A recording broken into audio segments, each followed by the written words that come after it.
welcome. Hey, hi. We're doing a show. Let me just...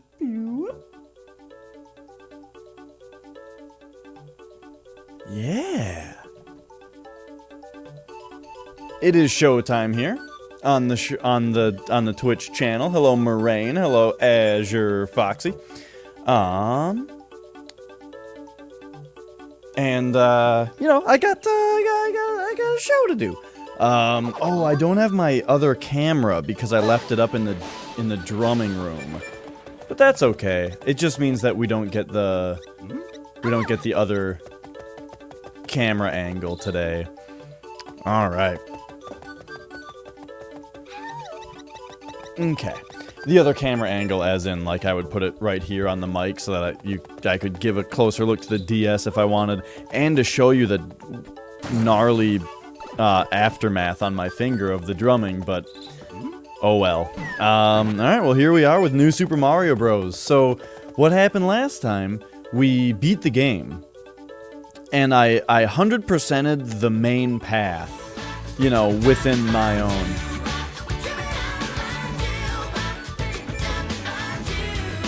Yeah. Hey, Crab.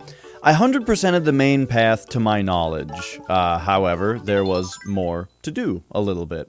So, what I'm saying is that there was World 4 and World 7, which we didn't figure out exactly what the deal with was. So, we're going to try and figure out what that is today. Here's my first option. Here's my first idea. So the end screen told me that if you hold L and R while you select your save file, probably just now that I've beaten it, you get to play as Luigi. So what if we were to beat the World 2 castle as Luigi? I'm not sure if I already did this at the end of yesterday's stream, but I'm thinking maybe if you beat the last castle as Luigi, you go to another world. Who knows? I think it's... Oops. Well, actually, I'm glad that happened because I don't like that power-up. I'm thinking that, like...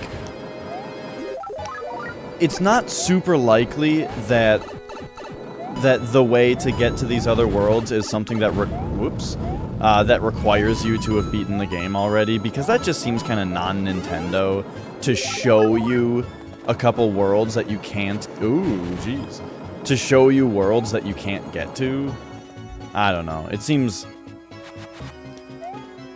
not very intuitive and not very Nintendo to do that. Oh, jeez. So up there was just how you get that coin. Let's firepower up here. Man, what if you could buffer jumps in this game? I never tried it. I can't say for sure you can't. Wait, this is part of the castle? We're outside now. It's almost a little suspicious that we're outside now, isn't it? Oh, by the way, I don't know if there are any gameplay differences with Luigi. Like, I kind of assumed that there's not, but that's not a super reasonable assumption to make. Like, why wouldn't there be? Why wouldn't there be a little bit of a gameplay difference, you know? The problem is that I already think that this game is slightly sluggish feeling compared to old Mario's. And so, if Luigi's shtick is his usual shtick... Wait a second, I remember something about this. Okay, first we're gonna do the Luigi thing, and then I have another idea. Because right here, they give you a mini-mush in order to get past that part.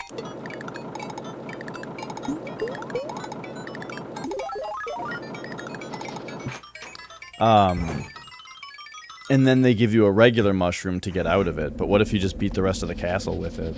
There's also... Which...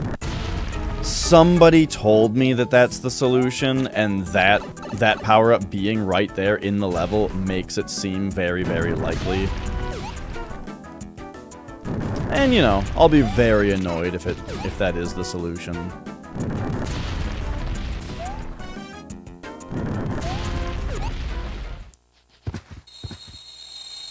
Alright, so we'll see. We get a boss. Yay for me, Luigi! We pick up a key.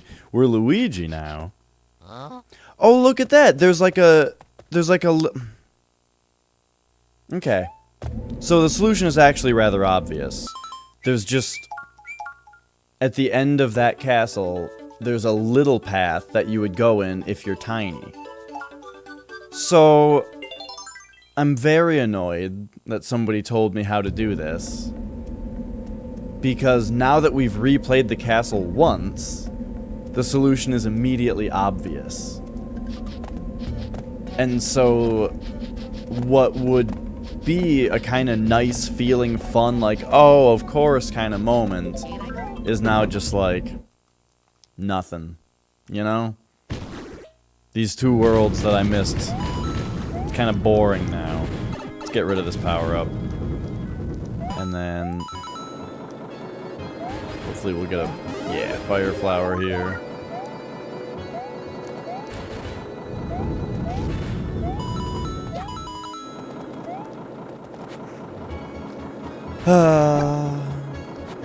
I don't understand how people don't get it. I mean, it's gotta be children, right?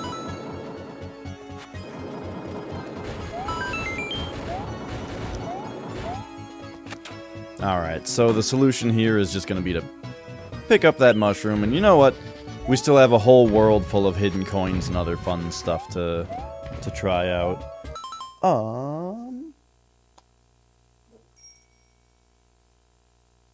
Okay.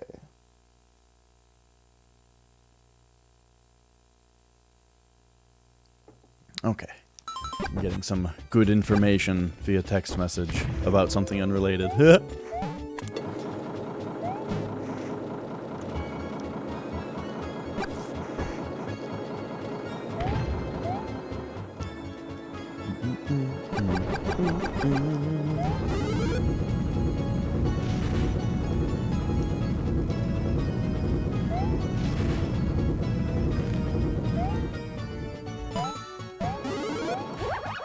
I think it's kind of loud, isn't it?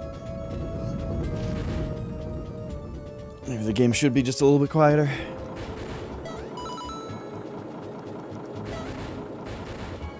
Alright, so this means we have to defeat that boss like this.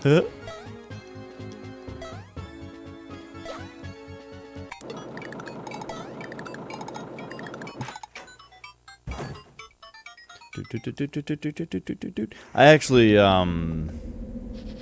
I foresee this being kind of difficult. Yeah, okay. Tiny Mario can't quite jump that high, but... oh! Wait a second.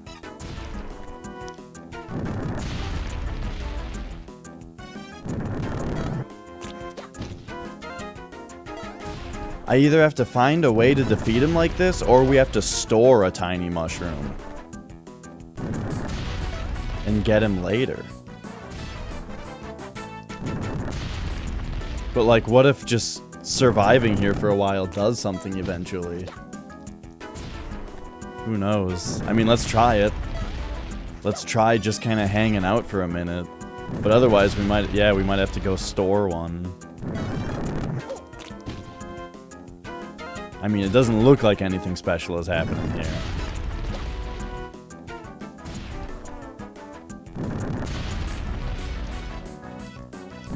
Oh, you can't duck as Tiny Mario.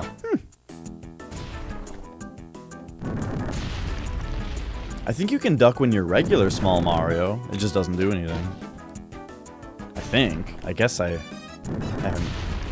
I don't know if I've tried. Maybe I'm just thinking of Mario 2.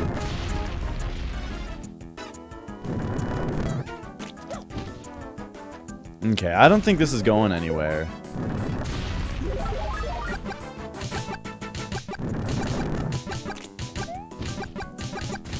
But let's check. So we would hit it right now, is the deal, right? Like right... oh, and before we grab the key is when we hit the tiny mushroom. Okay.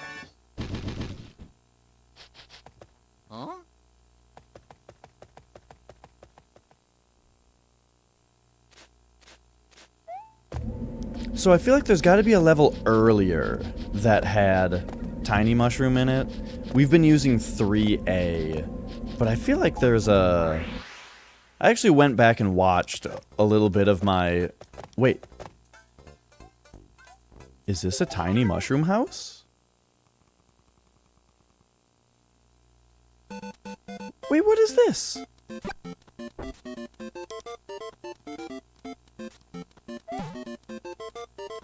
$20 star coins? Hang on now. What is this stuff?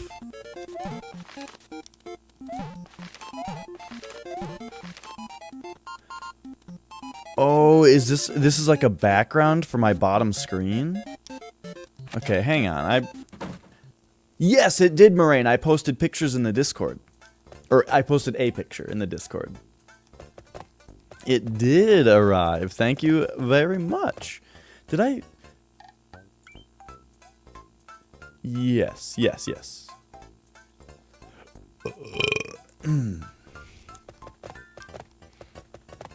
But yeah. The box for Front Mission was a blast from the past because it's a Blockbuster box.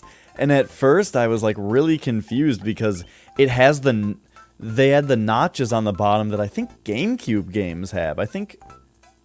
I feel like all GameCube games have that little notch on the bottom. Oh, you used to work at Blockbuster. Okay. And yeah, at first I was looking at the case and I was like, this isn't a PS2 case. Is this a GameCube case? And I was really confused and then opened it and, oh, right. Blockbuster. That's why the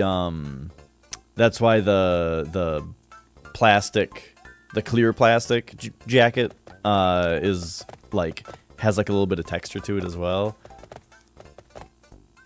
Okay, so it wasn't in the first level, I don't think. But yeah. I remember, like, when I saw the Blockbuster, oh, right. It's for the locks.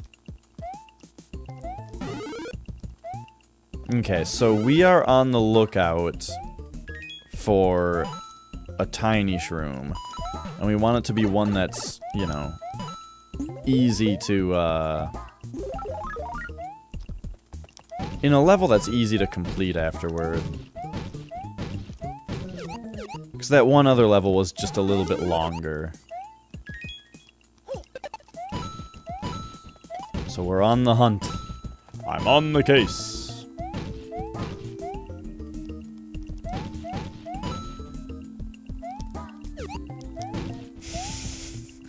You know what I think about way too frequently is, there's that webcomic artist, Hi, I'm Daisy, that, some of their works have been adapted to, like, YouTube videos that have really good voicing in them.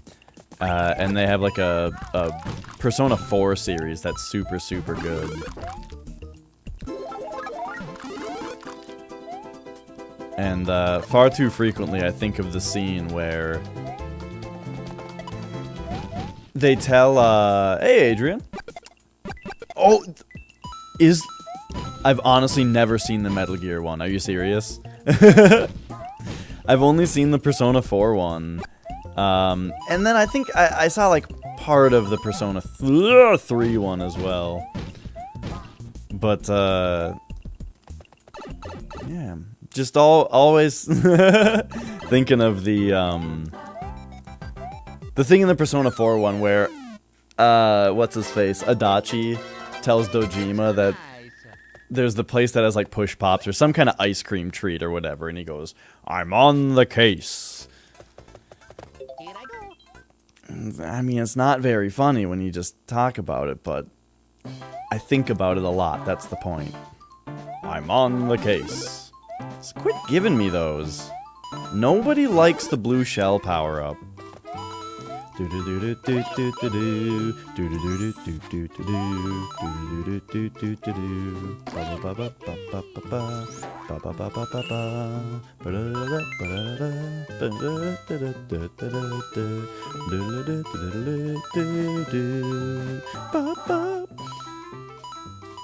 How can every Mario game have such great music? Like, what's the deal? Why are there people who can just write good music non-stop? I don't understand it. Like you might say, Dash, you just haven't tried. I don't know, I've tried a little bit. But then there's people like, you know, Koji Kondo, Nobuo Uematsu, Shoji Meguro, Masafumi Takada, that other guy. It's just like, just bangers, one after another. I just did this level, yeah.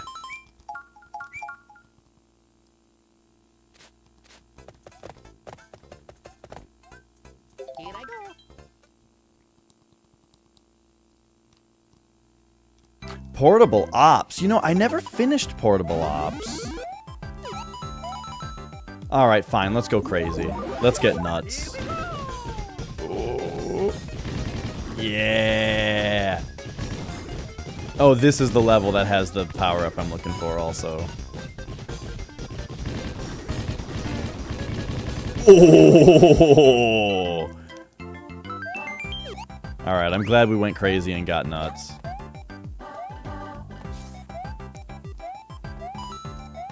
Because, yeah, I'm thinking this stage shouldn't be the most difficult thing in the world to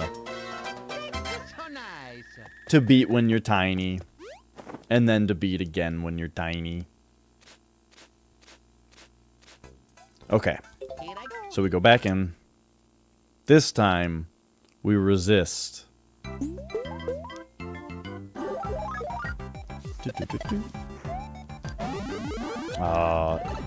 If it had just given me a tiny one right away, that would have been really nice. Okay, so it's right here, right? Boop. Yeah. That is what we're here for.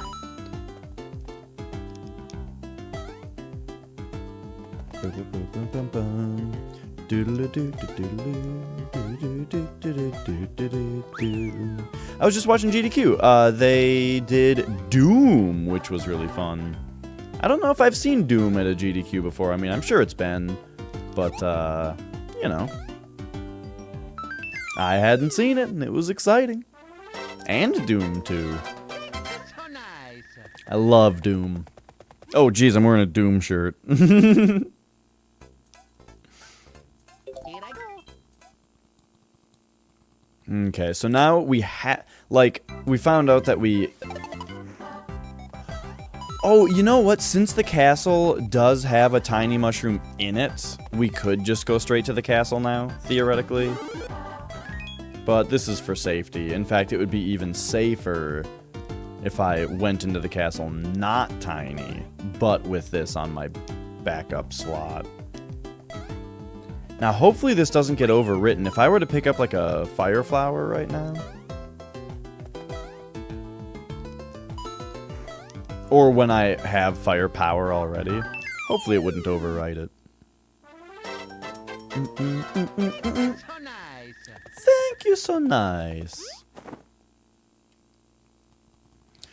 Doom.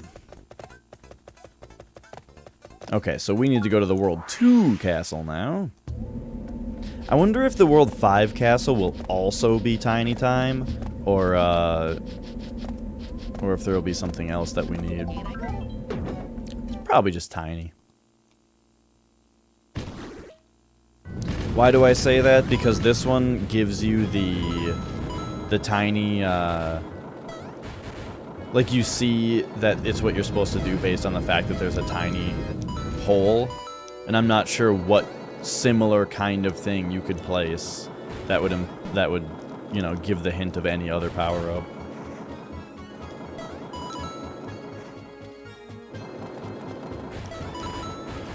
Oh my. Okay. That was legitimately close.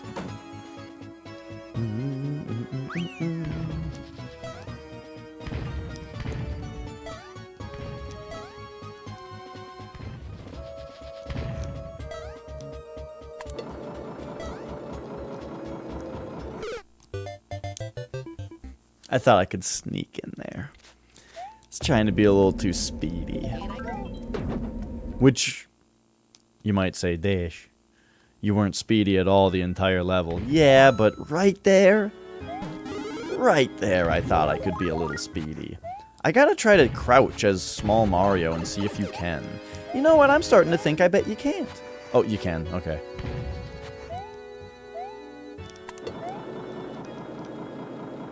Okay, you can't sneak in there. Oh, wait, we have to power up anyway because we have to defeat the boss. We have to be not tiny in order to actually be able to defeat the boss. So I would like to stop getting hit by everything and anything. Here I go. I feel like I get used to this game after a little bit, but at first it's always a little jarring to play.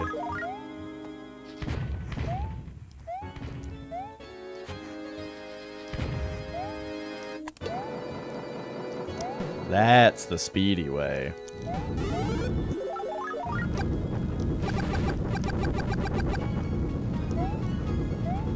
Uh-oh.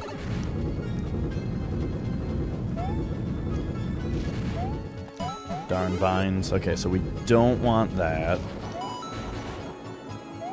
And then, unfortunately, down there is where another power-up is. So I'm not going to have firepower.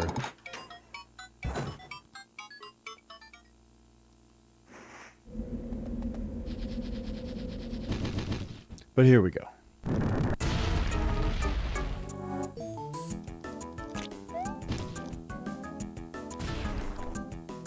I forgot that there were multiple bosses in this game. I was thinking that there was just like a Bowser fight at the end of all the castles, but there's not. There's like different bosses.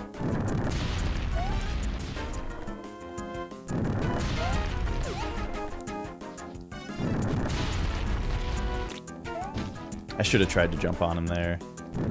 But again, this isn't Mario 3. Okay.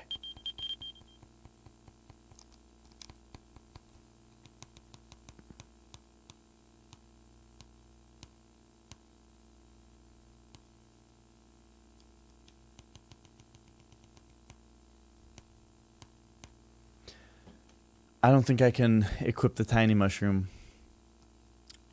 So nice. Huh? Didn't work.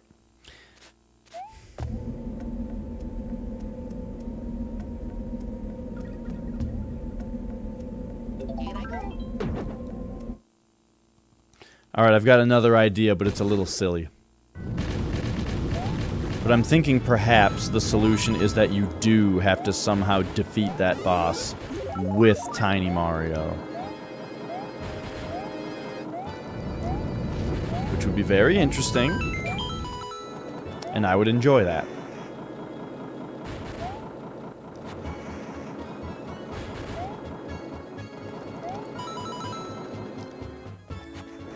Boy, by the way, I am on the verge. I'm just riding the razor's edge right now. On the verge of another Bloodborne playthrough.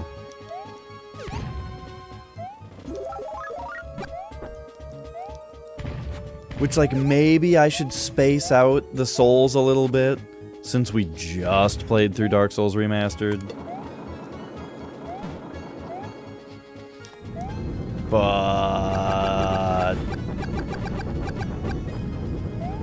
at the same time, it's Bloodborne.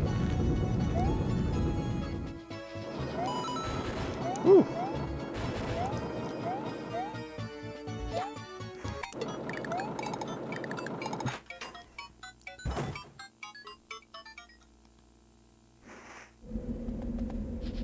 Okay.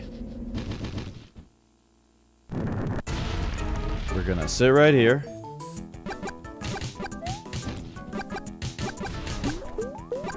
Uh-oh.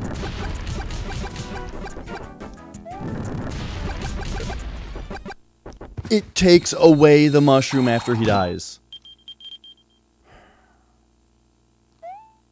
Okay. So nice.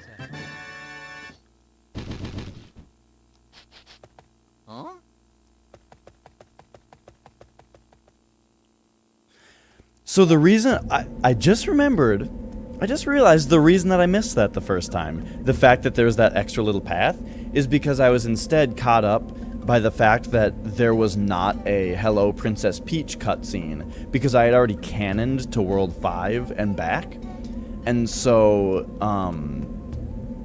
I was just like distracted by the fact that there was just a sign pointing to World 3, and Mario going, huh? And just running along, instead of having a meet up with Princess Peach, Bowser Jr. takes her, and, you know, runs away again.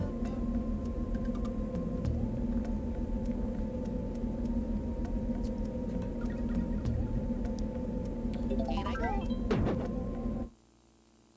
Bone towers from Dark Souls. Oh yeah, the Tomb of Giants. I know what you're talking about. They pop up and they got all them little arms.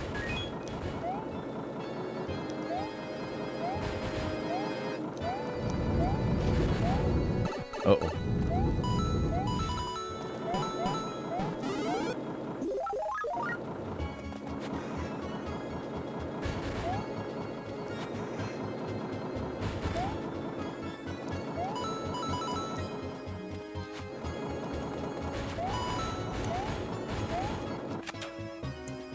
Okay, here we go again.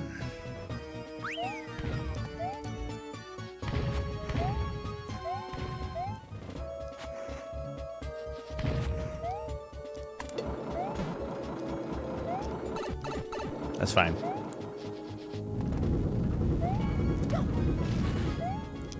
Whoops. So our only goal right now anyway is to get up here. Okay.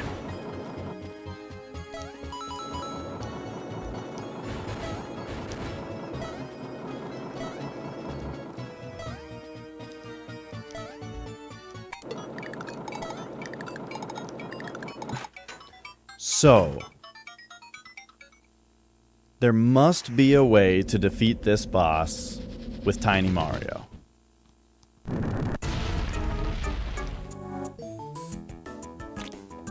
Oh, several kids were playing Switch? Nice.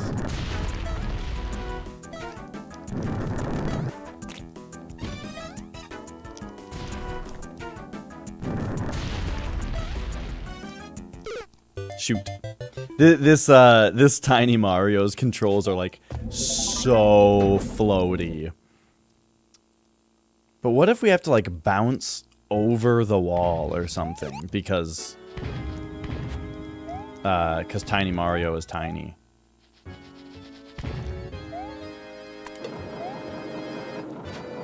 Ooh, I didn't expect a ground pound. Or maybe Tiny Mario can ground pound? I think I already tried to do it and he can't, but I'll try again.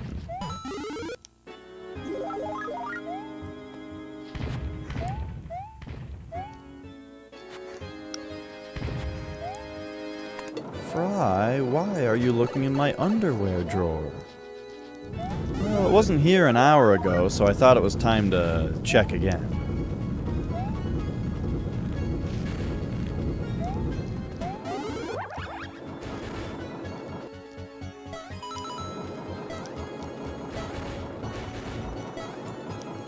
Oh, okay.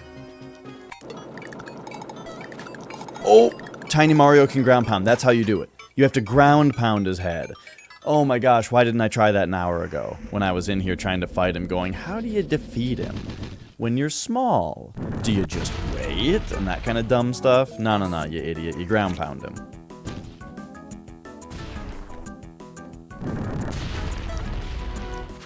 Oh, yeah. Okay, this is great.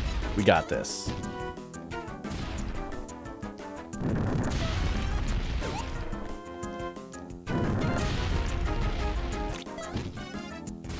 Shoot. So now he's going to be tall again? Okay, yeah. I missed my chance. Oh. Yeah. Okay, we've done it. So nice. Well, that was fun. At least I got to have that little bit of challenge. Huh? Oh, look at that. That was clever. All right, well, here we go. We have a whole new world to explore. And don't sing me any songs about it, all right? Okay, well, let's just get out of small mode here. Wow, look at this world.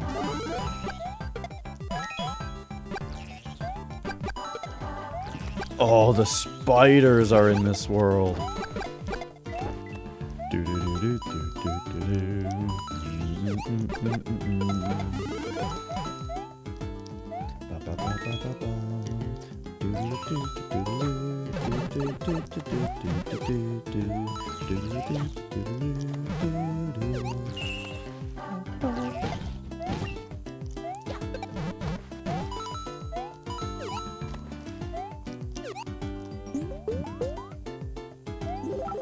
It's I can't remember the name of it. Darcy? Dory? Darcy? Dory? I think it's Dory, this thing's name. I maybe shouldn't have bopped that spider.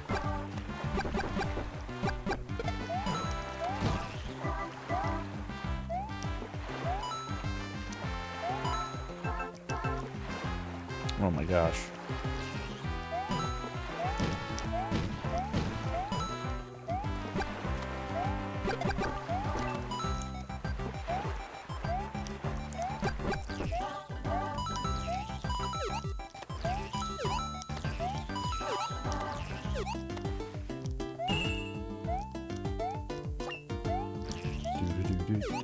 So do they just...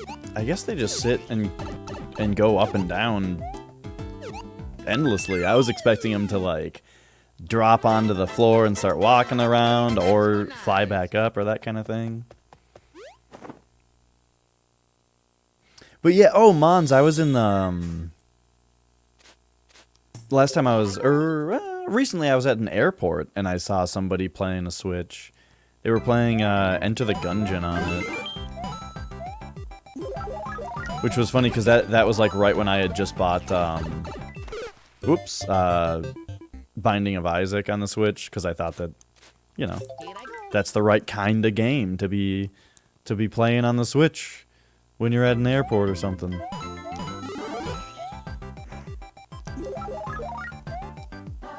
Last time I was actually at an airport, though, I was just watching Daisy stream Guild of Dungeoneering. Oh, my combo!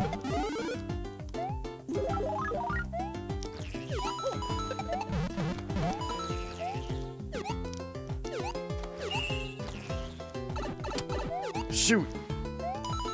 This level, it's like it's made to get big jumping combos on it.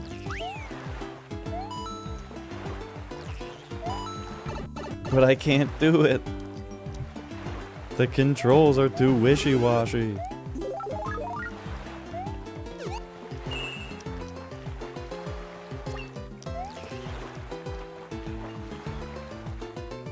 I'm just gonna chill out now.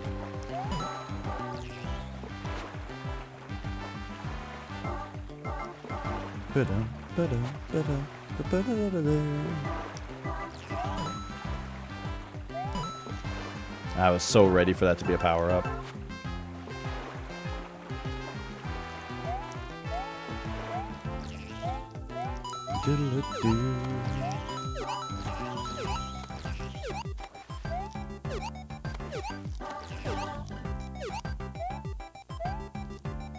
Whoops.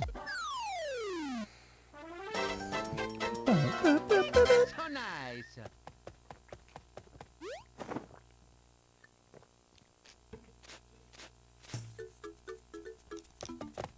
You know what? Why don't we play these worlds as Luigi? Also, I have chat working, right? Hang on. DS... chat. Yeah, okay.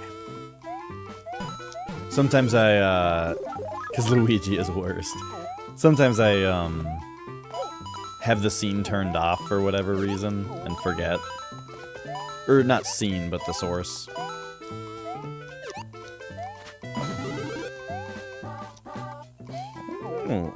Oh! They got me with that. Okay. That one we... Oh, jeez. This is silly. This is straight silly.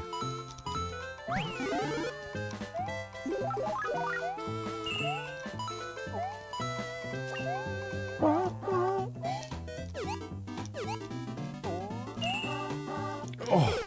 Here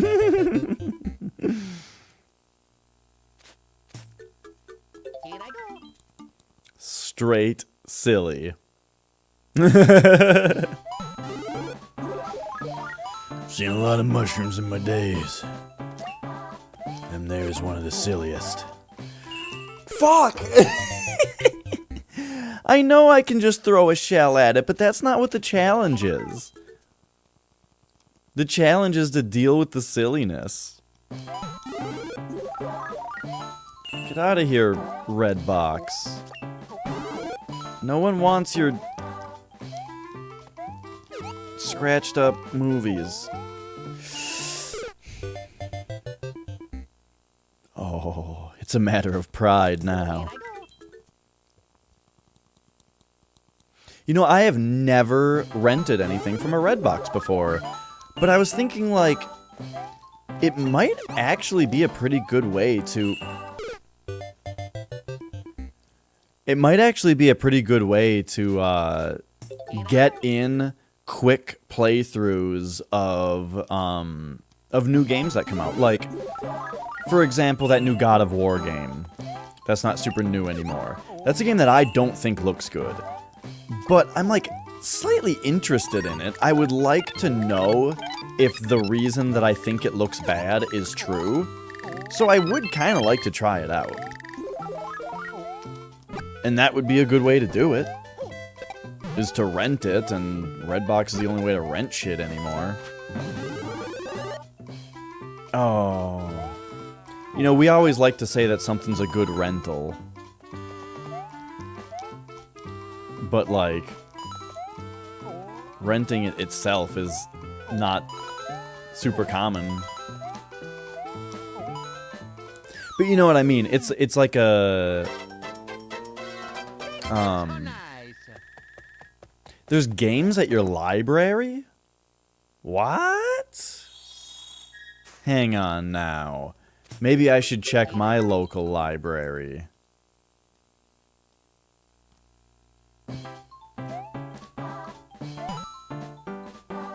Well, that sounds awesome. I mean, if I were a game publisher, I would definitely donate copies of my game to libraries. Except, I guess there might be an issue of, like, well, I wonder, like, how many do you give them? Probably just one. I don't know. I'll have to check my local library. I have a feeling that the area that I live might not be, you know, might be a little bit too, let's just say, senior. But I'd be very interested to find out.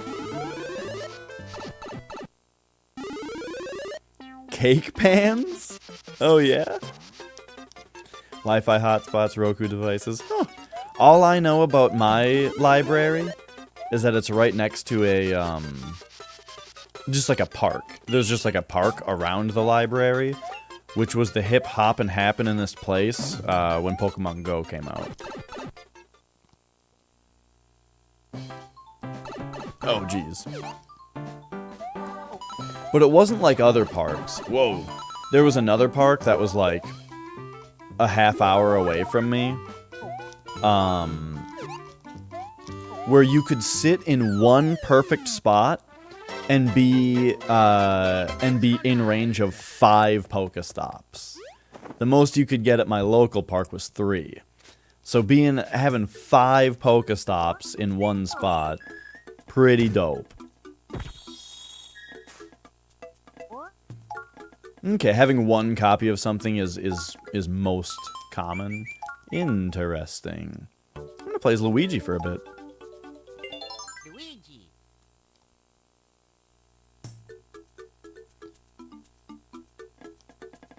Is this the power-up that I had as Luigi and everything? Go, Luigi.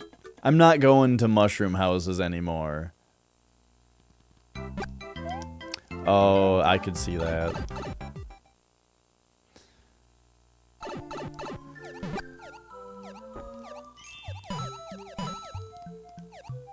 But yeah, I'll have to check out my local library, because that sounds very interesting. And it's a good thing that companies have, for the most part, stopped doing the we lock half the game behind a download that you get for free using a fucking serial code. Remember that? Remember Batman Arkham City? I mean, it wasn't literally half the game. Oh my gosh, I just didn't swim up high enough. Can I? Oh man.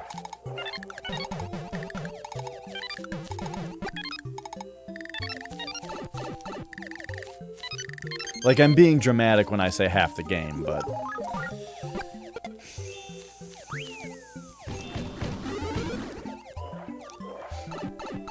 Hey, Ryan was cool.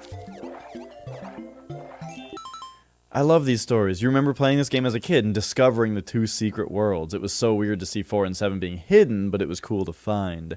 Yeah, I was very surprised. It kind of, it almost bugged me a little bit, the fact that they were named 4 and 7. Because that made me feel like I hadn't completed the game, really, when I beat World 8. But yeah.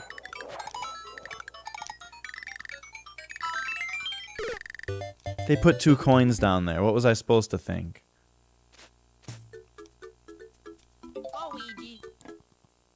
A lot of 360 and Wii games? Yeah, well, I mean, that's an interesting thing about the idea of there being games at a library, is that, I mean, that sounds totally reasonable, that there would be older stuff.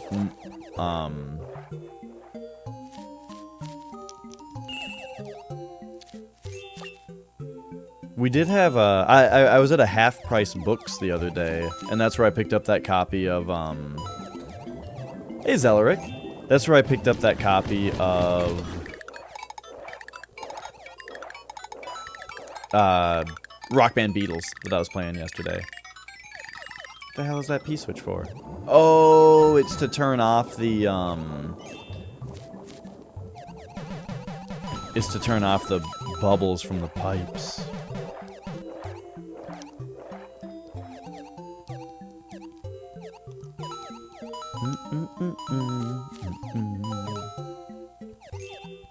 But yeah, I'm loving from playing this game, I'm loving all the stories I'm hearing about people playing this game as a kid. Like, I never realized that this was the DS game to have, and that all the kids had it. Oops. Because I never had this game. My DS games I had a few. I had, unfortunately, I got rid of all of them at one point and had to go get them back. There were only a couple that I didn't get rid of. So, my DS games were... I started out with,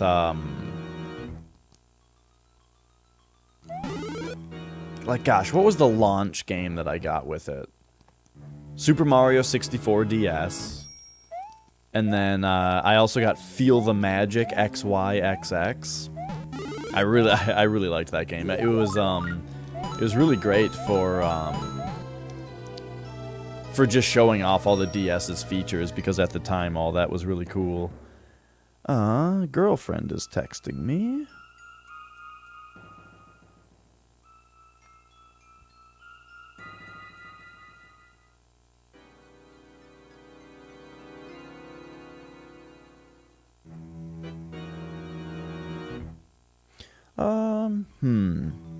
It's kind of important. I need like 1 minute. So we're gonna... I wish this still gave you music. I won't be that long that we'll run out of time in the level.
Okay, okay.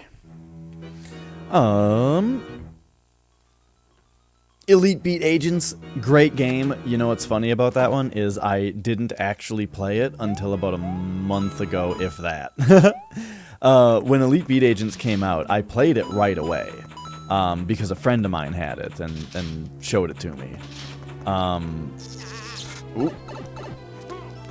But I never actually, and he showed it to me and I played it once. Really liked it and was like, wow, I'm gonna get this game. And then I just didn't. I didn't forever and ever. Where's this coin gonna be? Until, yeah, I finally bought it like a month ago and played through it on stream. Beating the final level over and over again and watching the credits at your brother's friend's house. Oh, yeah. I did that with, I remember there were a few games that when I got to the end, I just did the end and watched the credits a bunch of times. And one of them, I mean, this is when I was in, like, high school, but Final Fantasy VII Crisis Core. I really, really liked the ending of that game, including, like, the music and stuff. Like, it was... The ending of that game was really powerful, and I remember playing through it a bunch of times. But then, like... When I was a kid, you know, Kirby's Dream Land, I played a lot of times. Oh, I remember having the password for the last level of Mega Man 2 on Game Boy, and just playing through the ending of Mega Man 2 a bunch of times. Shoot.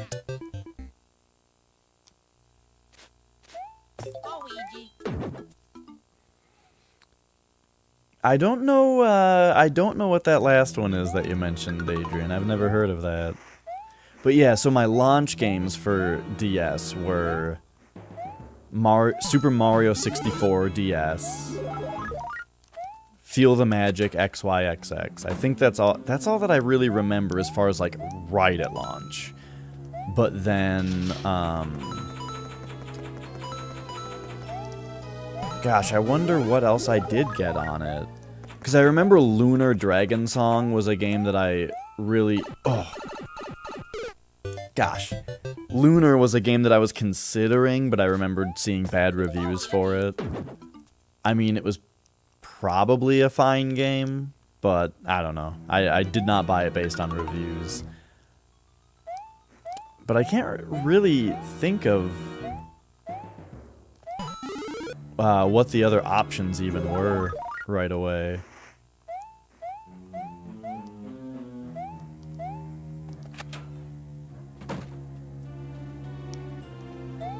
Oh, you're just saying that's what Elite Beat Agents is. Gotcha, gotcha.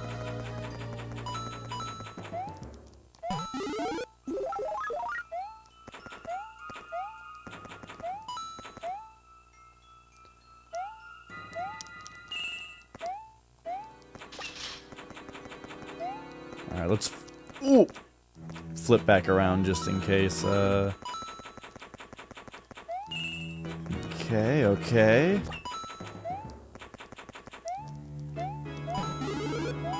Keep going. Just got a spot where this other coin is.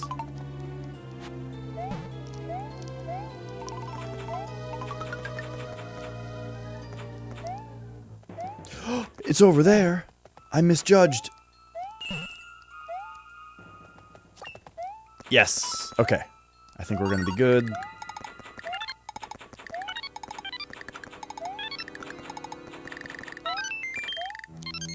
Yeah. We've done it. Yeah, perhaps I'll check it out because I really liked Elite Beat Agents.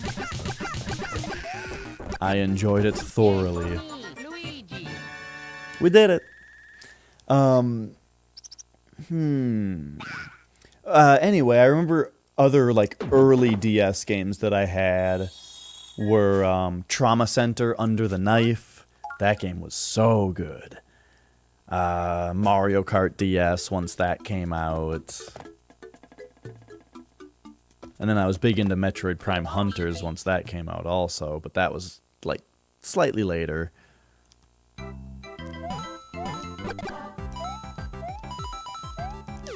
There's wigglers in this level.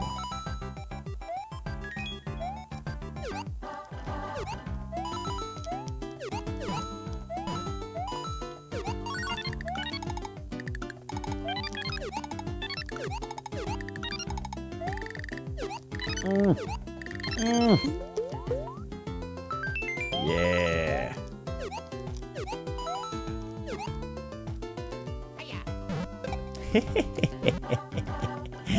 Yeah.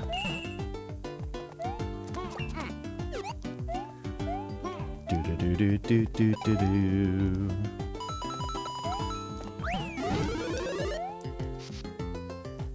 Yeah, so Mario Kart DS, very good game, except the online was kind of ruined by snaking, which is funny now because I just saw the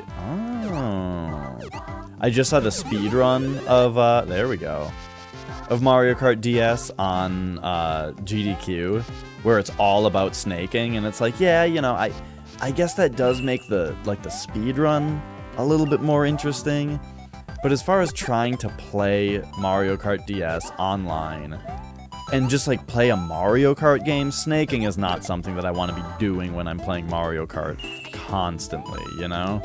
So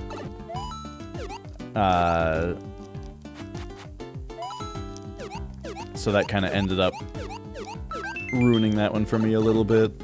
But, yeah, it was good, though, and it had some things in it that were very important for the Mario Kart series, like being able to choose what kart you were in. Like, being able to choose your... Well, you could do that in Double Dash, actually. You know, still. You could play as Dry Bones in it. That was a big deal. Had a lot of Mario and Sonic games. Yeah. Well, Kirby and Donkey Kong, neither of those would be third party. Oh, Kirby Canvas Curse. Yo, that was an early DS title that I played a lot of. Kirby Canvas Curse. That game was sweet. I remember beating it at a doctor's office. I was playing it in the waiting room at a doctor's office. Just like Mons was just talking about with people in their Switches these days. Yo, these are from Mario World. Right? This obstacle? This machine? I think that's a Mario World thing.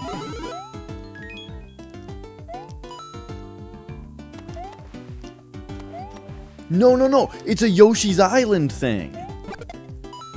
Because it makes the sound.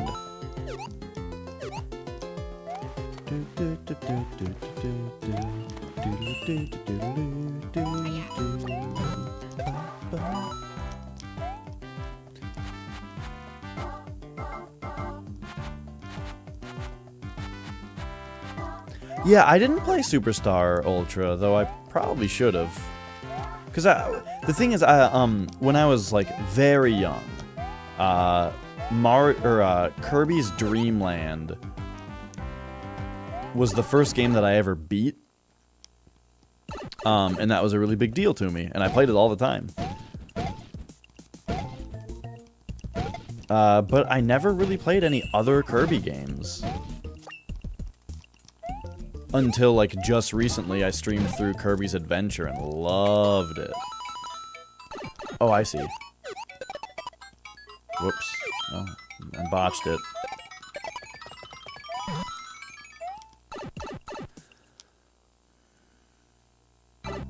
Yeah, still technically correct with the Yoshi's Island, but not good enough. But yeah, Kirby's Adventure, ooh, that was a good game. Crazy high tech for NES also. Like, the NES is a sweet console, and it can do a lot. But that game really showed, like, that, you know, you could squeeze a lot onto an NES cartridge. There's just, like, so damn many Kirby sprites in the game, you know? It's crazy. I think it's one of the largest NES games, like as far as the ROM.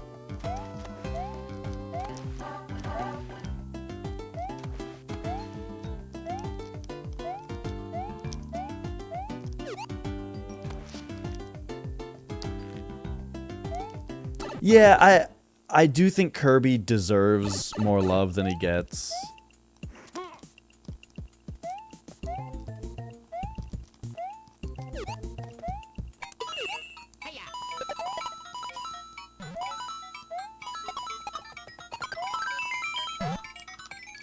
Yeah.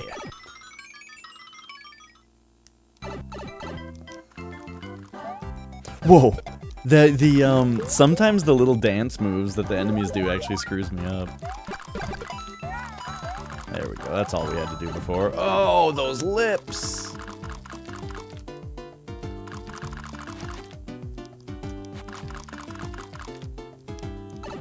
Ah. Ooh.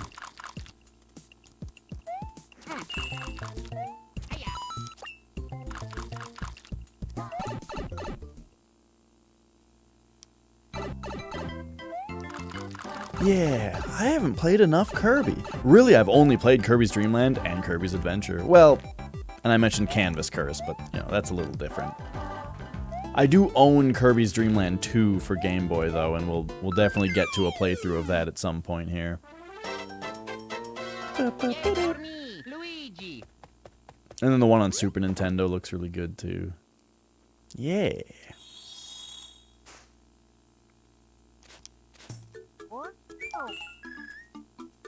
Open all the paths.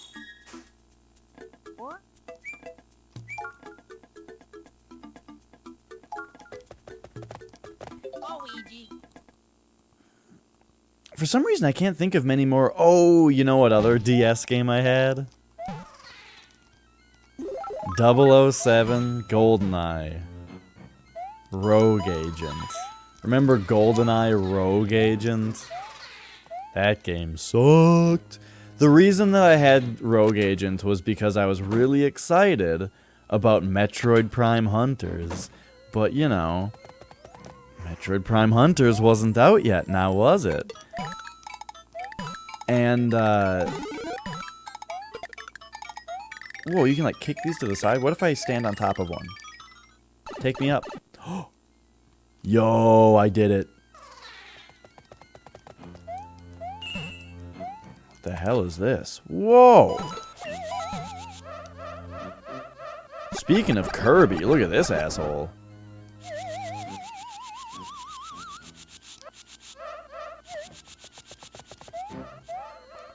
We're like Kirby ghosts, dude. Anyway, what was I saying? Oh yeah, the other, like, selling factor of Rogue Agent was that you could dual wield, and pressing L shot your left-handed weapon, and pressing R shot your right-handed weapon, and that just sounded so cool. Whoops.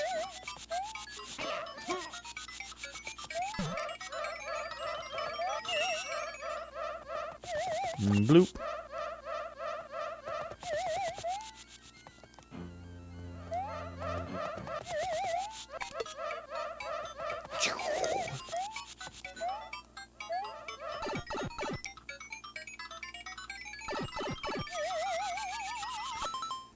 You opened the Star Coin pads, but never used the Toad houses because you hated how the space looked on the map after using it. That's funny. So, I was doing something, kind of opposite at first, where, I was opening the Star Road, or the Star Coin ways, but I was using all of them because I didn't like how it was a red space on the map. When, you know, if I'm going through and I'm trying to complete all the worlds and 100% them, I didn't want there to be red level spaces left over, you know? So, so I used them simply to get rid of that. But then later when I needed to specifically get a bunch of tiny shrooms, and I had to keep replaying certain levels in order to get them, I regretted that decision. So now I'm not using them just in case. I actually need them. Okay, last time we went through that door, but what's over here?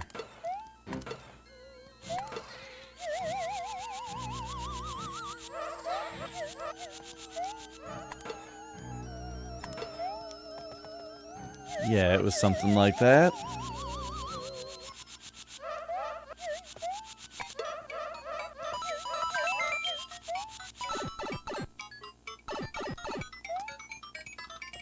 Okay, so this gets us to where we got before, but with the coin.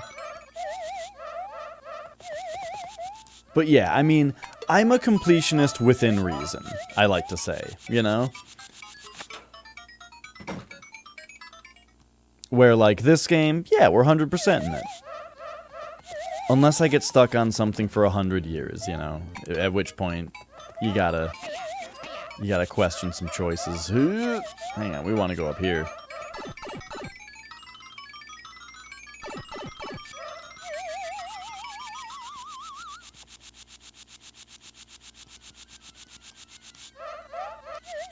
Okay, so this coin was... Oh, not here. Whoops.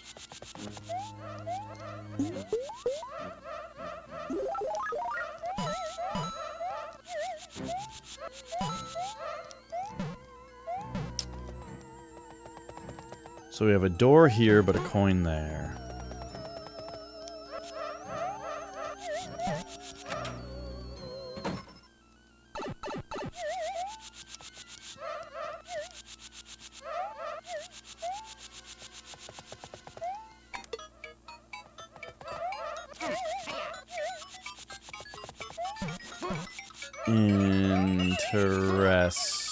Interesting. Why are these here? Maybe just so you can see that there's something up there.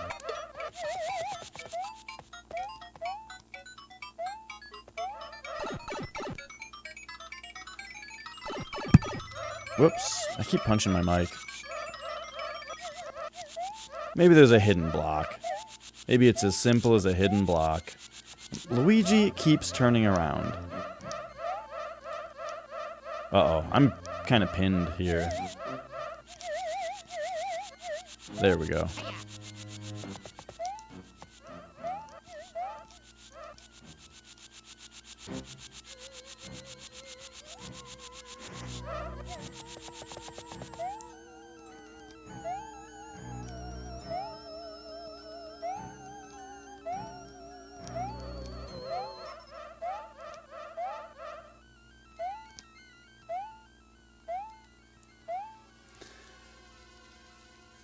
You want a new Mario 64? Oh, where you have the extra stars and characters from DS, but not D-pad controls. Yeah. I'm the Oh, there is more to this. Okay. I'm the type of person where, like, personally, I'm super happy just playing Mario 64 over and over again. Hey, Ringo. I'm very happy just playing Mario 64 over and over again. But I am going to play through Mario 64 DS again soon, I think. Just to kind of remember it. And we'll see at that point, you know. We'll see how the I wonder just how difficult the D-pad controls are to work with. We'll have to find out. I'm doing quite well, Ringo. Just playing some new Super Mario Bros. This is my first playthrough of this game. And we did play through to World 8 and quote-unquote beat it last time. However, there were 2 worlds that I did not access because they were secret worlds and I, didn't figure out how to access them my first time through. But at the top of the stream today, we figured out how to get here to World 4, and so I'm playing through it for the first time. And yes, this is on the 3DS. So this specifically is a new 2DS XL.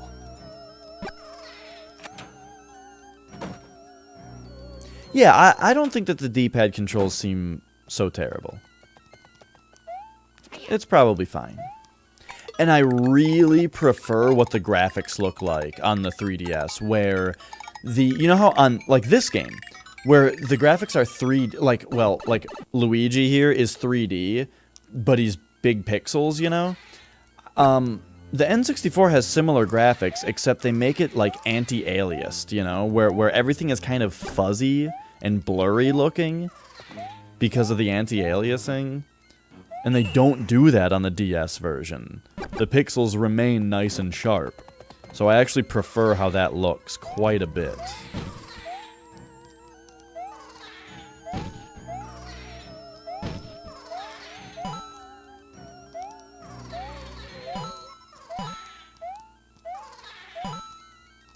What is this?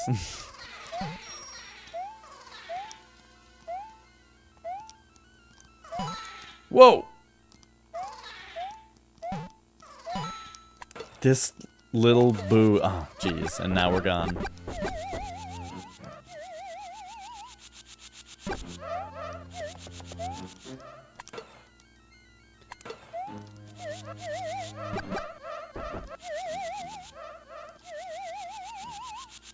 Looks in 4K? What do you mean? Just that, like, I have the screen zoomed in really big, is all? Yeah, I mean, I wanted it to be as big as possible.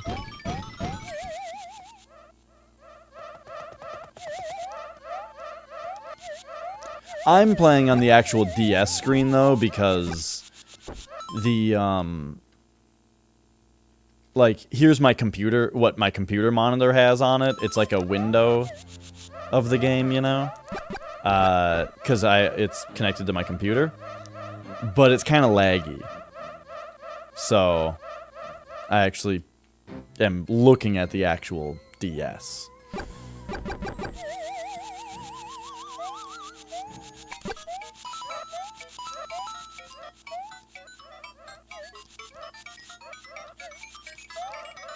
These darn ghost houses, you always have to take every switch and make sure that it's not doing, like, something extra.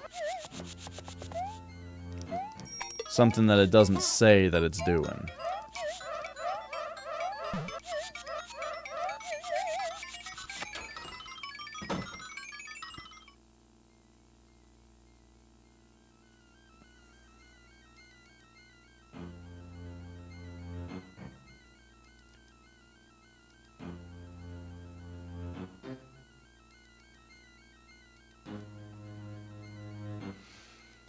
Sorry, text from girlfriend.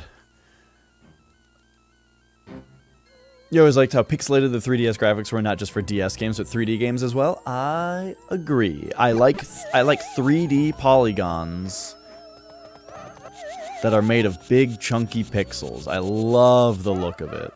Ah! Yeah, I think the DS, the graphics on the DS are just right.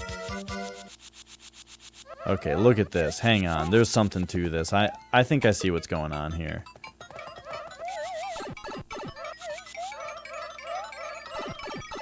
I legit did not mean to go into that pipe.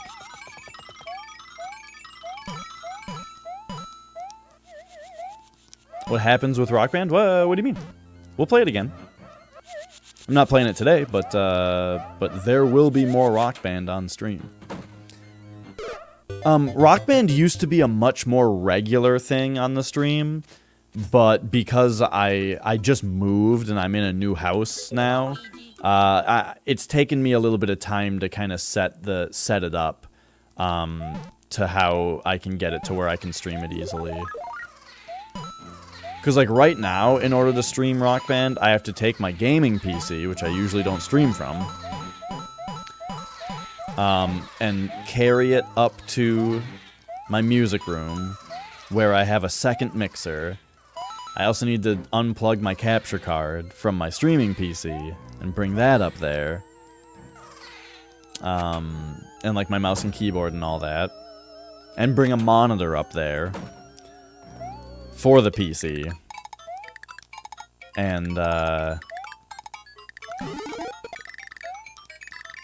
jeez. And hook all that up.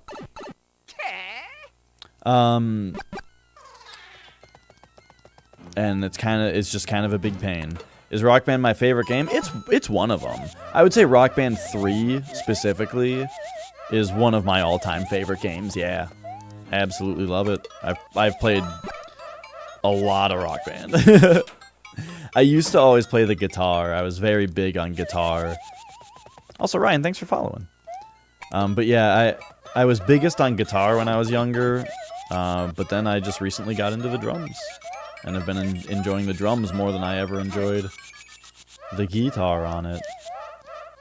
Okay, there's got to be some secret... Gosh, these ghosts are legit annoying.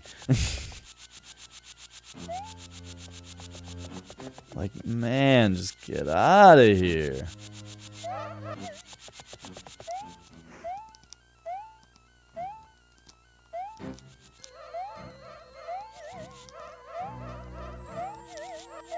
Did I find a drum teacher? Not... You mean since we spoke last night? No? I need to get a drum teacher at some point, but it's not like a priority right now.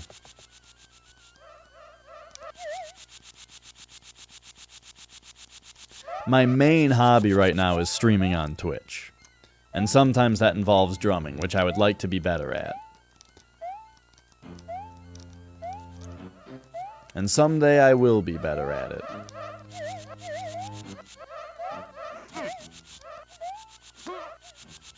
What's the deal with that up there?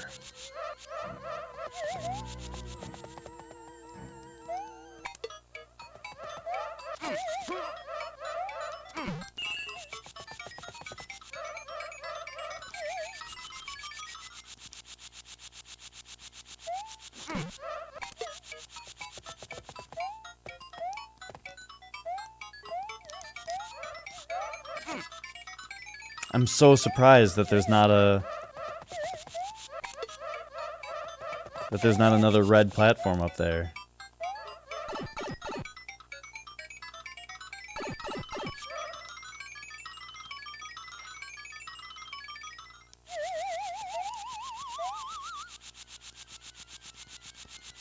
How many instruments can I play? I can kind of play the guitar. I can kind of play keyboard / piano. I can kind of play the drums. And that's about it. When I was in like elementary school, I played trumpet, but that doesn't really count. You caught a shiny Uxie? I'm very excited that you caught a shiny. I wish I could also share the excitement of knowing what that Pokemon is. Is it a good one? Also, yes, hello, Master. Enjoy your lurking. What's my guitar? I have an Epiphone Explorer. If you've ever seen the show Metalocalypse, I basically have Squizgar's guitar. It's the same body and paint style, and that was like the point of it, is that it looks like Squizgar's guitar. Because it's Brendan... Oh, right, it's an Epiphone...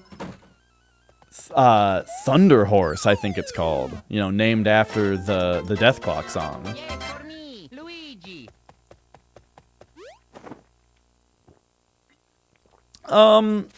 They're not that expensive. Epiphone is kind of the cheap Gibson. Like, if I wanted a real Explorer, that would be a Gibson. And those are expensive. In comparison to that, the Epiphone was pretty darn cheap.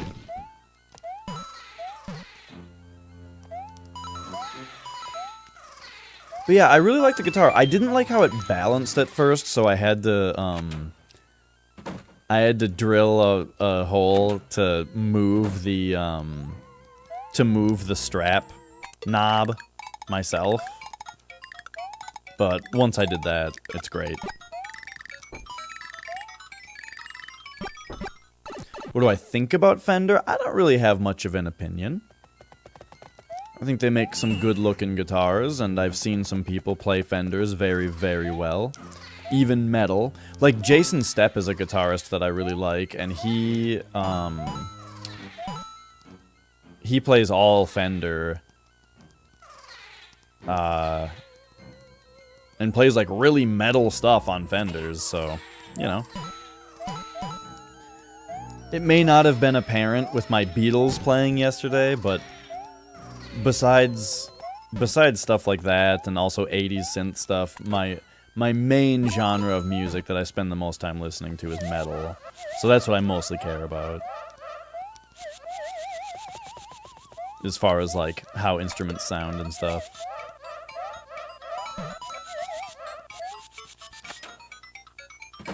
But yeah, I don't have any strong opinions about Fender. I just don't really know that well.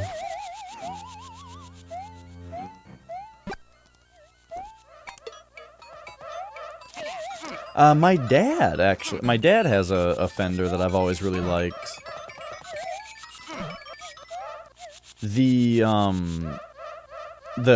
cable input is sticking straight out of the body of it, which is really awkward, but, you know.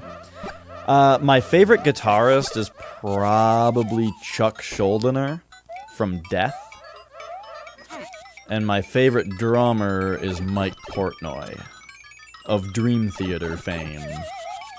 He hasn't been in Dream Theater since 2009, but he was Dream Theater's drummer from 1985 to 2009. And, yeah, totally my favorite drummer.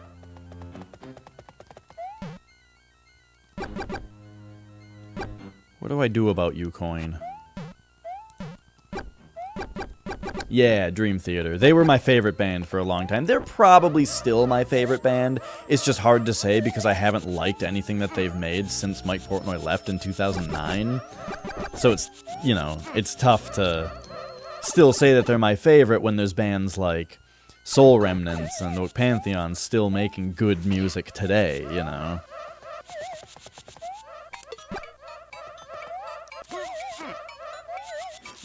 Speaking of which, I wonder if there's ever going to be a new King Diamond album. Because King Diamond still sounds great in concert, so it would be cool to see a new album from him.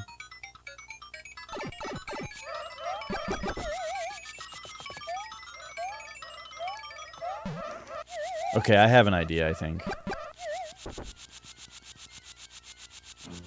But here's the other thing that I'm thinking.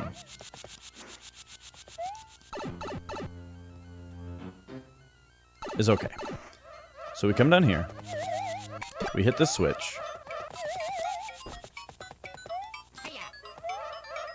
All my exes live in Texas. No. I don't believe I've heard it. I'm spending way too much mental energy thinking about this room when it's not even connected to the room that has the coin in it.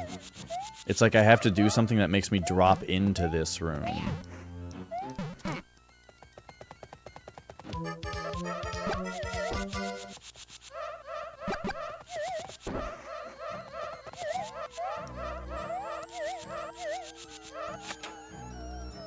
Who is it by?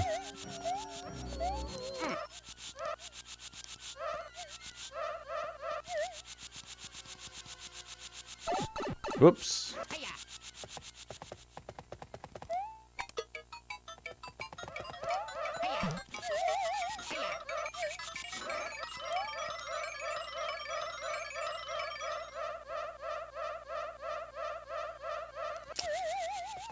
If I were tiny, do you think I could get up there? Like, what if I was in this room and I was Tiny Mario?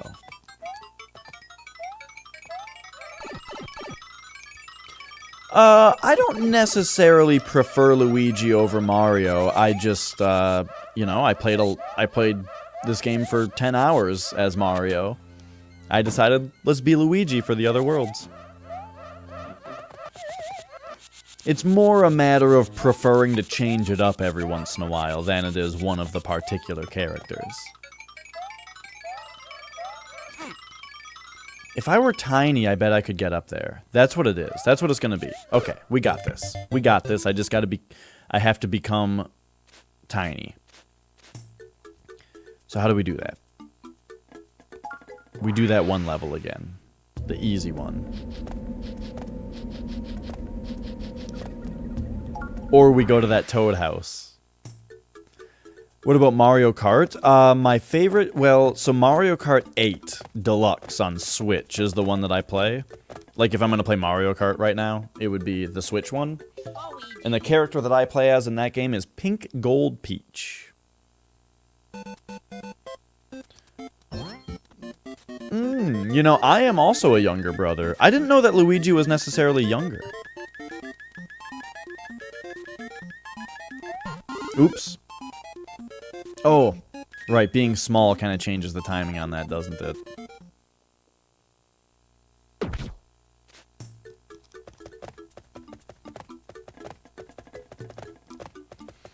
But yeah, when you put it that way, I am also a younger brother, and I also don't like being alone very much.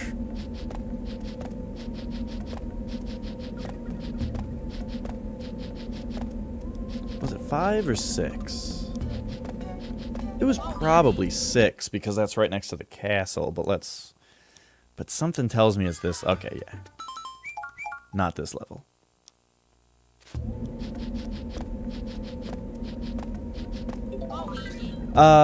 No. My favorite Mario game, I would say, is either... It's hard to pick just one. I would say it's either Super Mario Bros. For NES, or Super Mario Bros. 3 for NES. It's probably Mario 3. Very tough to say, though. This is my first time ever playing this game. I mean, I played this game one time a few days ago for 10 hours, because I really liked it. And then I'm playing it today. And that's all of my experience with this game. I have not played it very much.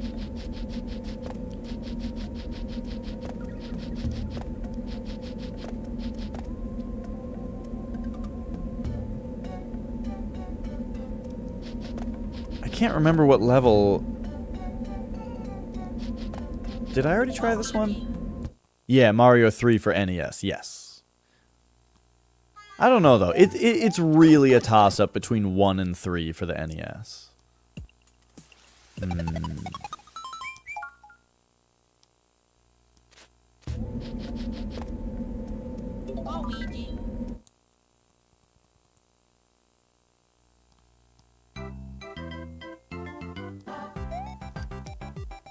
What am I... Hang on a second. The level I'm thinking of that has a tiny mushroom in it is in World 1.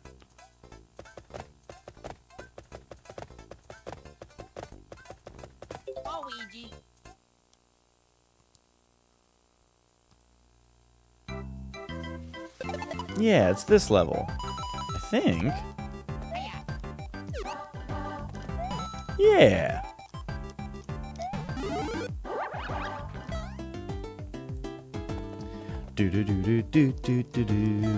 But I mean, I love a lot of Mario games. I would say like my next favorite Mario game after 1 and 3 is Mario 64.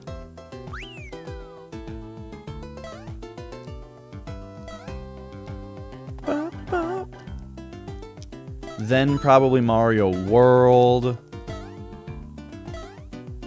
Then Mario 2. Yay for me, Luigi. Then maybe Odyssey. Odyssey is great. Okay, so now that we're tiny, let's also get a backup tiny.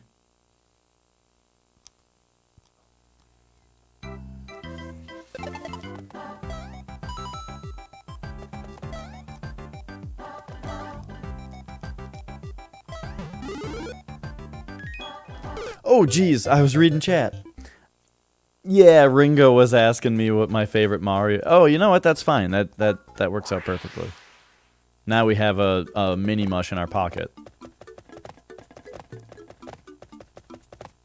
Wait, I missed coins here? And moved on? What was I thinking? Yeah, I own this game. I've got, yeah, I don't have it right. Just give me a second.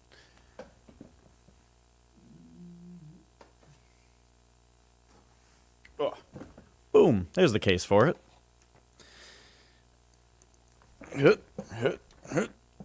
Get back in position here. Mario 3, that was what I was listing as tied for my favorite.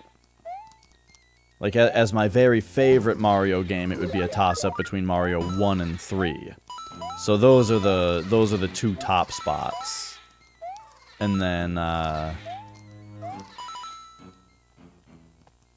Mario 64 would be next, then World, then 2, then Odyssey.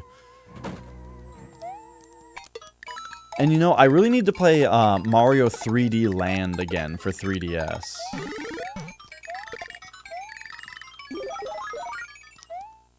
Because hey Yamido. Because I think that 3D Land, oh yeah, Yoshi's Island is great. That game is super, super fun. Stop it. Are you serious? Luigi, you...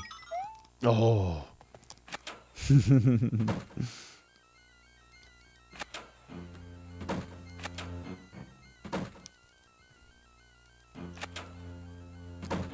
But yeah, Yoshi's Island, great, great game. And yeah, Mario 3, masterpiece, for sure, for sure.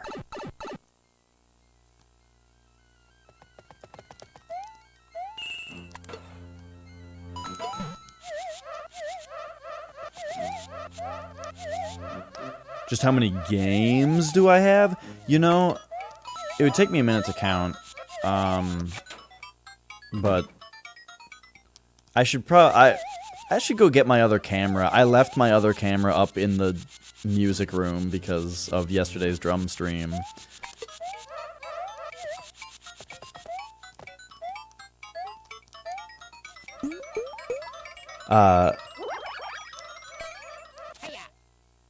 Yes. Look at that. It was the solution.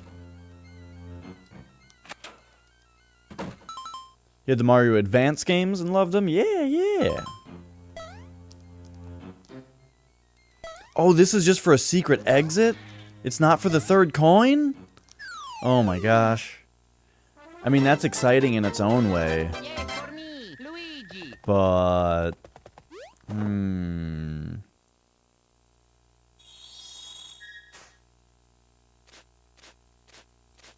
I wonder if this warps you to World 7. Okay, hang on a second. I need to go get that other camera real quick.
Okay. I got my other camera back. Oh, thank you. Oh, Superstar Saga was a great game. Yeah. Okay. Now, I can get this other camera on.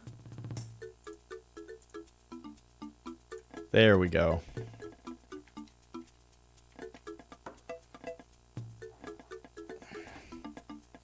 Okay. So here's my view, by the way. Oh geez, it's got it's got my other mic in front of it, but this is the majority of my collection. Yeah, I got some Doritos sitting over here. So I've got like some NES games up there, SNES kind of behind them. GameCube, Wii U, and then some Switch games there, the Red Block. And a sweet painting of a skull that my girlfriend made. Some PS1, PS2, PS3, PS4. Over on the right on the top we got Game Boy, DS, 3DS. A couple PSP games, I don't really have many of those. And then some DVDs and miscellaneous stuff down there. Oh, and then a pile of Master System games down there, because they don't deserve to be on the shelf. And we just got some... Oh, then we get fuzzy. We just got some dumb stuff up here, you know, like some figurines and whatnot, and some collector's editions. But, yeah. I don't, why is this so fuzzy? I don't collect for the sake of collecting.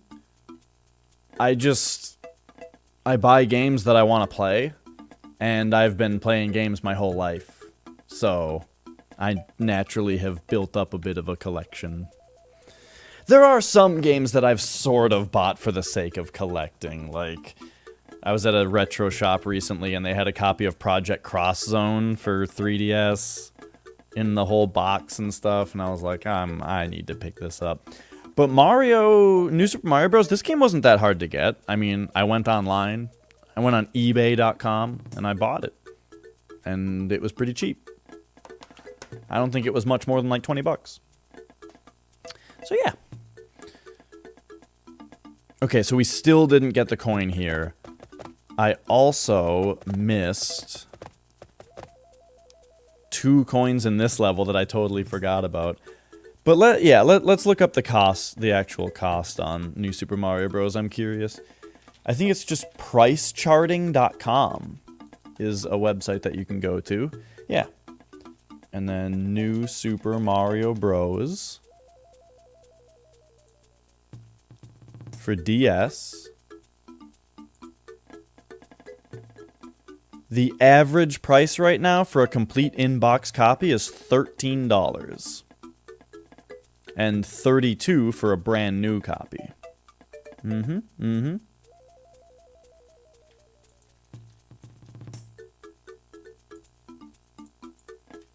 So yeah. This website is really useful. So expensive, that is not very expensive. $13 for a Mario game? That's pretty great. That's a great price. So yeah, what these different things mean, loose price, $10.96, that means like just the game cartridge, no box or anything. Complete is with the box and manual. New means it's still factory sealed. Graded means that it's been sent into one of those places that like grades, that actually gives like an out of 10 grading on the condition of something. And then of course box only is just the box, manual only is just the manual. So yeah. Very, very useful website.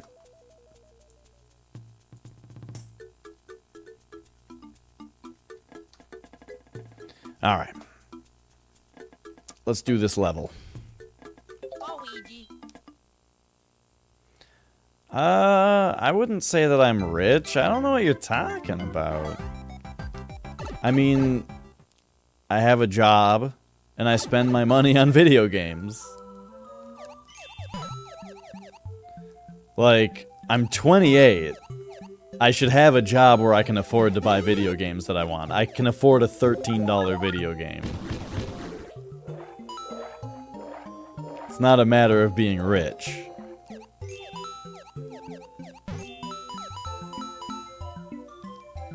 I am not married.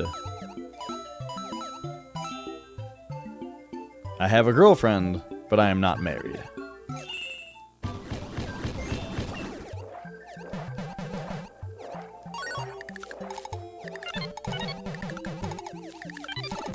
Whoops.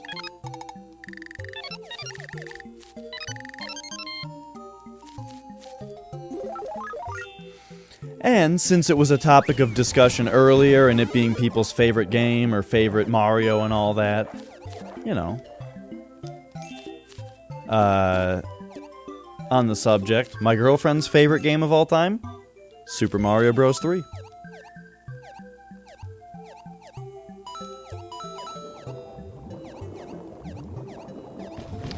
Red coins only pop up when you go through a red ring. And if you collect all 8 of them, there's only 8 of them, and they're only on screen for a short time after you go through a ring. And if you collect all 8 of them, it gives you either a power-up, or if you're fully powered up, it gives you a life. At least that's what I've gathered just by playing.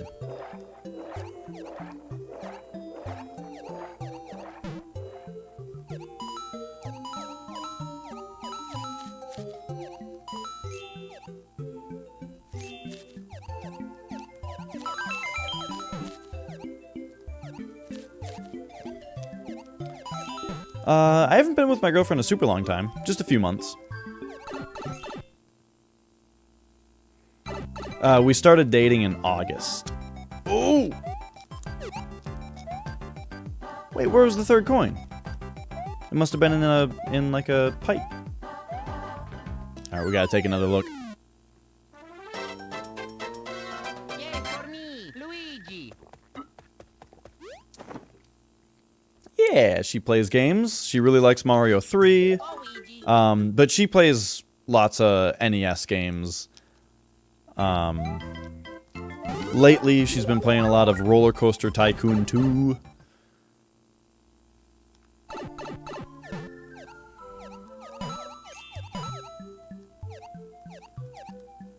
Whoa, can you swim better in this shell?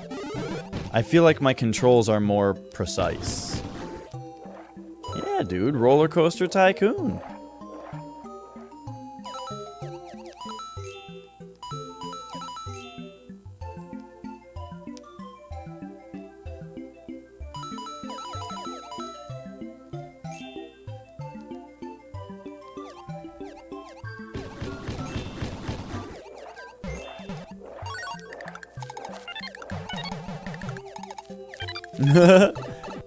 I do like Roller Coaster Tycoon quite a bit. Yo, the blue shell makes you swim better. That's huge.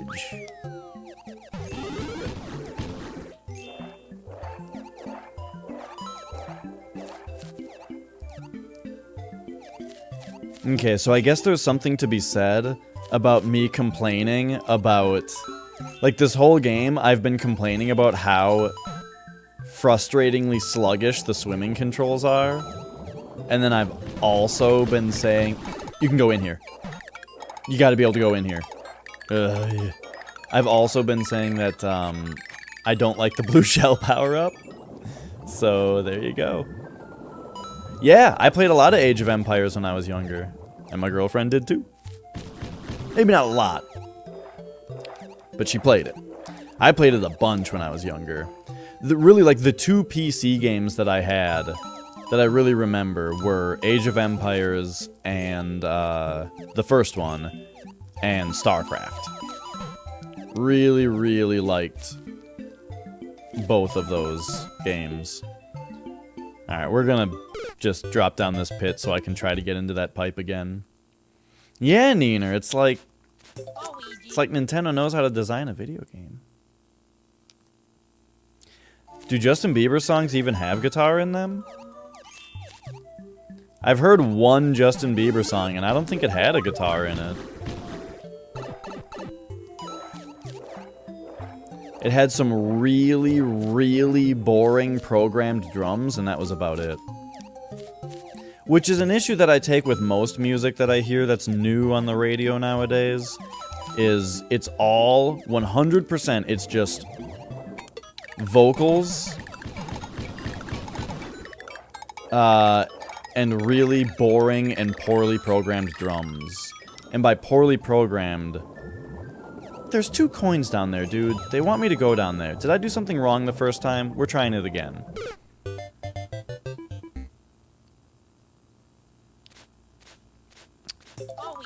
I don't like the way that drums are programmed in music. In modern music, because it's always like there's way too much just slamming on the hi-hat with no dynamics, you know? It's just I can't make that noise people can make when it's like rolling an R, but they make like a click sound. I don't know how to do that. I cannot roll my R's, so I can't make that sound effect. But, you probably know what I'm talking about. How is that not the secret? There's 2 coins there to tell you to do it.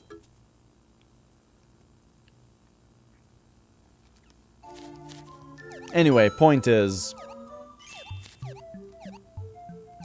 I think the programmed drums in a lot of music is very annoying.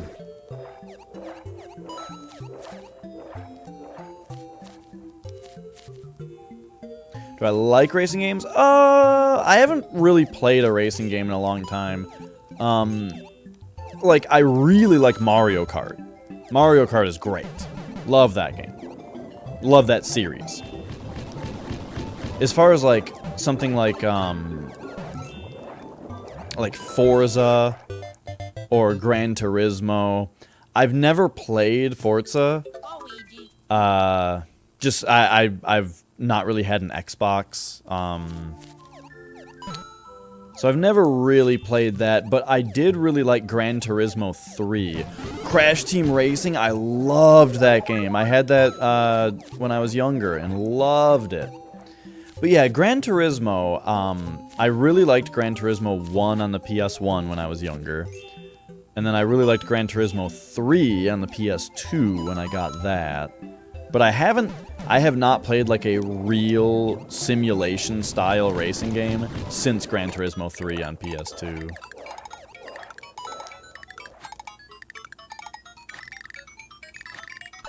Ah, there it is. Oh, fine.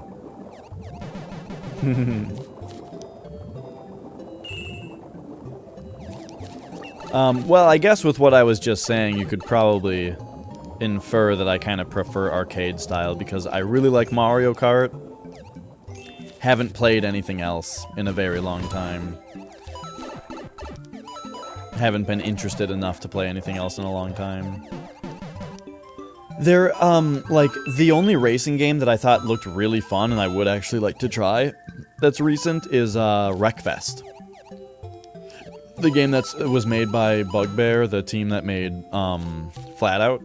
They made Wreckfest. I played Need for Speed when I was younger. I haven't played it in a long time. I haven't played any of the new ones. Haven't really... Ooh! I haven't really been interested in the new Need for Speeds that I've seen. But I had Need for Speed Hot Pursuit 2 for the PS1 when I was younger. And then I also had one of the Need for Speeds on PC that I really liked because you could play as the cops. And I thought that was a really fun mode to have to stop all the other drivers and like lay down spike strips and stuff. That was fun.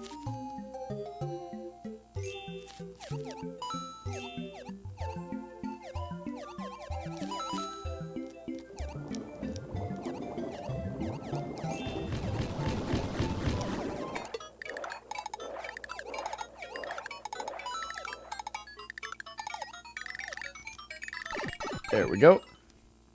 Yes, I can drive a car. I don't drive a ton though. Zeller, is that the one where you could play as the cops? Because what I can't remember is if it was Need for Speed Hot Pursuit 2 that I had on both PC and PS1, but you could only play as the cops in the PC version, or if I actually had Need for Speed Hot Pursuit 3 on PC. It's probably that I just had Hot Pursuit 3.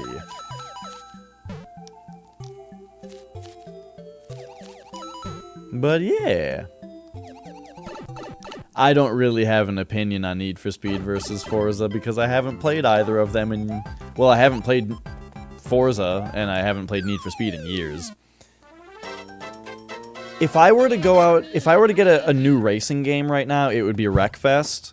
But if that's not enough of a simulation, if you want to know, like, which one do I want, like, to play, that's like a real simulation, I'd probably get, like, Gran Turismo 6 or something. Whichever was the latest Gran Turismo game, I'd probably just get that. Or was there a really cool one recently? I can't remember if there was a cooler racing game that came out. I feel like there might have been. Something that looked genuinely cool.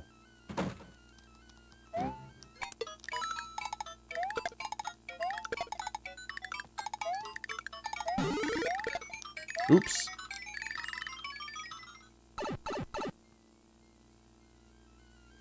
Rise of the Tomb Raider? I've heard of it. I mean, that's the sequel, that's like the reboot. The sequel to the Tomb Raider reboot, right?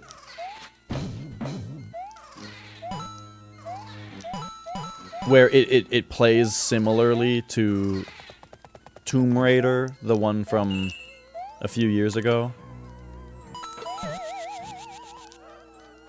That everybody compared to Uncharted. Not saying that it's a fair comparison, I'm just saying it's that one, right? The only Tomb Raider I've ever played is Tomb Raider 2 for PS1. Uncharted sucks! What? Uncharted 2, man, that game is incredible. Uncharted 3, that game is really, really good. Uncharted 1, pretty good. It's worth playing. I didn't finish Uncharted 4, though. I just, like, I'm kind of done with that kind of game, you know? And so Uncharted 4 just didn't really hold my interest throughout the whole thing. But 2 and 3, though, whew! Those games were wonderful. You were thinking Bravely Default. Ah. Bravely Default, well, that's a 3DS game, isn't it? But nah, that's totally fair. Chaos Factor. I have a review, a full game review of Bravely Default on YouTube, and it, I think, was my first YouTube video.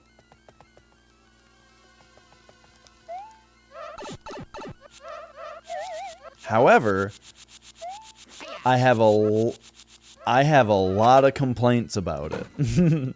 So don't watch it unless you want to hear me bitch about how bad the story is for a half hour.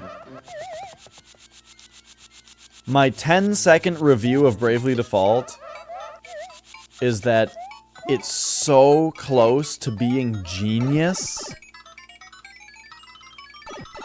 It's so close to being genius. But the characters and plot are so bad that it makes the whole game bad. Like, the problem is that the plot of that game is so dumb that it requires the party to be the 4 stupidest characters ever written in a fictional story in order for the plot to be able to work. And that plot is just a boring repeat of the same thing over and over again until you don't even like the gameplay anymore because you're bored of the repeating story. because the characters never in the game ever take 5 minutes to talk to each other about what's going on and what maybe they could be doing differently in order to solve the problem that they're clearly running into. Instead, they don't put any thought into anything whatsoever and just keep moving forward in the basic story direction. Hey. There is one interesting thing about it, though. There's one very interesting thing about Bravely Default. And so, maybe I should be less harsh about the game, because there is actually something that's potentially really cool about it. So, Bravely Default spoilers. If you haven't played this game yet, I'm about to say big spoilers about it.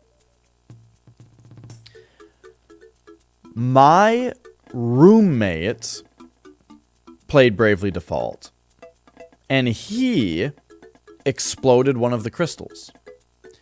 You know when you're praying to the crystal to light it, and Aerie tells you, don't pray too long, or it'll explode, or something like that.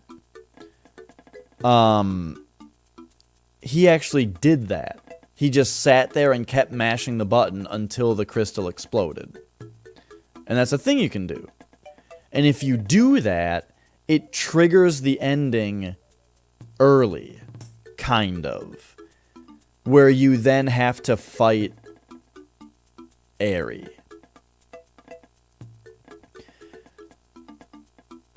Which is really, really cool. And it also makes it also sort of makes it so that my personal problem with the characters not questioning anything and instead just doing the regular video game protagonist thing to do, it makes that my fault. It makes it that I was the one who sat there just going through the video game motions, not questioning it or doing something differently. I was the one listening to Aerie and just doing what she told me, even though it was so obvious that she was bad, and the game told me that halfway through without the characters doing anything about it. Now, I could totally get behind that, and that would really change my opinion about the game, sort of, because that is kind of cool, if the blowing up the crystals ending wasn't sort of a bad ending, because you don't actually, if you blow up a crystal, you don't fight Ouroboros, right? Don't you just fight Aerie and that's like the ending? So if that weren't the case, then I would really like it.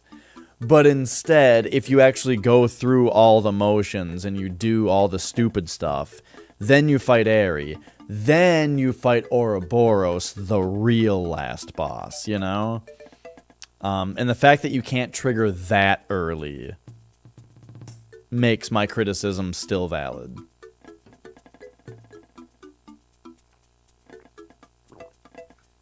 Okay, we had to set the DS down to have a discussion there.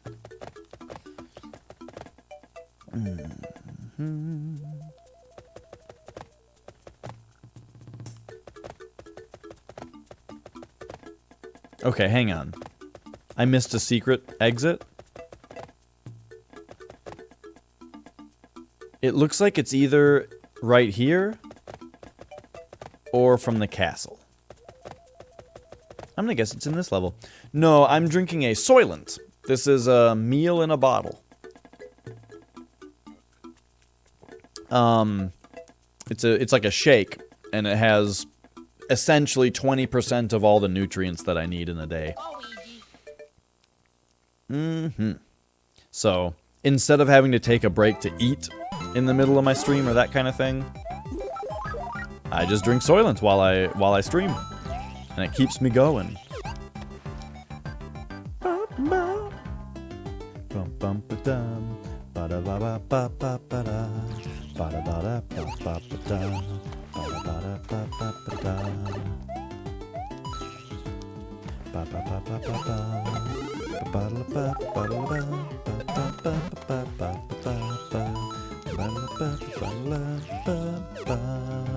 Hey, Penguin.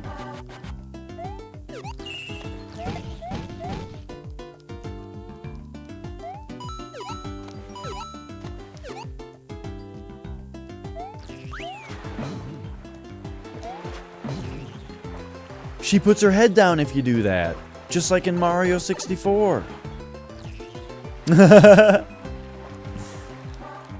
Yeah, so basically, I played through this whole game without doing Worlds 4 or 7 because I didn't see how to unlock them at first. And the whole time we were Mario. So today, we unlocked World 4, we're playing through World 4, and I thought, you know, I played enough Mario, let's be Luigi.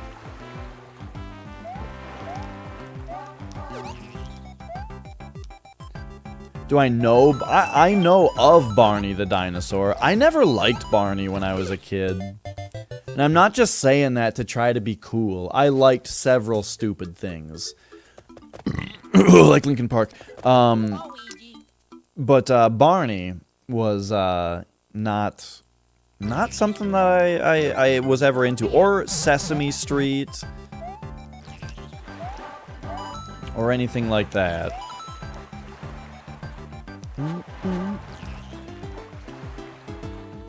You like Luigi more now? I like them both the same, I think. I did watch some Fairly Odd Parents. I was a little older. Fairly Odd Parents was a genuinely good show. Similar to SpongeBob SquarePants.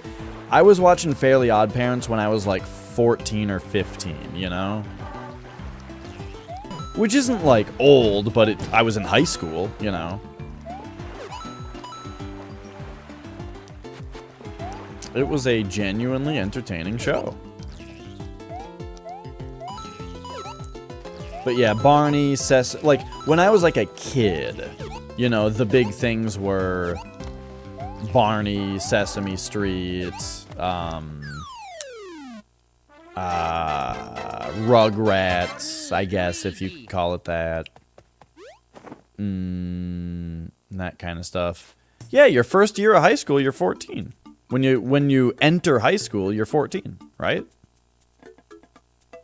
Right?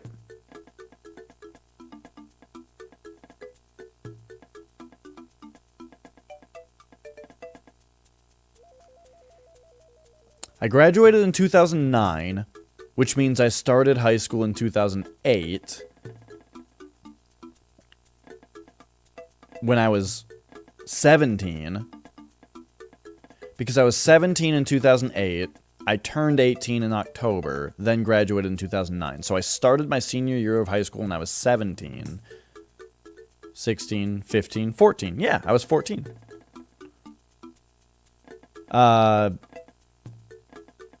Anyway. You were just older than the targeted demographic? Yeah, so I was... Like I'm saying, 14 or 15 when I was watching a lot of SpongeBob. Maybe even 16.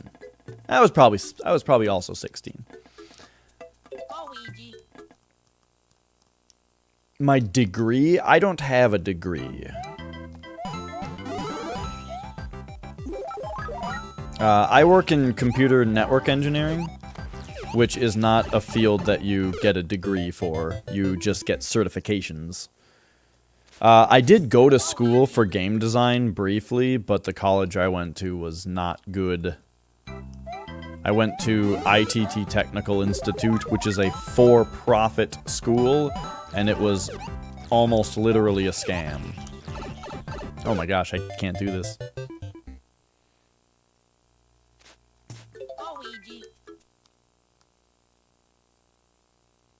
So yeah, I started high school when I was 14, and then turned 15 a month later, you know. Shit.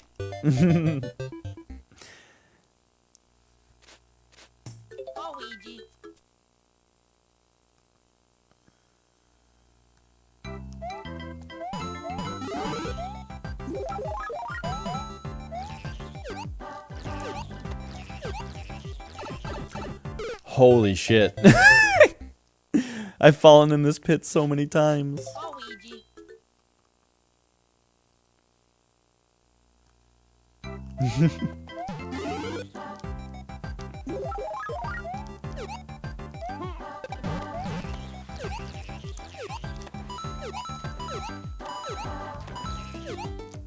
Oh, he turned around.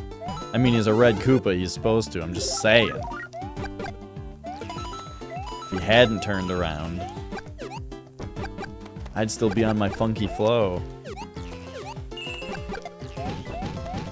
Okay, so I am looking for secrets right now. Possibly a secret exit to this level. If it's not in this level, it's probably in the castle. Voogie! How you doing? I needed you the other day. There was a perfect narrow stare-in moment, and no one was here to post narrow stare-ins.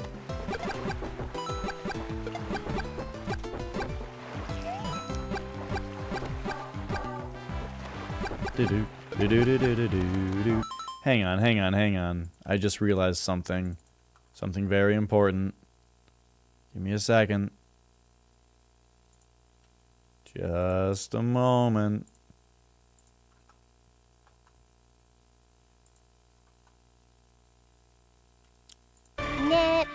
There we go. Okay. Everything's okay now. We're back.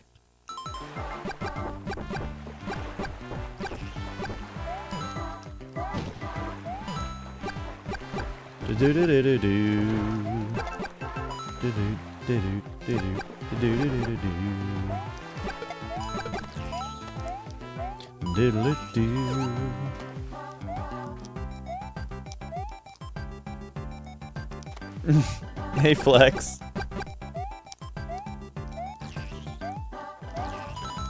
What's all this dog business?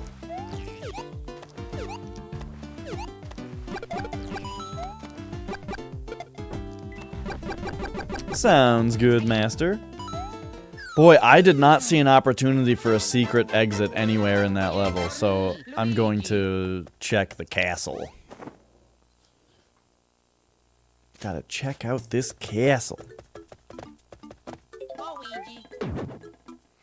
I guess it could also have been in the underwater level.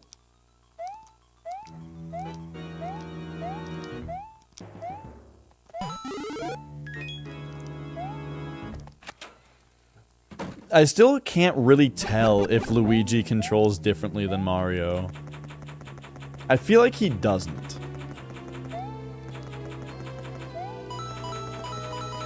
But what I'm worried about is the fact that I think that this game controls generally kind of sluggishly. And so if Luigi's thing is his normal thing where he's slightly more sluggish, then it'll just be me going, gosh, this game is kind of sluggish, isn't it? And just thinking that it's the regular game, not realizing that it's actually being made worse by Luigi.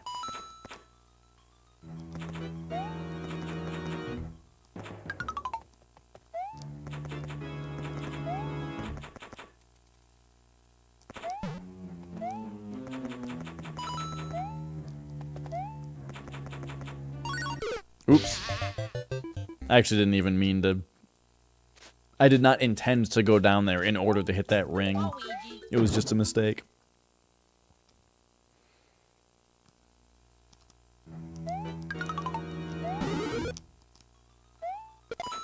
That's probably not what we need. It's easy to die in this game. Luigi. Is he saying go Ouija? No, he's gotta just be saying Luigi.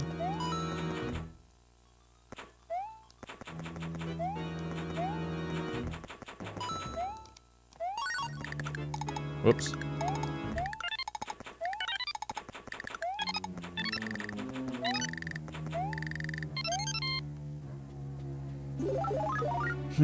I did not see an opportunity for a secret exit here either. The first Idea Factory for Switch comes out this month. Interesting.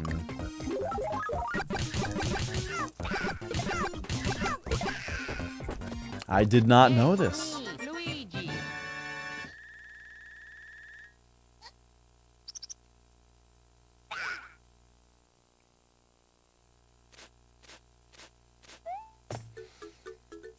Okay. I just have to know. There's one stupid thing here that I gotta know.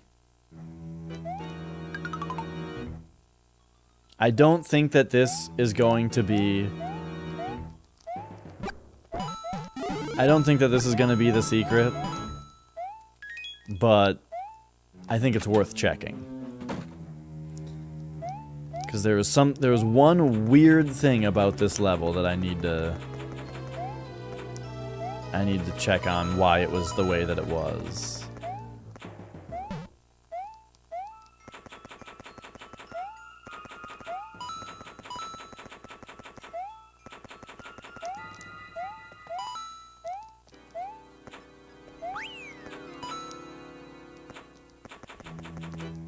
Okay.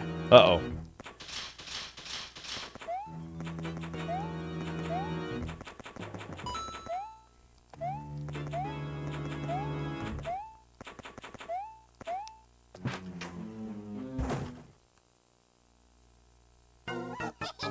Okay, here we go. What the hell is this? Okay. I just don't know why you would have an arena with pits under it. You know, I don't remember seeing that anywhere else in the game. And, I figured it was worth a shot.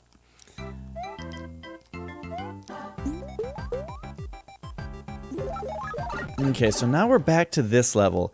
This level has got to be where the secret exit is. Oh, if only we could have a blue shell. That power-up that I'm always complaining about, that it turns out is amazing. In water levels.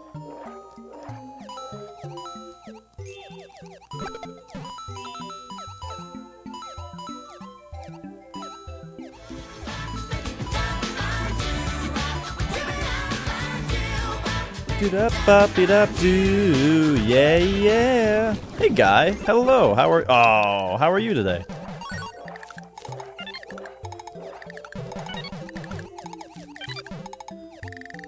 I'm not gonna get all those, jeez.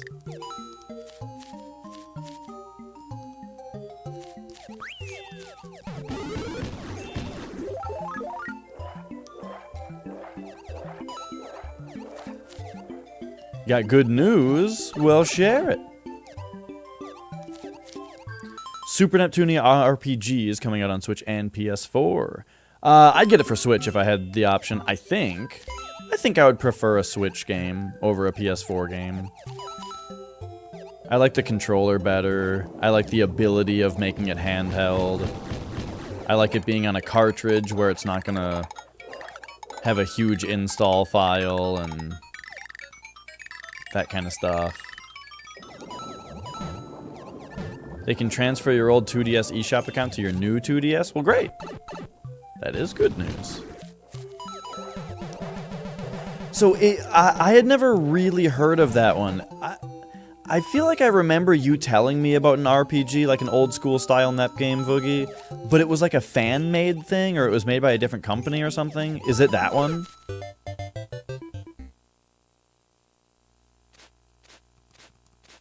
Luigi.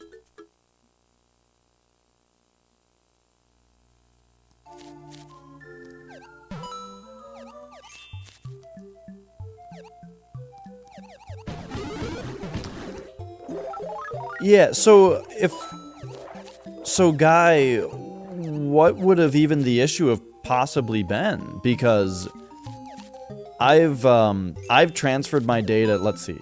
I had a blue 3DS, then I got a red one, then I got a purple one, then I got a 3DS XL, and now I have a new 2DS XL, and I've transferred all my data between all of them.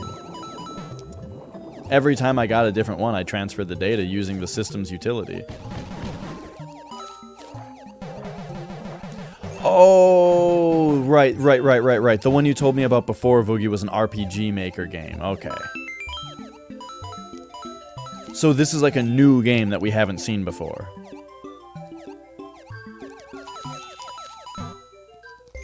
Oh, icy guy. Okay, that makes sense.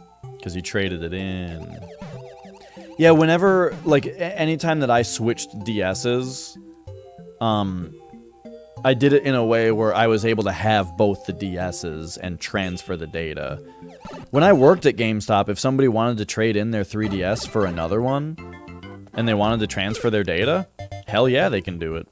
The thing would have to sit there for 45 minutes, but I was okay with it if they were. They have to transfer their stuff. Luigi.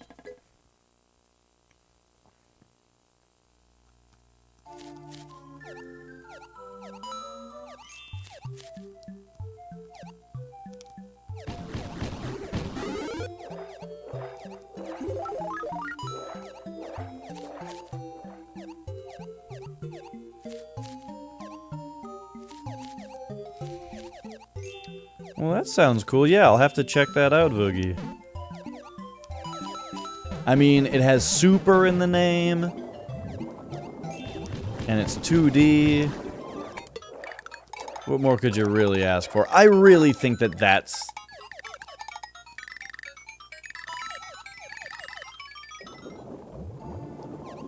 I really think that that's the secret right there. I'm just gonna die because I really think that that's the secret right there. Even though I thought that I already tried it, we have to try it again.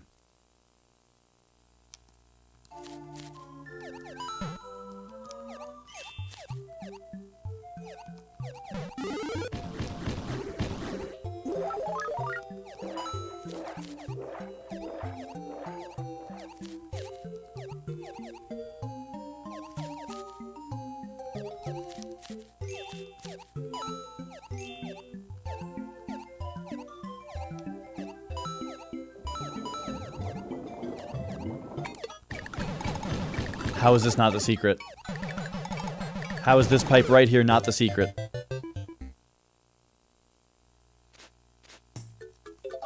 Okay, we really tried it that time, so I'm convinced that that's not the secret.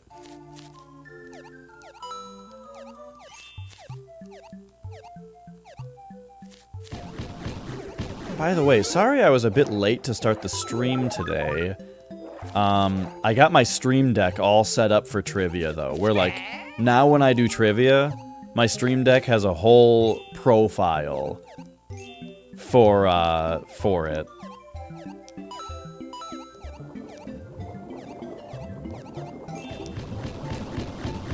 So I guess now we do the opposite and hit that switch as late as possible.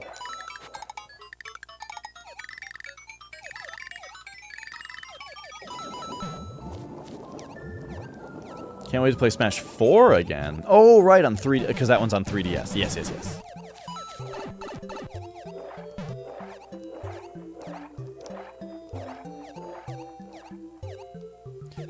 Who is your favorite character in that one? I've heard Bayonetta is very, very good in that game.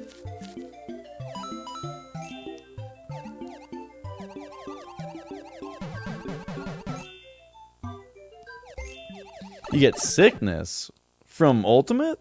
What do you think it is about it? That's very interesting.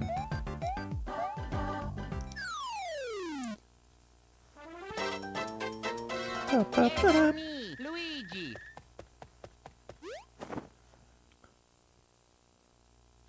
Mewtwo, Ryu, Cloud, Duck Hunt, Sonic, Ness. Oh. So Mewtwo is that in any particular order, or like Mewtwo is the best, or Oh, because of the Switch's screen, huh? I mean, I almost always play docked. Like 90% of my Switch playing is on the TV. Even more than that.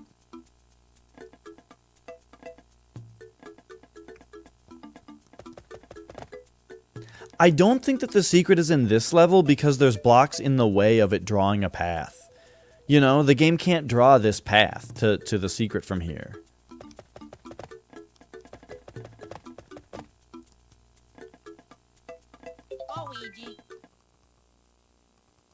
Like DK a lot too. Nice. I've seen some good DK play on Ultimate.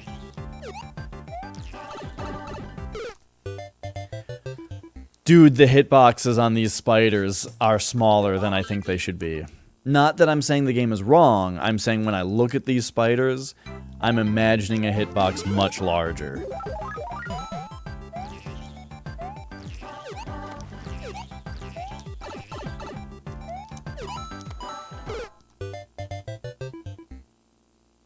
That one was a little different. That was just me generally being bad.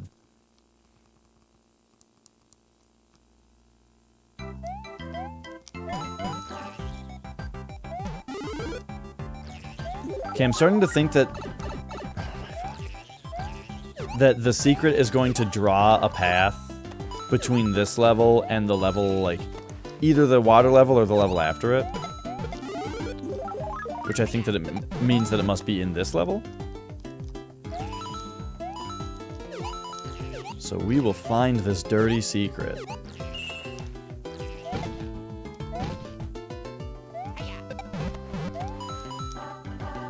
Just look for any amount of suspicion anywhere.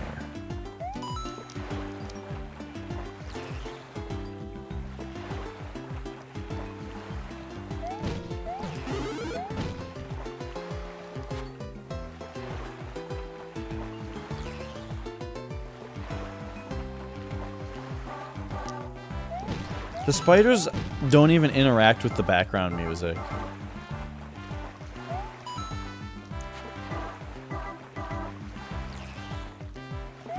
Oh yeah, I played a lot of Charade in Soul Calibur 2. So those coins are a little higher.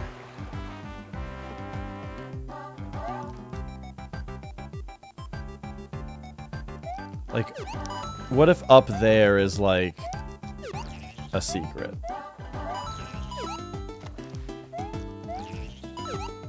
Which I'm only saying just because those coins are drawn on the top layer. Well, nothing else in that area really does that. Oops. Then this is the end, right? Yeah.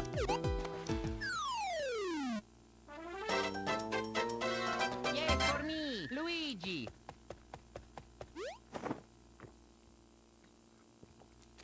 Oh, I didn't realize that,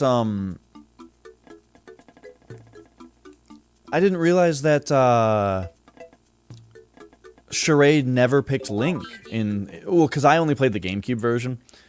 And yeah, I never noticed that Charade was never Link. Huh. 2B, she's in, like, the new Soul Calibur, right?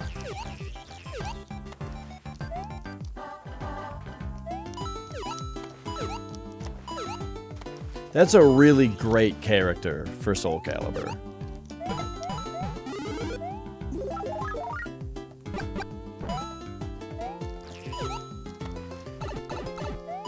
Yeah.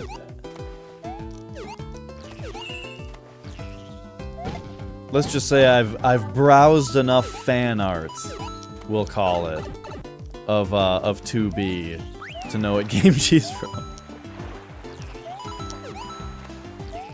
Wait, what if you go ahead of the Dory?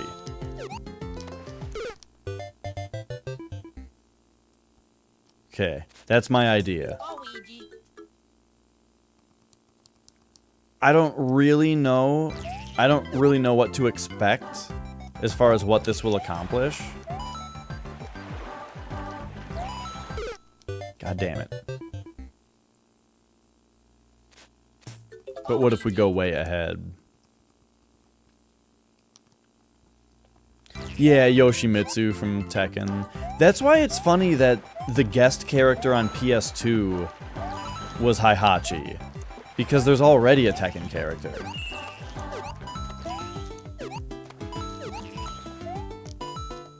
Oops.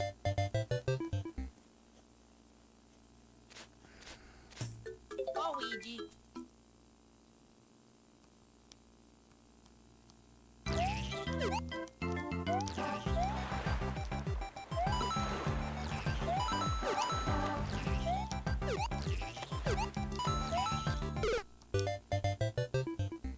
These spiders are the most difficult thing in the world for me. I keep hitting them on the sides, and it kills me. Because I think that part of it should be a bop. Like that! Luigi.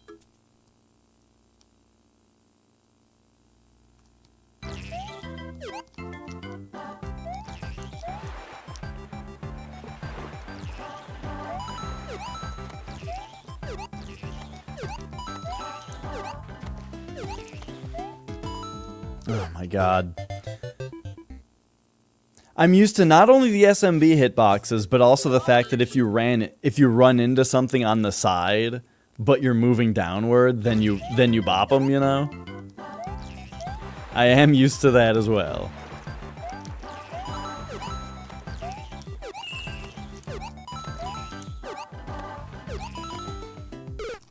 I'm just trying other stuff now.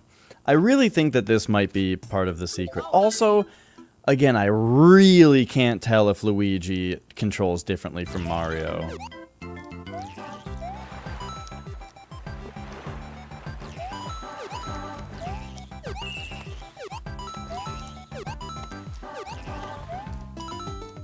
Oh my god, this fucking spider, dude. It drops down at the worst time possible. Like, if I try to go right for it, it stays too high. But if I land and then jump at it, it drops down just before I hit it.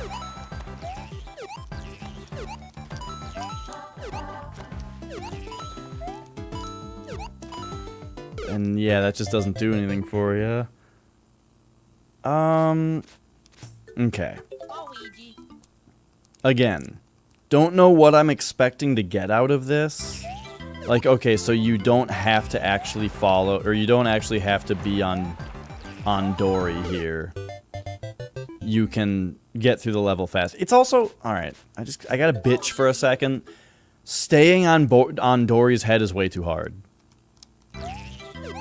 It's very, like, slippery and not good feeling to stand right here. Anyway. So you don't have to ride her because you can just do this to get through the level.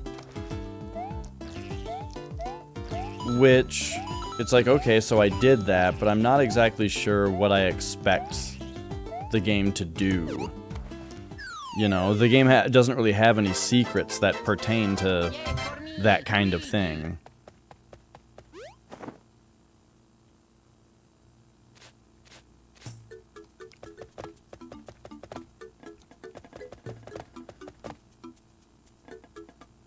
Luigi.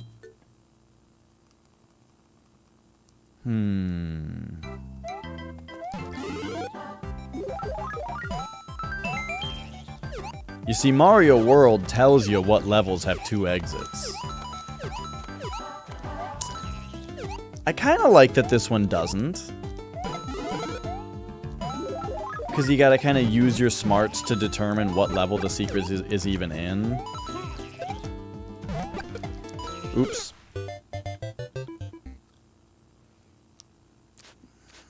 Luigi. So the only Soul Calibur I ever played was 2, and I don't recognize the name Cervantes. I'm guessing that that person is from one of the later ones. I legit tried to buffer a jump just there.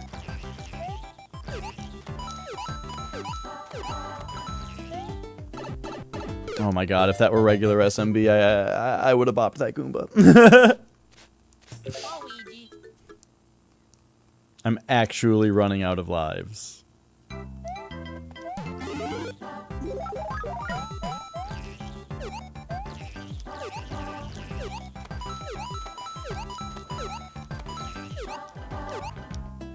Hiya.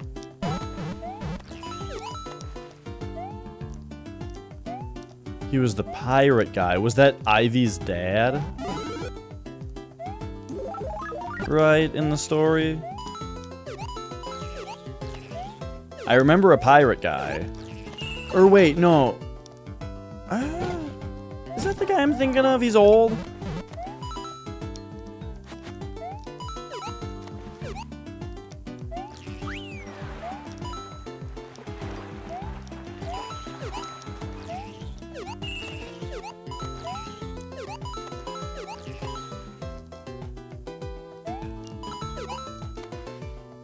I'm trying to get high up right there. Luigi.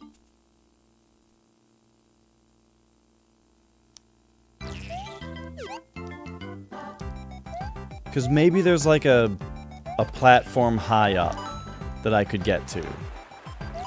If I bounce off the last of these spiders when it's high up. Luigi.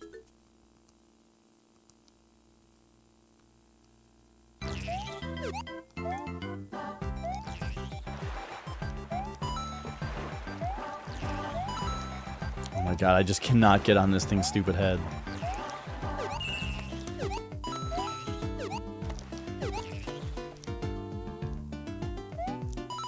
Ah, you drop down a little bit again.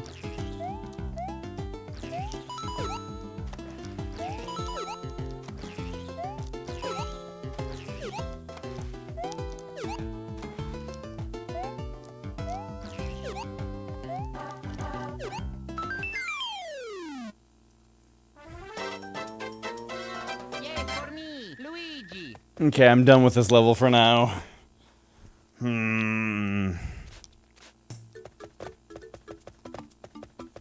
I'll do one scan through this level, but I really don't think that the secret is going to be here.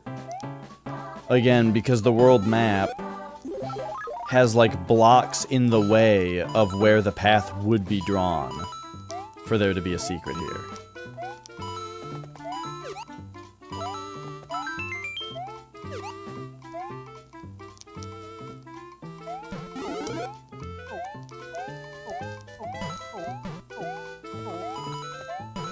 Oops. Fuck.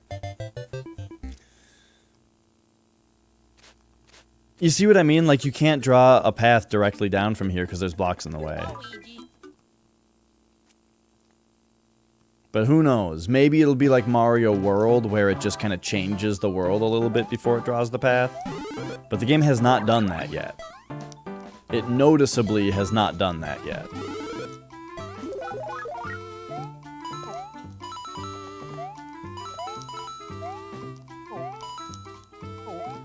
Do-do-do-do-do.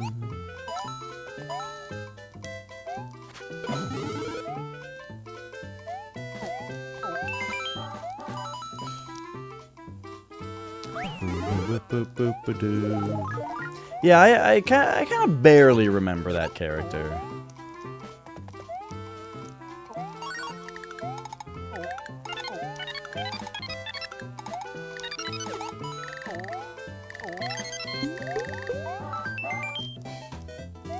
I gotta start rebuilding some lives since I was dying so much. But yeah, my favorite characters in Soul Calibur 2... Oh, I think that just goes up to a coin.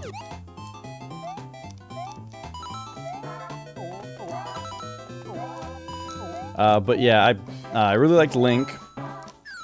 You know, Link was just, he was really good. Yay for me, Luigi. Keelik. Who is the guy with the big, like, scimitar?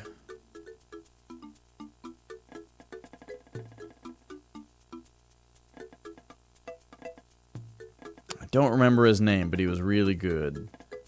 And then Talim, Ivy. I'm getting cold. I need to go get a sweatshirt.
Usually I start a stream with the sweatshirt on, and I'm like, God, what was I thinking?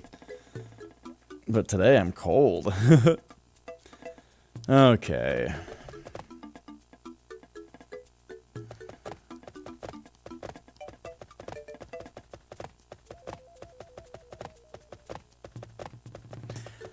I feel like the secret is going to draw a path from here to here. Or maybe here. And I'm not sure if that would ever come out of the later level. You know, you would think that the secret would come out of the first level that it's drawn from, because the idea would be that you would skip a level if you got the secret.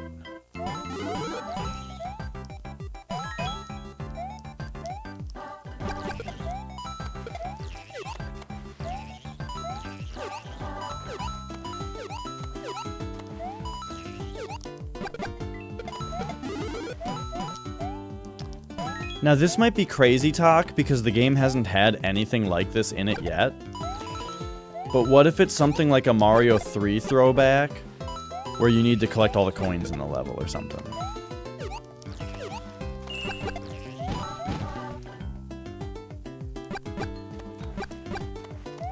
Berserker and Assassin, they're like the guys that are in the story mode, right? Like, they're kind of like the generic guys that you play against.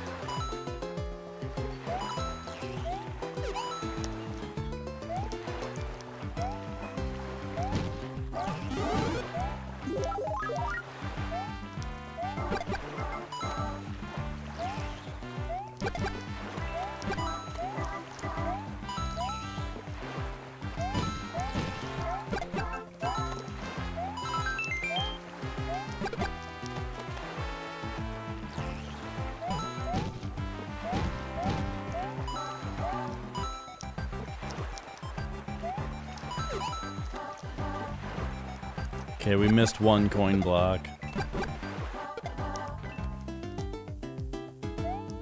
I don't think we're getting it.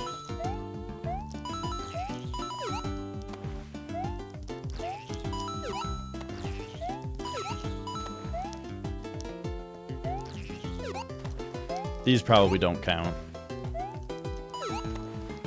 Shoot.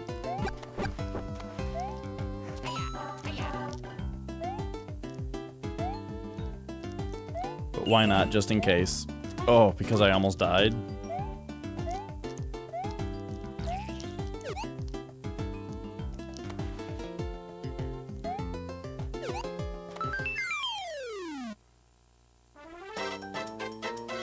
Yay for me, Luigi.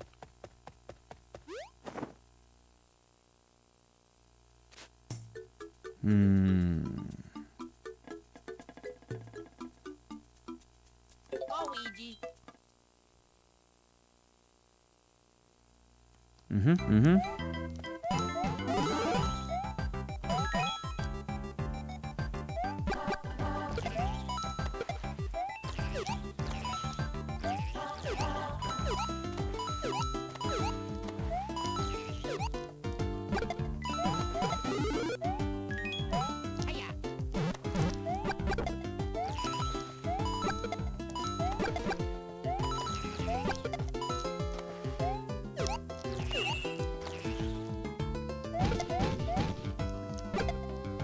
Oh, what if the secret block is above those?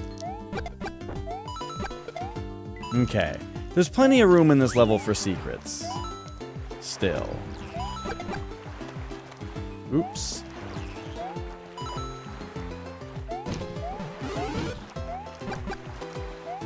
Whew.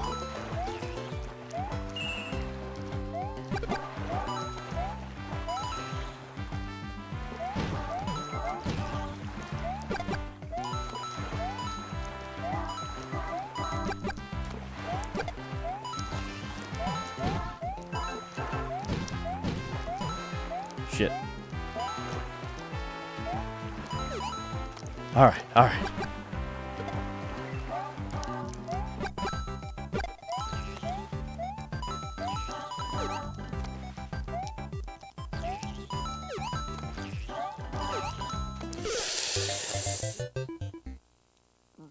Right in the pit. Luigi.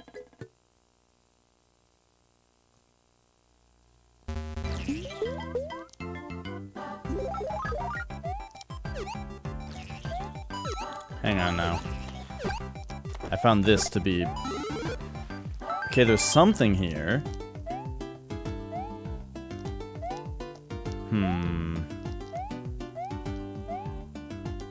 Okay, nothing special.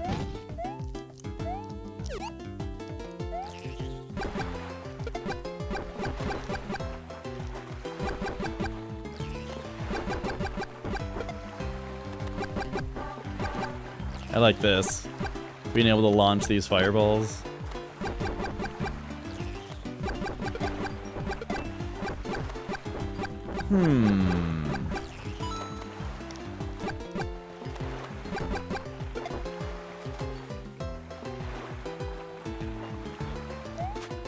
So if we do this, Dory puts her head down.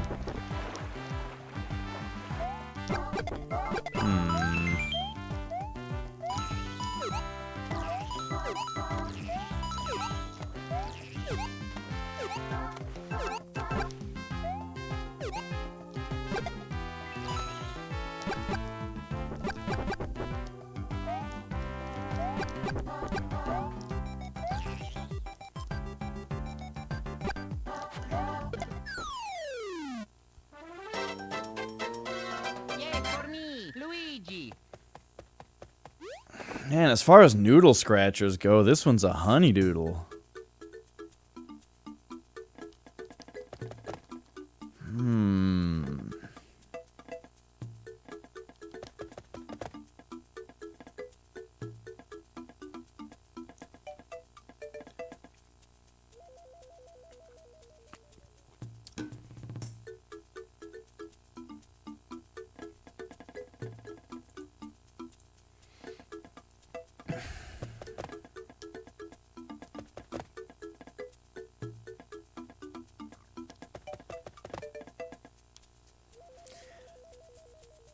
How do we get to this one-up house? Alright, let's stop my nonsense about it being connecting those two levels, meaning it has to be the one from behind. Because we gotta take a closer look now. At this area.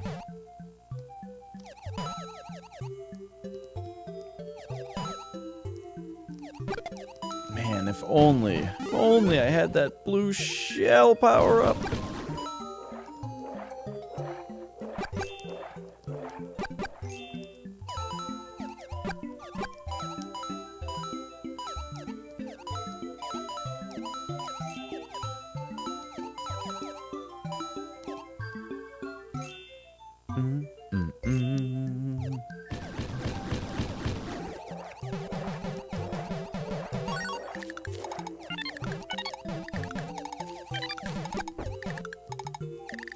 It's only a distraction.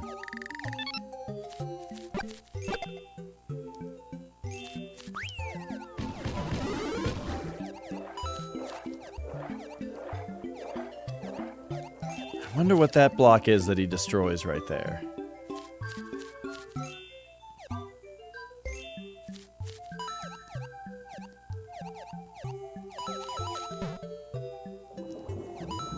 I found it crazy that the secret here isn't that pipe right there.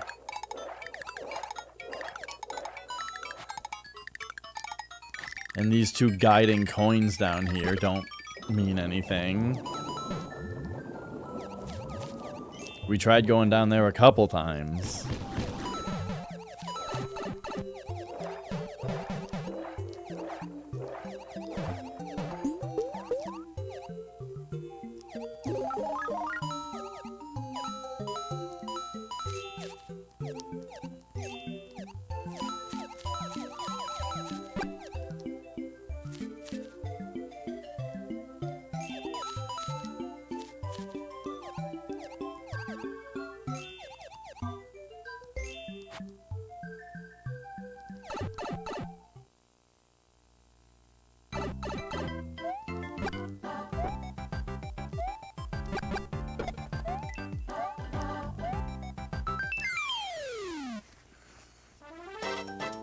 I think maybe Luigi does jump a little bit higher.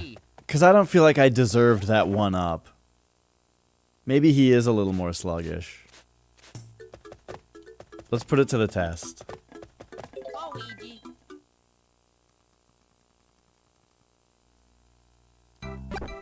His regular jump compared to these things gets him just about exactly up to that, 4 squares high. That's how big Mario's jump in regular Super Mario Bros. Was.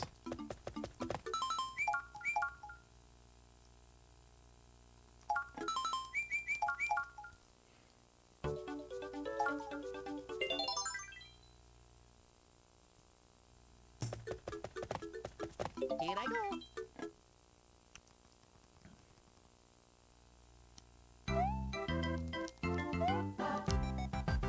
Yeah, they jump the same height. So unless it's only a difference with how their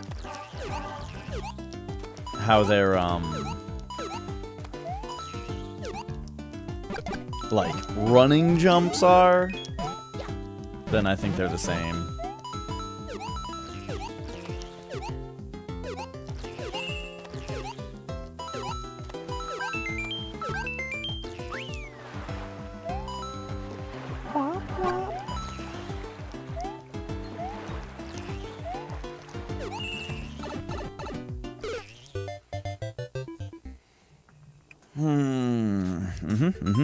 Alright, back to Luigi then.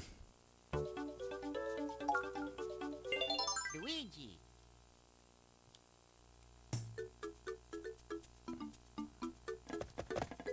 Luigi. So it's gotta be the castle then, right?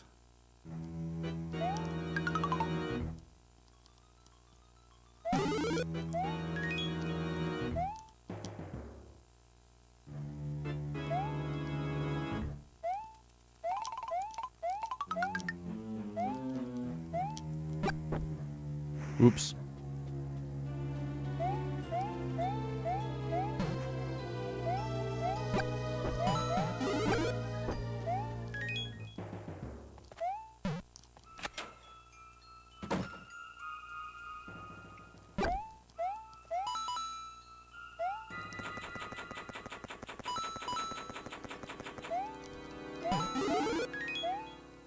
This castle puts a lot of pressure on you to go fast.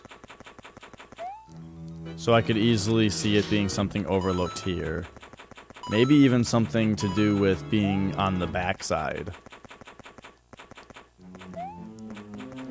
of these cages somehow.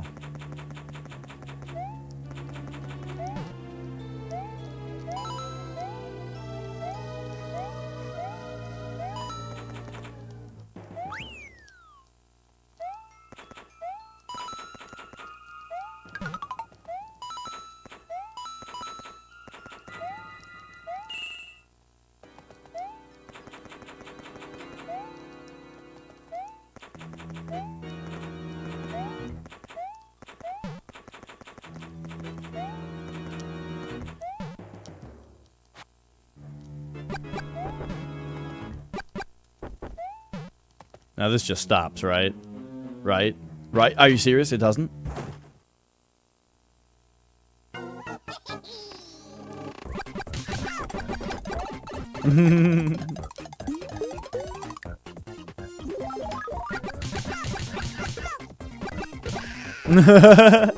Yay for me. I expected it to stop since the screen stopped scrolling.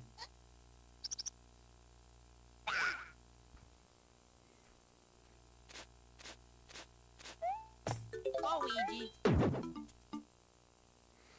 Okay, so I really stuck to the right side quite a bit on that one. Maybe we should stick to the left side a little bit more and see if I see something weird going on there.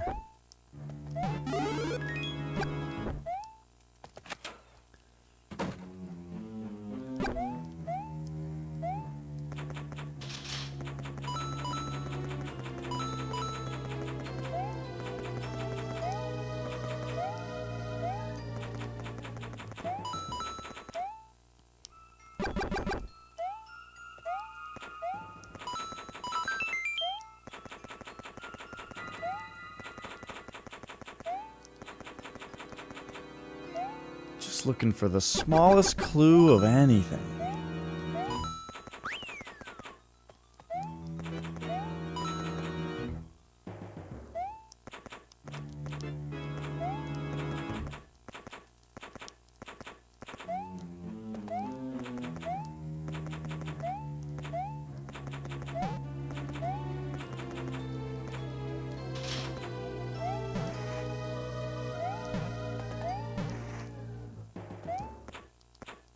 What if we just stay up here and let it completely cover up the door? Does it just keep coming up? Alright.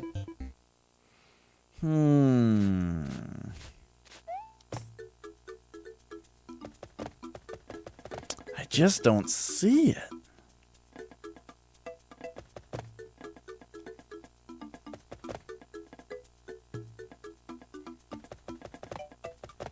We gotta come back to it. I gotta do a mental refresh Luigi. by doing another level. And you know what? The other level is the other level that I can't find the secret. But here we go. We are secret hunting because I'm pretty dedicated to 100%ing this game.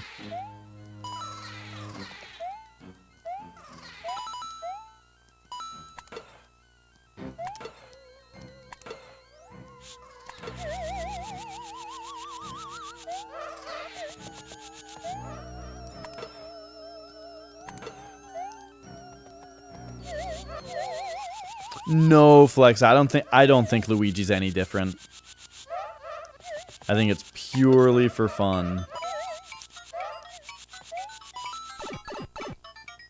Which I kind of like. I kind of like that he's no different because it makes me want to play as him because then I get to be a different character for a little while without him being worse. Just from beating the game. When you beat the game, it tells you like the end, you know? But the background on the screen that said the end kind of somewhat subtly had like a little... It was like a wallpaper that said how to play as him.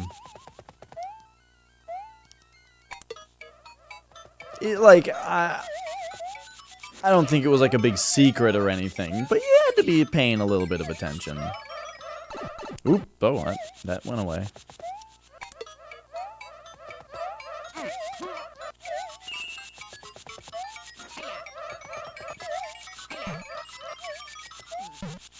Man, this secret is a hell of a secret.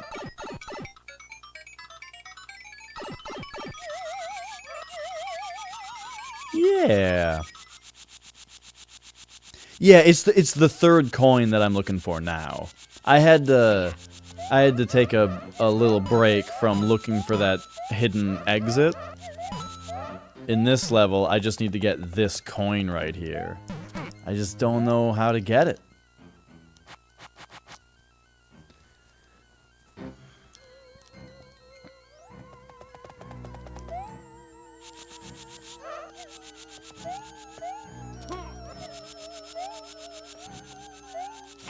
We've already been in this door over here. That was actually a secret exit from this level.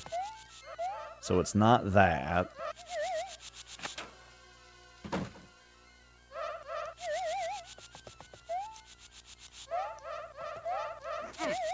Flex, what's the Ned Flanders line when he says, as far as noodle scratchers go, this one's a...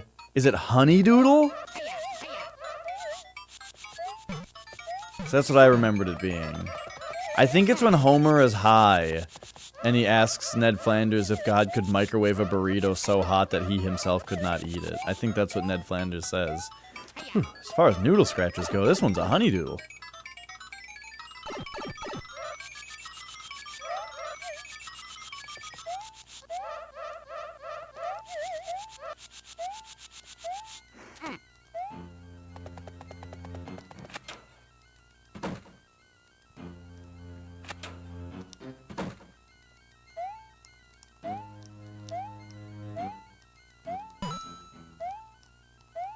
We have coinage. We have hidden block. As far as melon scratchers go, that's a honeydoodle. Okay, I'm glad it's melon scratchers, because the thing that I was thinking sounded weird about it and not right is the fact that noodle rhymes with doodle. And that makes it sound weird and kind of awkward, you know? So I'm glad that I was wrong about that particular word.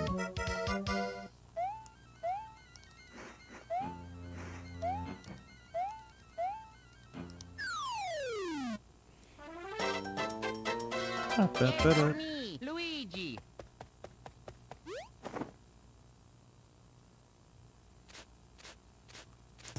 Luigi.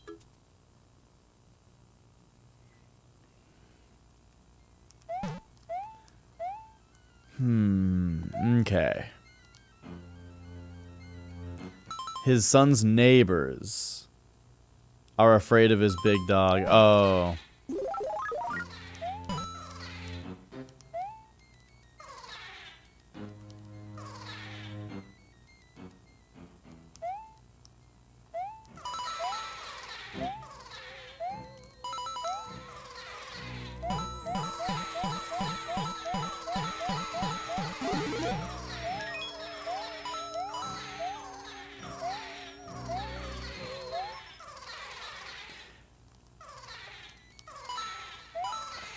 Oh, yeah?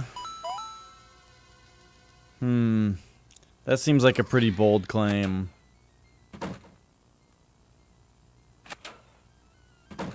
That's the kind of thing that I wonder... It's the kind of thing that I wonder why someone would even say that. Like,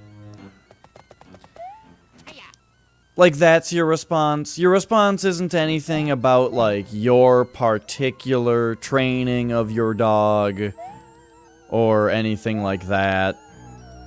But rather, you're just going to say that it has never happened.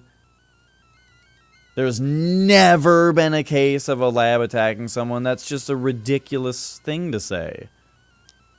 They are a super common breed of dog. It's just like how most traffic accidents happen during sunny days, because it's sunny a lot of the time, you know? That doesn't... No, there's never been a documented case of a car accident happening in broad daylight. Oh, it's the most common? Well, it's daylight a lot of the time.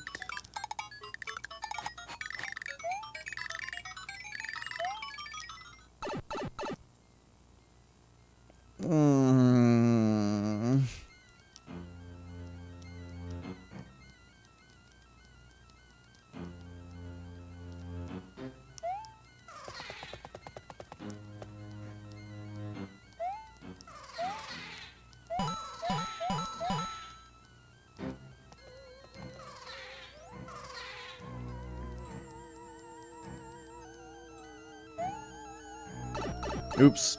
I tried to wall jump there, but I wasn't holding left.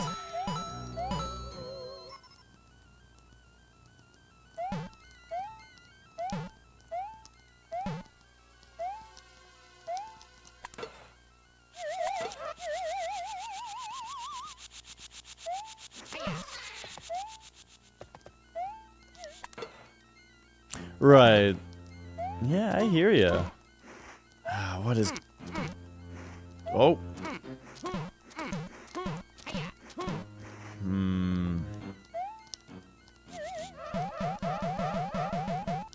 Whoa, I had a really good feeling about that.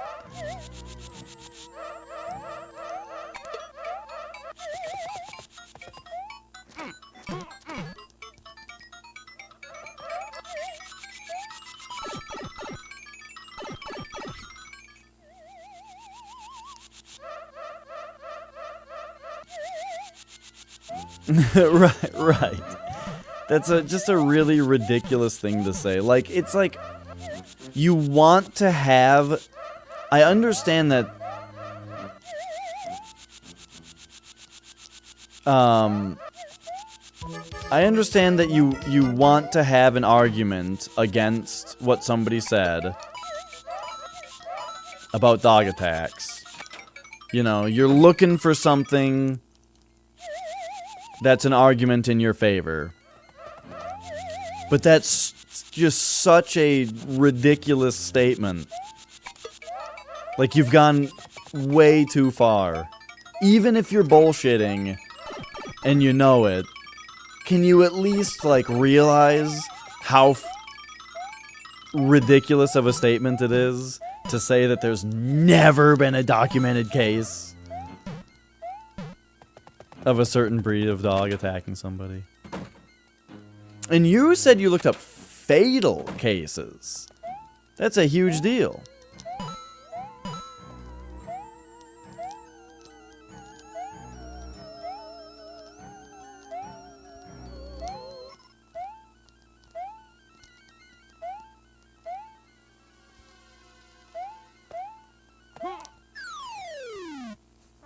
Wow, though. That's really interesting. The fact that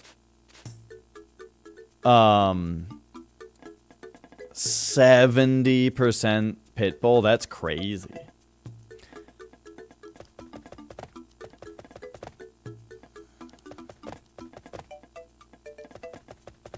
Luigi.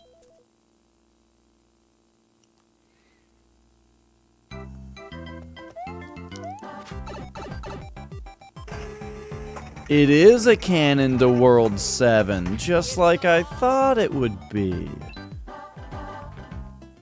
So I wonder if there's any if there is actually a natural way to World 7 from World 5. It's a cloud world.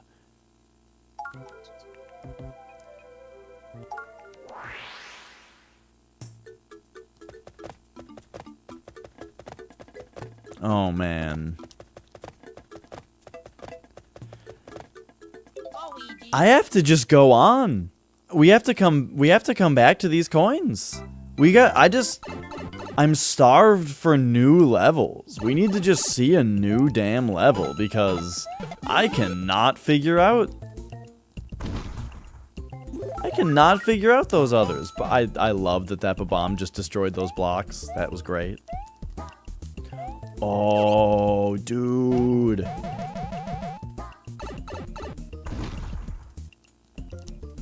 Told you that Mike Myers directed all the Austin Powers movies. Okay. Yeah. I wouldn't be super surprised if Mike Myers had directed them,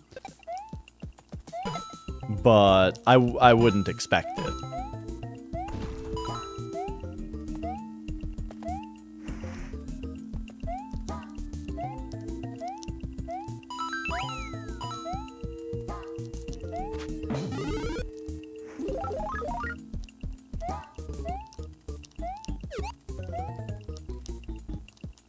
Oh, hello.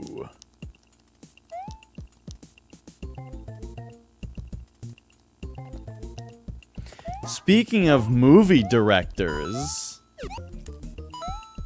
that might just have something to do with today's trivia, if we get to it.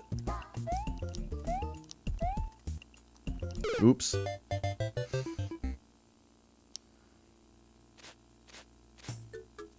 Oh, yeah, I never really thought about that before, Flex. The fact that, yeah, they did the 3 movies and then never did another one. They didn't even do, like, a return to it once, you know, Mike Myers got less popular.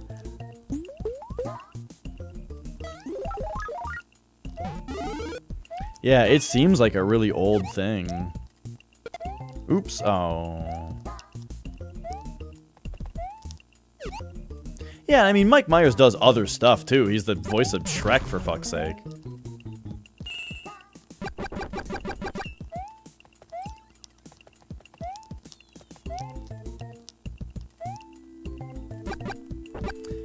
He killed James Bond? What do you mean?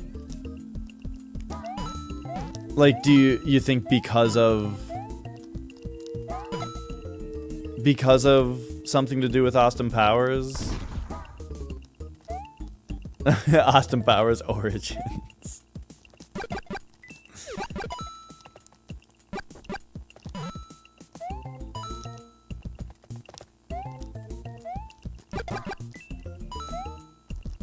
I thought you could wall jump off a single segment like that. This is a very clever. This is a very clever coin. Okay, will this Bob-omb respawn? No. All right, I really think we can wall jump off this. Like, yes. Oh, but it wasn't enough. Oh, but now we can probably get up there. Okay. All right, all right, all right. Here we go. Here we go. Gonna jump up here. Up here.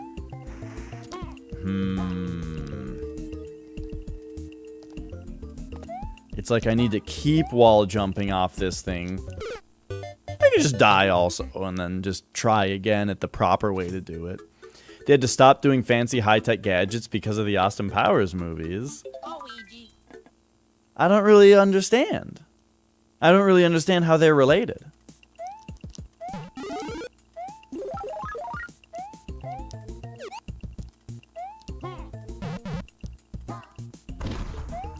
Like, Austin Powers made it seem stupid, and so they thought they couldn't do it because it was stupid.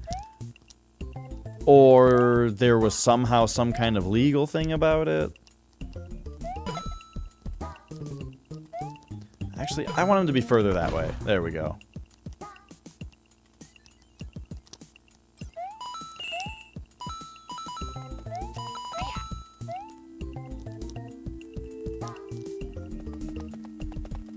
What would an old, or what would a origin story of Austin Powers be called? I don't really know enough about James Bond to make a James Bond parody out of it. Whoa! Oh, okay, that has bombs coming out of it. Which is convenient because of that. That was very close.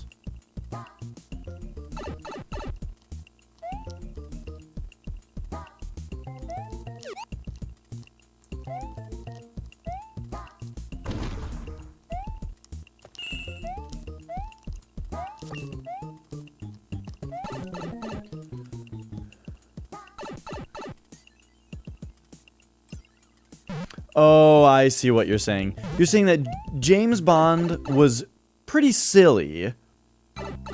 Born to shag. That's real good. Now they... Don't say that so loud or they'll make it. Because they've got the title. Yay for me, Luigi.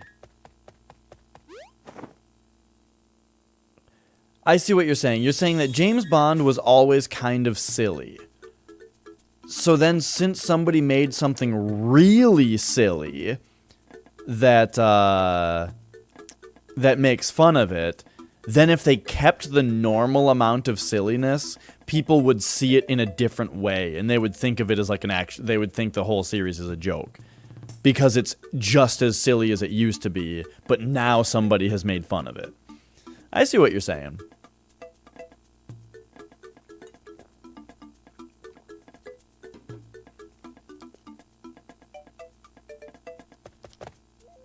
Luigi.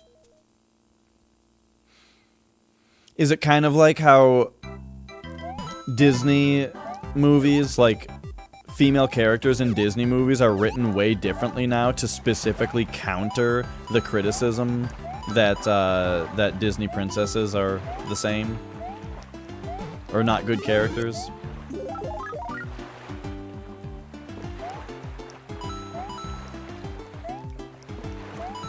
Oh, yeah, I hear you, Flex.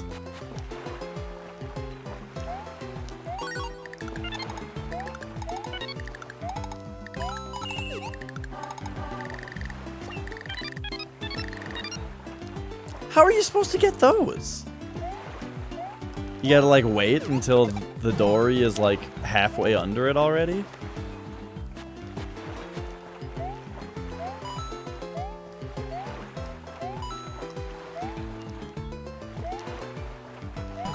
I heard a very interesting thing the other day.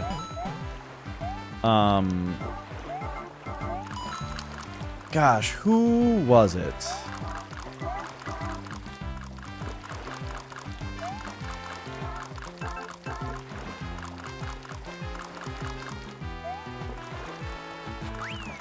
I gotta think of what YouTuber it was, because it was a very interesting point. They were... Thomas, shit! It was,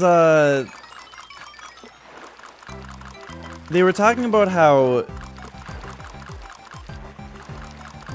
The thing is, the reason that it was part of what was interesting was just that the point of the video was not about Disney. It was just like, it was an aside that they were saying, have you ever noticed how Disney movies, or Disney has gone way out of their way lately to be really, really inclusive, except, oh, I think it was Your Movie Sucks was talking about this. Yes.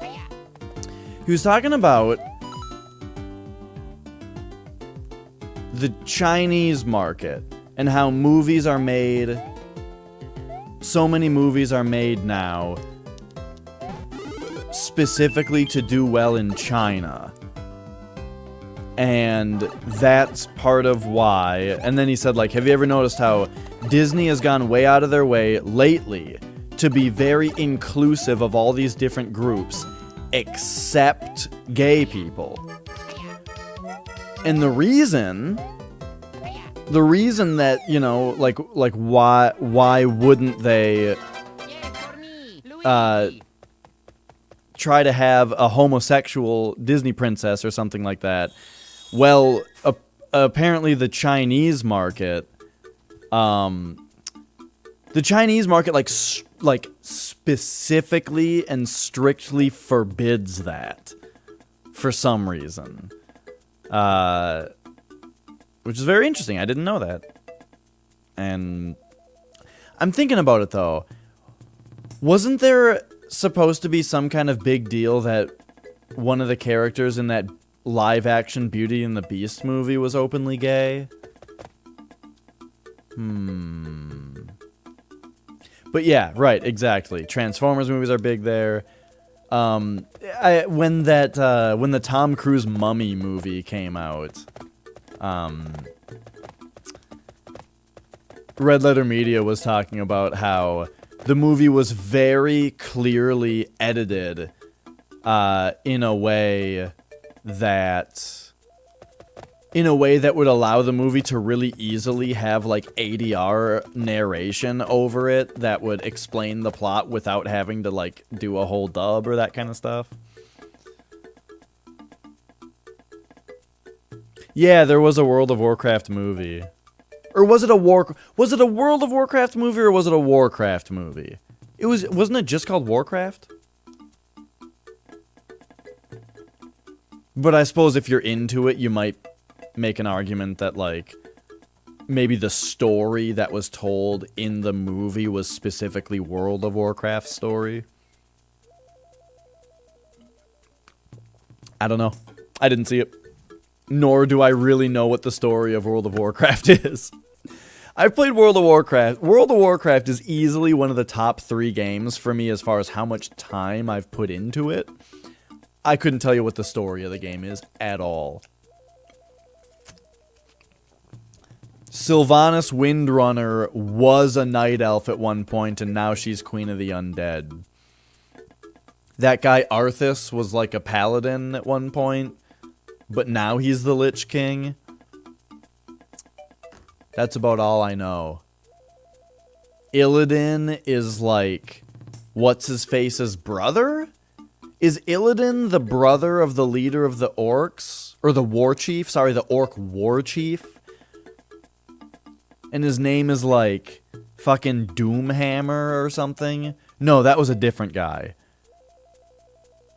The orc war chief's name was something, and then at some point his son took over. Or something. But the thing is that I don't even know if any of this is World of Warcraft's story. I think this is just like general Warcraft lore. So yeah, I don't know anything about any of that, despite the fact that I played the game a lot. Because it's an MMO. You run up to the quest giver, You don't read any of their text, you just hit accept on the quest, and then the checkbox comes up that tells you what monster you need to go kill. There's no story in an MMO. I need to plug my DS into the charger.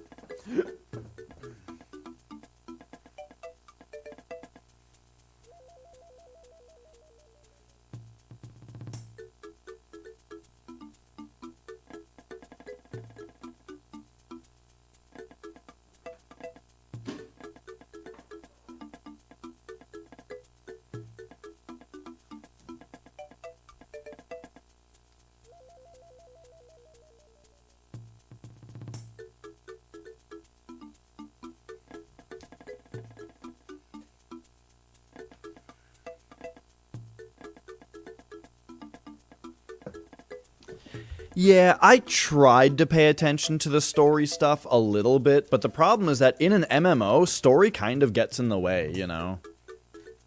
Just in that, like, kind of game. It's difficult to... In, like, a regular RPG, you know, it has a gameplay flow that's a lot different from an online game. And I feel like stopping for story kind of gets in the way in an MMO. I do really like Final Fantasy XIV, though. I think it's a really fun game. The Hunter's Log, or whatever it is, where you need to, like, defeat a certain number of every kind of monster to get permanent stat increases and that kind of stuff. Mwah, that is the kind of stuff that I love in games. And get super into, and need to fill out in 100%, you know? I think they just give you a big experience bonus, though, in 14. They don't give you a permanent stat increase, but either way, same thing.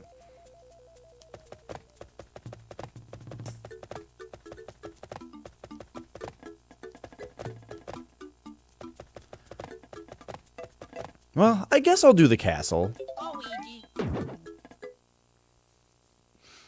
And then we'll go back to 100% the world once this is done.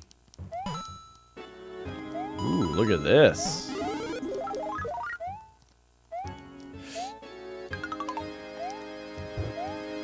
Oh. It went away from me.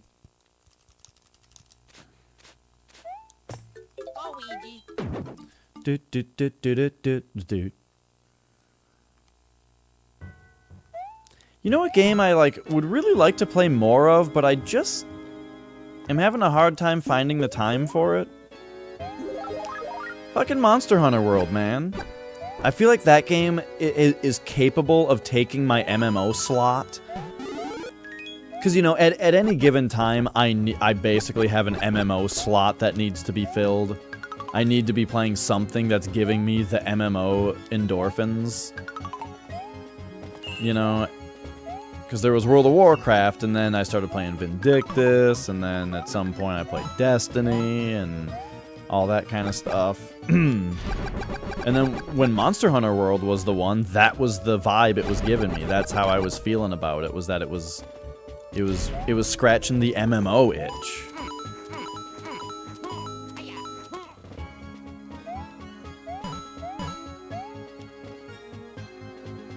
The live action of Monster Hunter? I'm talking about Monster Hunter World.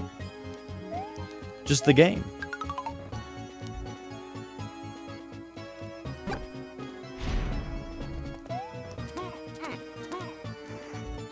Which I really liked that it was scratching the MMO itch, because the gameplay of Monster Hunter World is better than an MMO.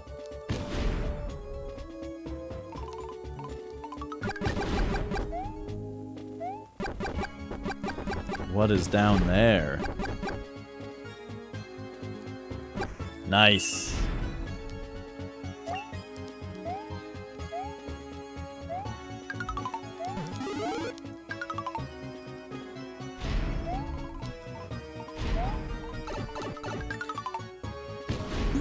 Oh, were you just questioning me comparing Monster Hunter World to an MMO in general?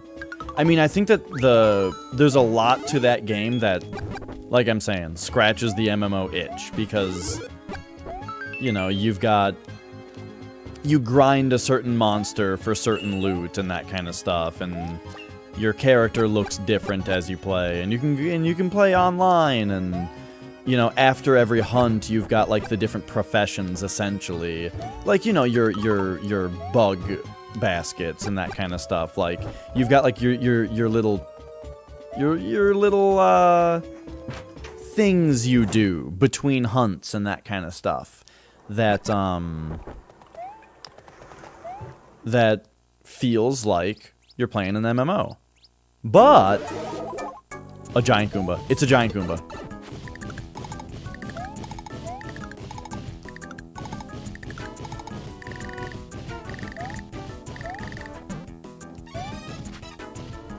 Ooh.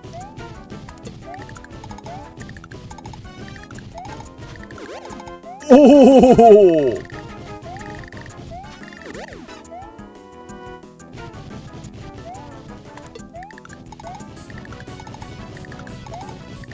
Oh!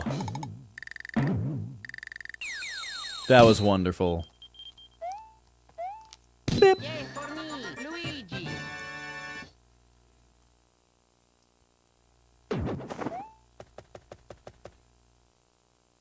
What?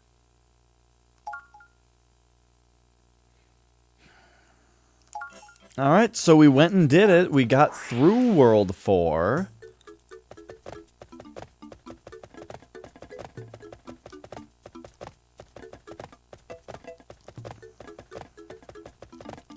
Now we will just open up these real quick.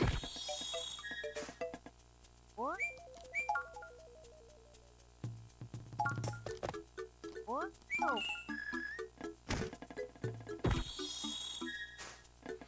What? And with that, all that we have left in this world to do is one coin in this level. And we need to figure out how to get to this one-up house.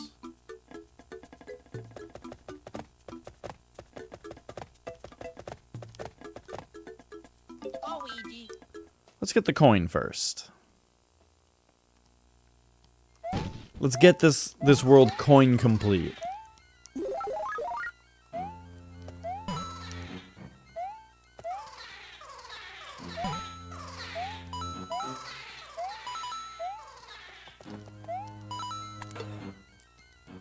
I must get my observation skill to maximum here.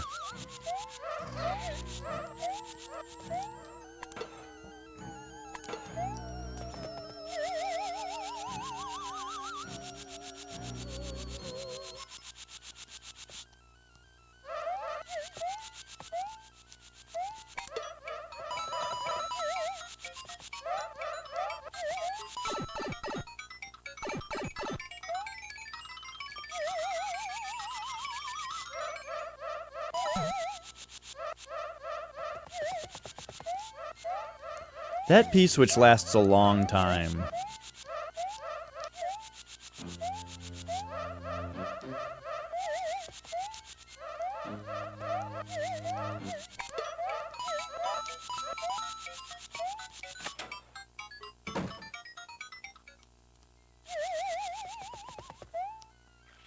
If I could get into this room and still have the P-switch activated because of how long it lasts, would that do anything? No. And the secret in the top left of, or the top right of this room is the secret exit to the level. And that's where the second coin is. So this really all goes to pointing me towards saying that the secret lies after this pipe. However, this is a ghost house, which means there might be something earlier on in the level that would transport me to this spot, in the spot where I'm supposed to go. Why is this not just a door?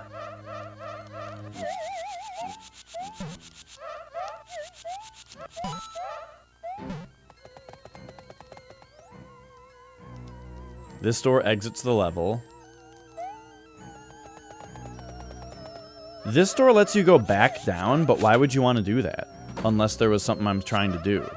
Maybe we just gotta go really fast. Hit this switch.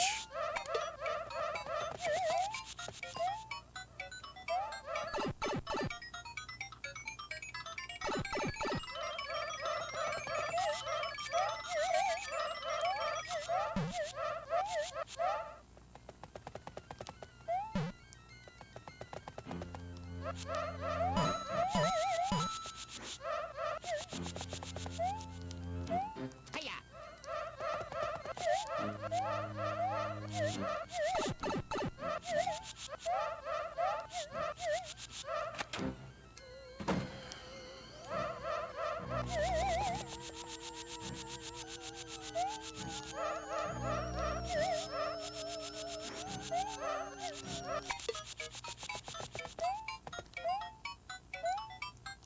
Oops. I'm gonna reset it.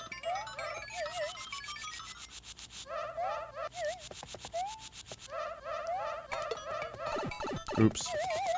Hopefully that doesn't take time during the getting hit animation.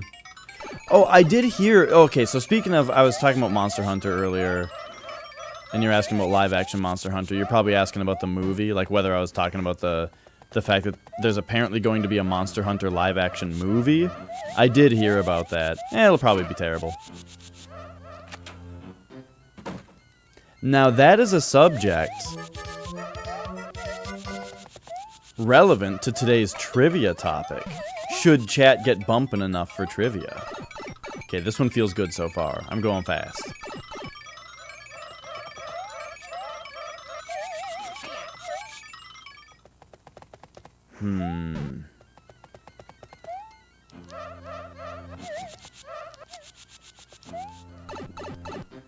Oh, you can go back down this pipe. Okay. Crazy idea. Stupid idea. Probably not correct.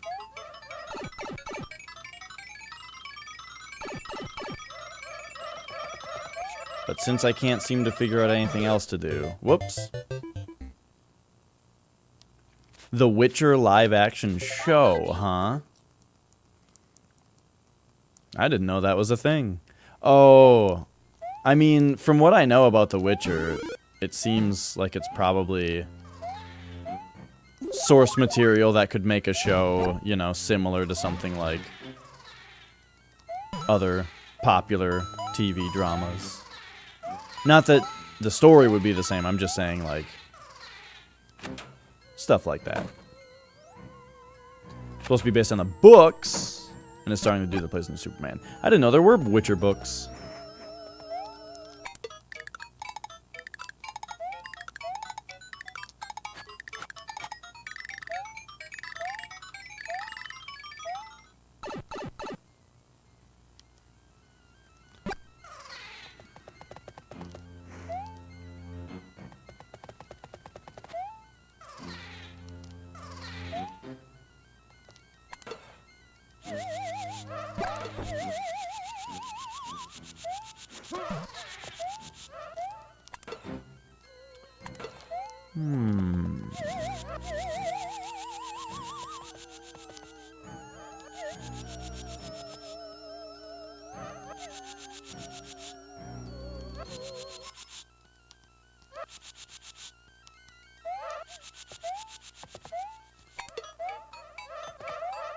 How did he get all the way up there?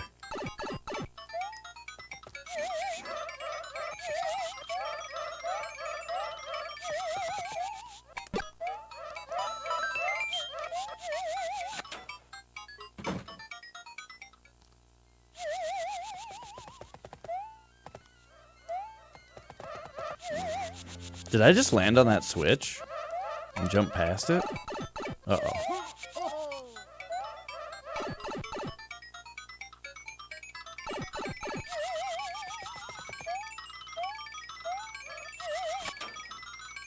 Just trying to go in this door. Okay, I tried going in that door while the switch was active to see if that would do something.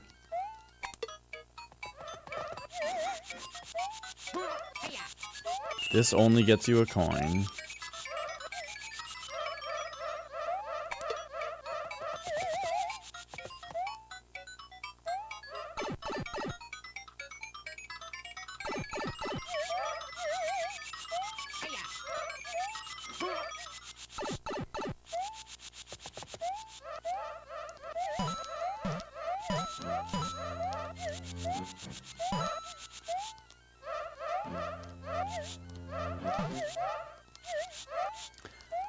I heard that the new Mission Impossible movie is good.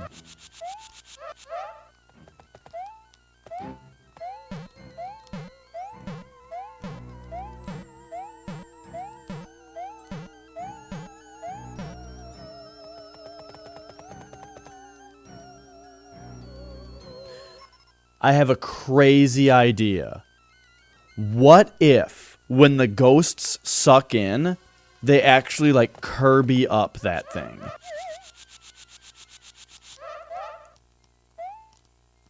Because look what a silly enemy this is.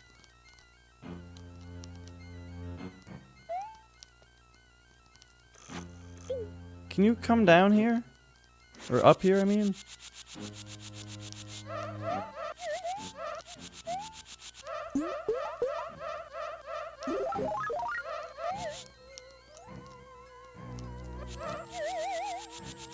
He, like, won't chase me any higher.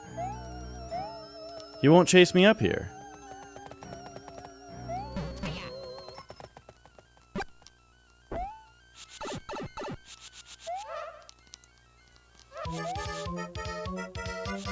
I think it's a bust. He won't go any higher than this.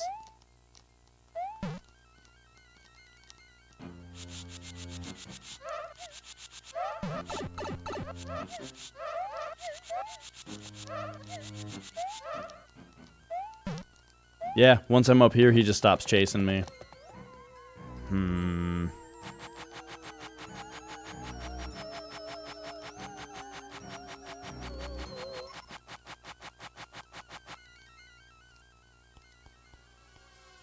How Kojima could this coin be?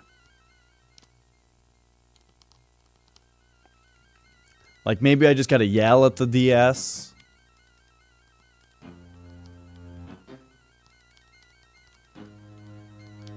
I gotta look at the back of the CD case to see how to solve this puzzle.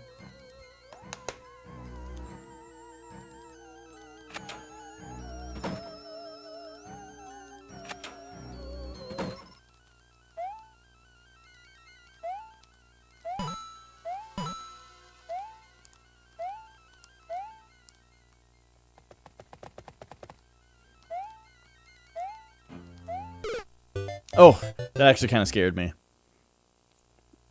I didn't realize that was happening.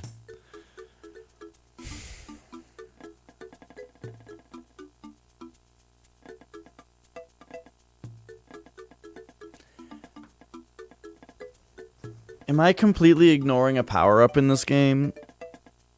Firepower won't do it. Blue shell won't do it.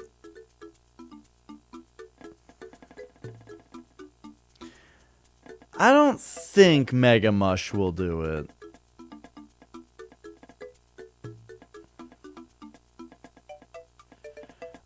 There's just, it's not like accessible, Flex. It's in like a weird place. Luigi.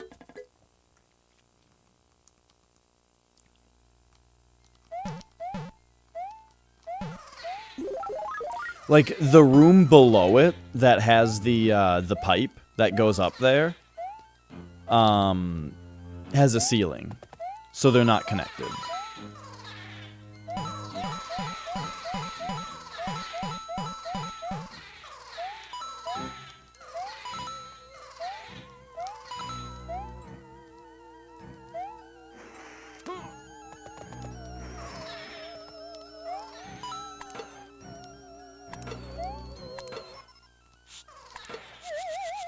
I like Chips Ahoy. I haven't had Chips Ahoy in a long time though because I started having I started getting almond milk, and it doesn't really soak into. Well, it doesn't. I don't know if I've tried Chips Ahoy with almond milk. I've only tried whoops! I've only tried Oreos, and milk didn't suck into the Oreos adequately for me. I don't know if I've tried Chips Ahoy yet, though.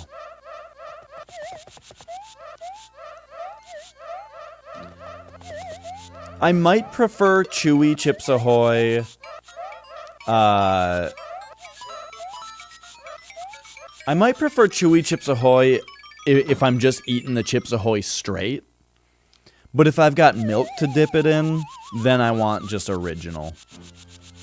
Or, I mean, Chunky's probably good, too.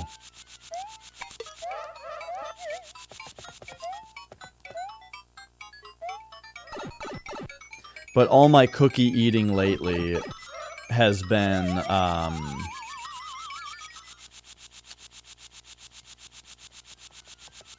all my cookie eating lately... See the Flex, there's a ceiling in there, or up there. All my cookie eating lately has been Papa John's cookies.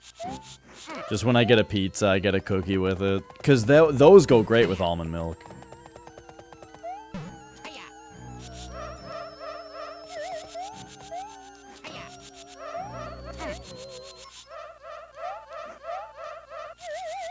I wonder if there's a mechanic with these guys that I don't understand yet. Like, these ghosts, they seem simple enough. Luigi. Vanilla plus unsweetened? The only stuff I've had is the brand is Almond Breeze that I get. And, I just get whatever is original. But I do think about it every time. And I may get it at some point. Anyway, these Kirby ghosts look like regular ghosts. What if I hit this and go back in here? I think it tastes different from cow milk. But not that much different. It tastes like... It's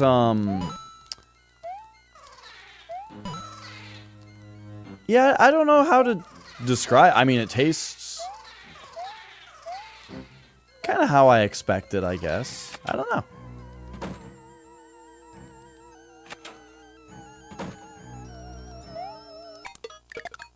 It's definitely got an almondy taste to it.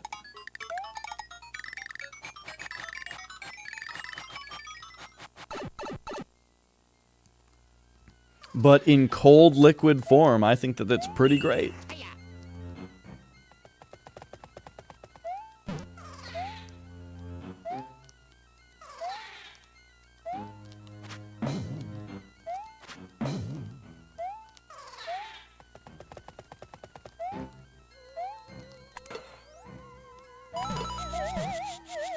Okay, so I was asking about not necessarily understanding all the mechanics of these. What if you can ground pound them? No? Okay.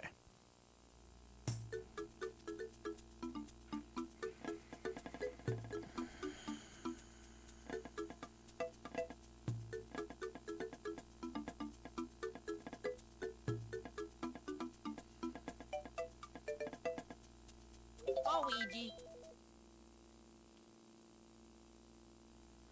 Yeah, I don't think I've had soy milk, but I've always assumed I wouldn't like it based on the fact that it's called soy milk.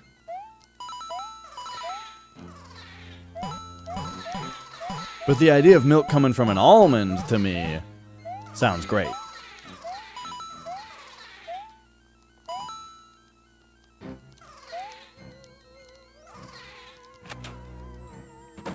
I didn't know there was hemp milk. That sounds weird.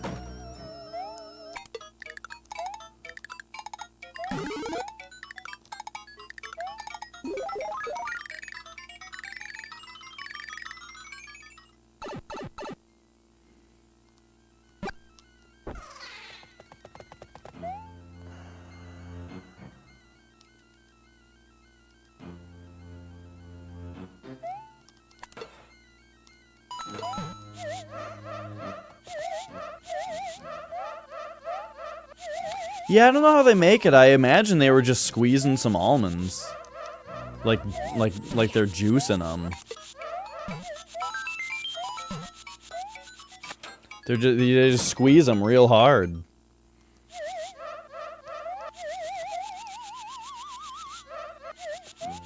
Which I guess at that point would be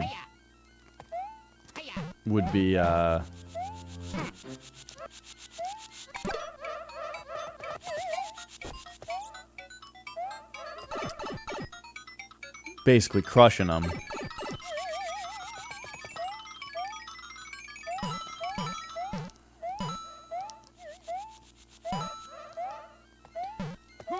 So this coin seems like I need to come from the top. You know?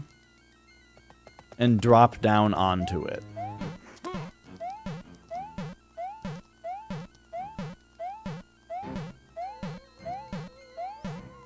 This is your official chill stream for tonight? Well, I'm glad to know. I'm honored. Why does this door bring you back down here? What's the point of that?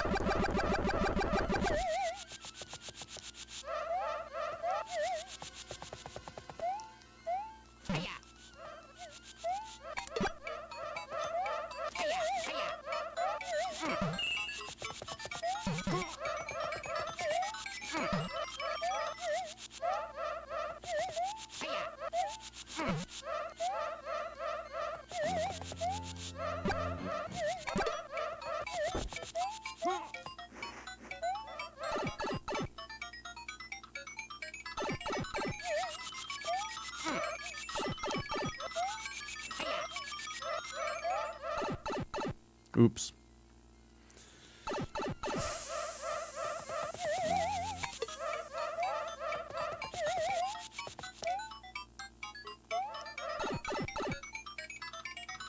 Man, sometimes video games are hard.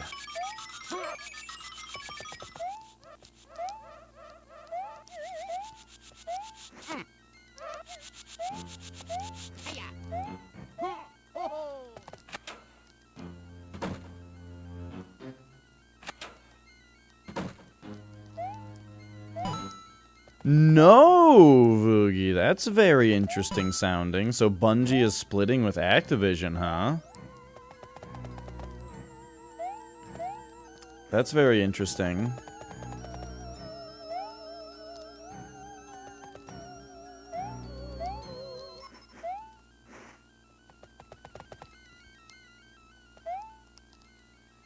Yeah, Mons, for once the timer is kind of coming into play. And it's kind of annoying because I just want to be looking for... I'm just like trying to look for something. But maybe it's a good thing. It's ejecting me from the level every once in a while so that I don't get stuck just running around one room. And they force me to look at the other rooms a little bit again. Maybe that's a good thing. Bungie is keeping the rights to Destiny?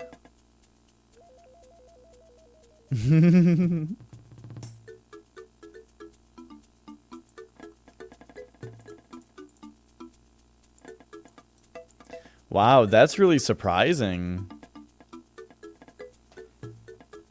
What if they just went to EA with it? They just brought Destiny over and had EA publish the next one. And it's like, good, god damn it, Bungie. God damn it. But that sounds good because I'm sure that they had an idea for something really awesome and Activision just insisted on fucking it up, you know? That makes me really excited about the idea of the future of Destiny. Like, honestly. Oh, the agreement is that they need to self-publish the next one. That makes me very excited for the next Destiny game then. For Nextiny. Are you guys gonna get Nextiny?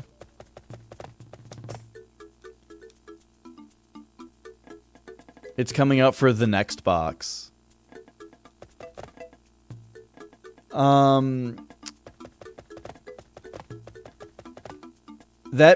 That sounds amazing, Voogie. Because Destiny 1 was so good. Except for the little bit of Activision meddling in it, you know? And a couple other things. And then Destiny 2 was bad. Because of the lot of Activision meddling in it. So, the idea that they can take Destiny and do it without Activision sounds excellent. You know, I met somebody who worked on Destiny, who did like a lot of the enemy AI programming. And I sure did like his work, and he no longer works for Bungie. He's working for Respawn now, making Titanfall 3. So, you know, hopefully they didn't lose too much of their A team, is what I'm saying. I hope that they didn't lose their A team. Oh, is it that time already? Damn. Just a moment.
Okay. Oh, time. It was time for Daisy to go to sleep. So I had to send her a couple text messages. What if that was a thing every day, though, when I had to poop? Every day that I had to poop, just, oh, that time already? And I just get up and leave and go shit. So, there's something interesting about my house.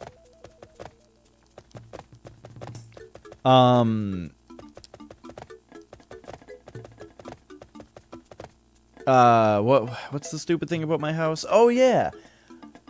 It's got 2 bathrooms in it. The downstairs bathroom is connected to the kitchen. Like, you're...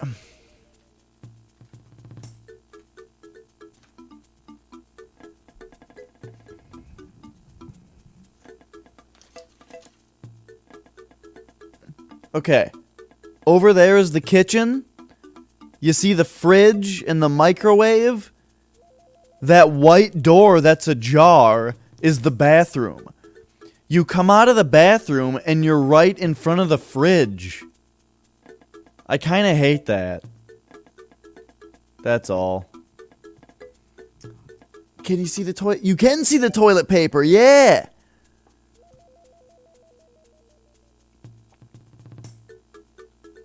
Ooh, let's try and do this transish. Oh, it's not gonna. Well, oh, we can do the transish this way.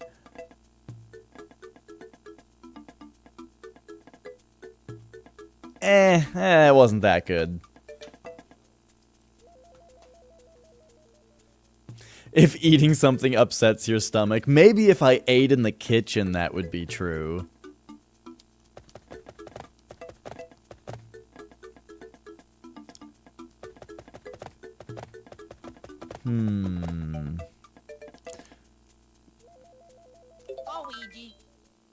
Really expensive townhouses by where you live? I mean, I live in a moderately priced townhome. It's a townhome that I'm in.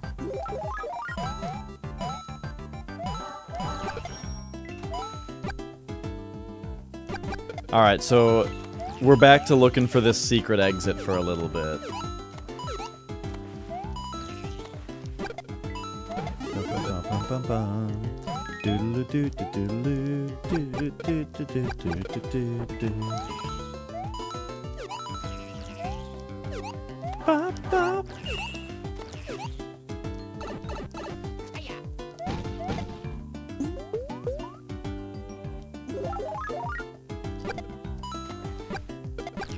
You often ate in the living room, yeah.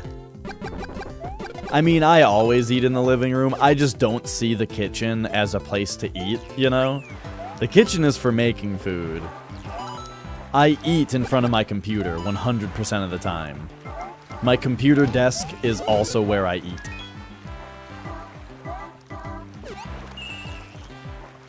Or when I did have like a lounge chair and an entertainment center and stuff. Well, I mean, I have that now. It's just that my...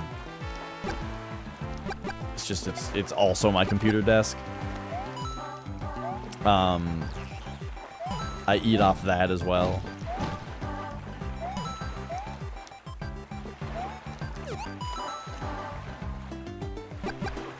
The couch in front of the monitor, exactly.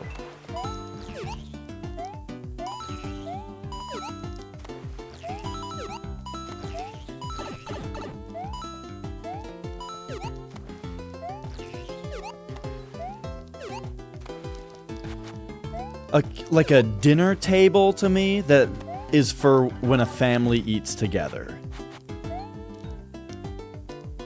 And by a family, I mean like people who have kids and stuff.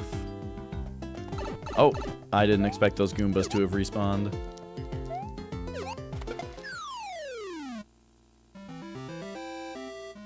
Yay for me, Luigi.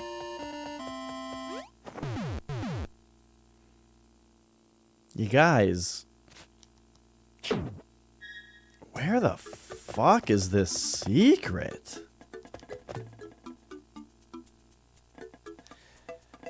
I've looked at all these levels so thoroughly.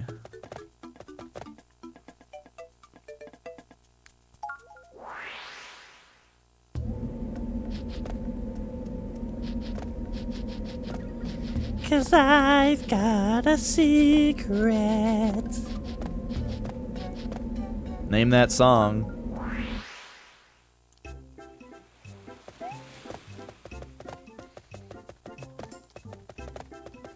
This would be a 5 retro bucks for the first person to name that song for, but I don't know though.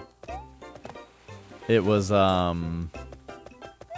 it's not video game related, so I don't know if I'm allowed to.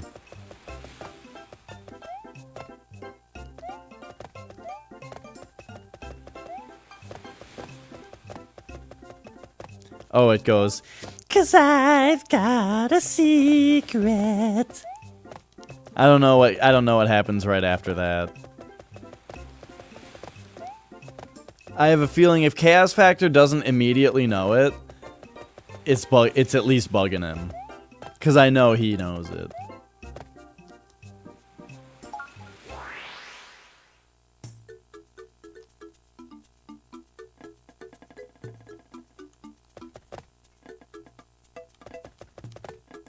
No, it's from a game, or it's from a song. Luigi.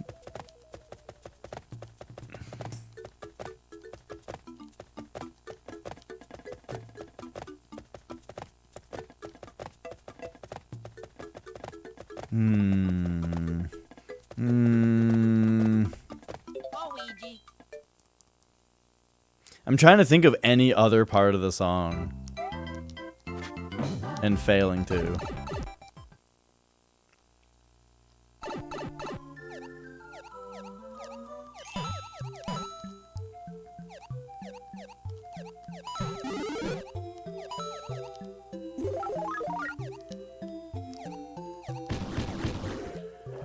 Okay, we're looking for secrets.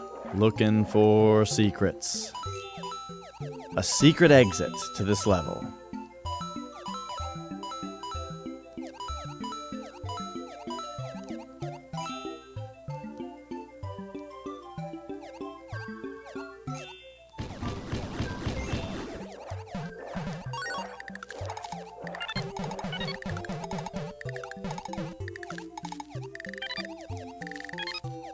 Uh-oh, my eyes are doing that thing where they've become unfocused.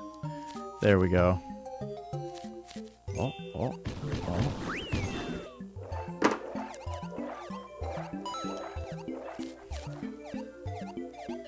Oh, the song 2113 by Coheed.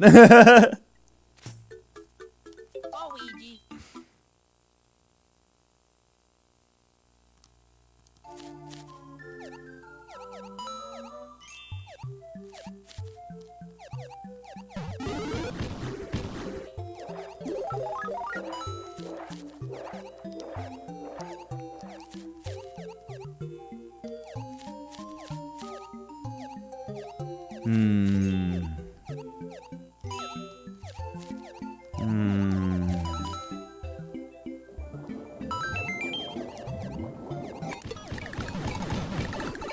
I still just am in disbelief that that's not the secret.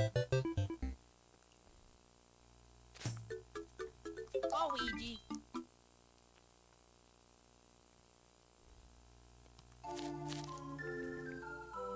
Oh yeah, I knew it would at least bug you. Trying to think of any other part of that song though, because it's awesome. The song is awesome like the whole way through, and it's really long. Just a long, awesome song.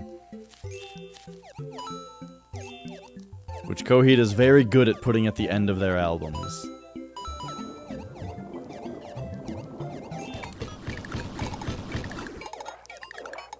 Like the whole Willing Well. Whew! I can't believe that that's not a secret. What? What is this? Oh, sorry, I'm getting a work message.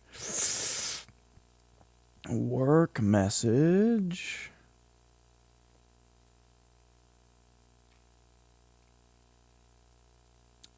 Okay.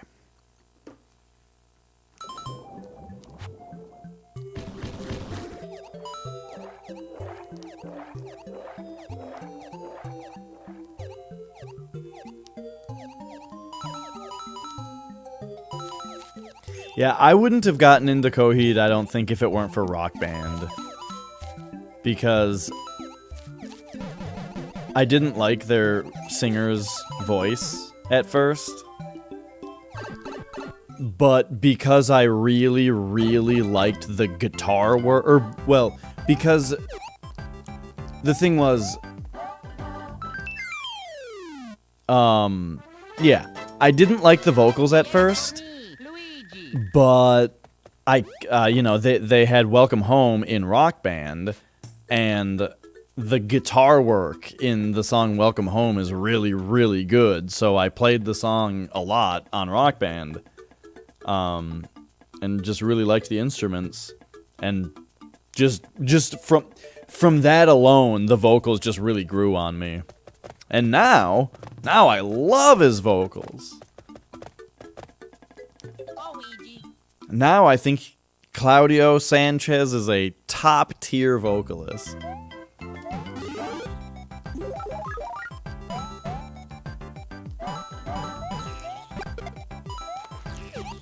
Especially after you see what he looks like.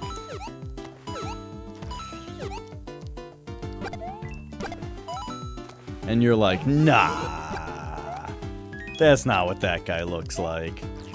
That's a different guy.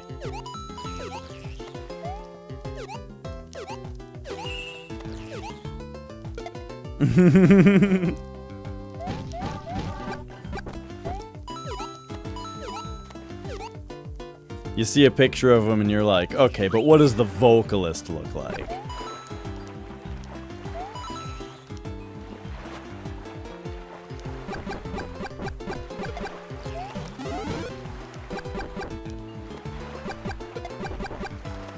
I should also say, like, I definitely wouldn't have gotten into him if Second Stage Turbine Blade, or Turbine Blade, was the first stuff that I heard. Because that is, like, even more so crazy. It's kind of like, embarrassingly enough, I thought that King Diamond was really funny. And, like, kind of a joke the first time I heard him. The first time I heard King Diamond singing, I thought it was actually a joke. And I think that if the first stuff that I had listened to... But the thing was, I thought it was a joke. But then, Yay for me, Luigi. over the course of the next, like, few months, I kept just thinking about the song that I heard. And going like, man, you know what? Those vocals were really metal. You know? Like, I just, like... Not even from hearing them more than once. I just kept thinking about it, and I was just like, man, the vocals on that song were really interesting and like really jamming. And then I started listening to King Diamond's album, Give Me Your Soul, Please. Now, if I listened to, like, Abigail right away, I don't think I would have gotten into it, because it's so crazy, you know? But Give Me Your Soul, Please, and not Master of Puppets, The Puppet Master, are, like, subdued enough that I still got the King Diamond effect for someone who's not used to King Diamond at all. That was enough King Diamond effect, while not being so overly crazy that it was hard to get into. And then I went back to Abigail, you know, and Them and stuff, and it's just amazing.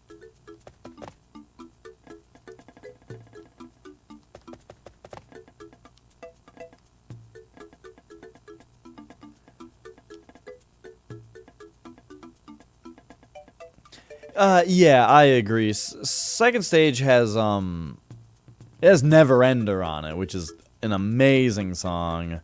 And Delirium Trigger is one of my favorite Coheed songs also. Neverender and Delirium Trigger are like those are the key songs on that album to me.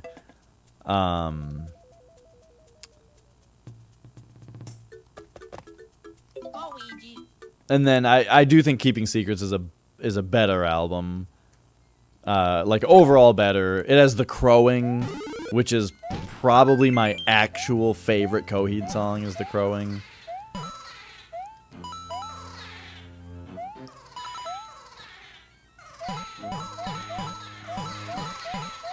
And then I've always liked Good Apollo 1 more than Keeping Secrets, but I don't know if that's true anymore. I haven't heard it in a long time.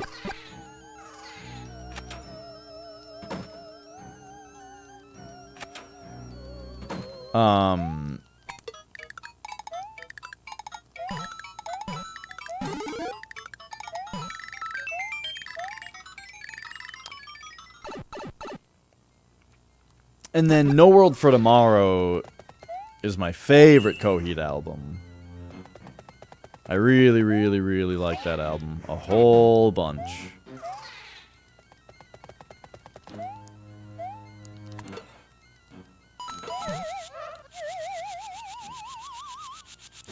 And I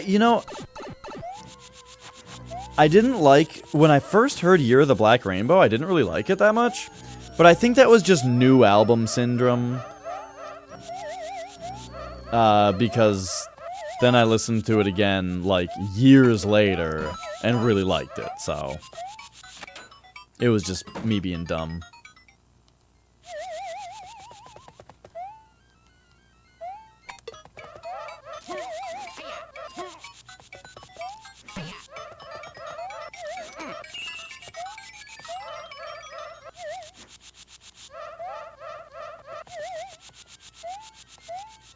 What if I could get, like, two of these ghost guys to collide? Like Power Man 5000.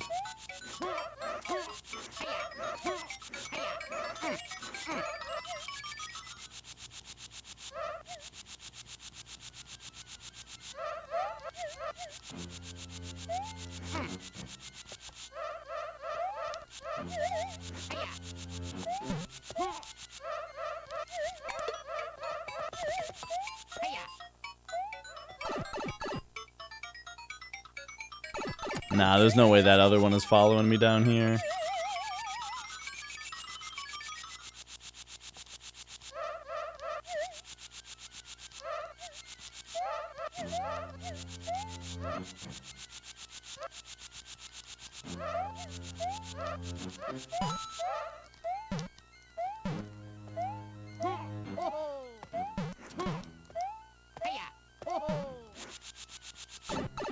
Oof.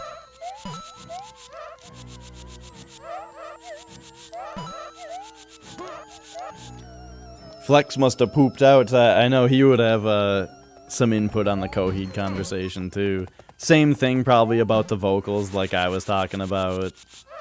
And also I know, I'm pretty sure his favorite Coheed album is Keeping Secrets.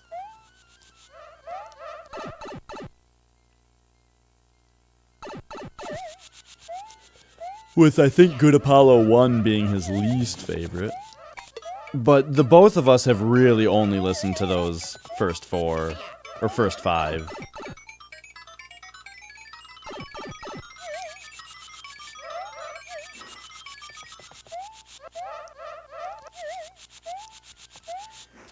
Have you guys heard that band Anal Nathrak?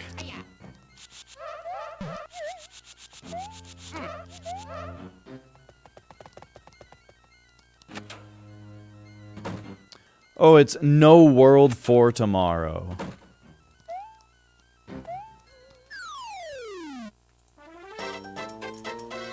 Yay for me, Luigi.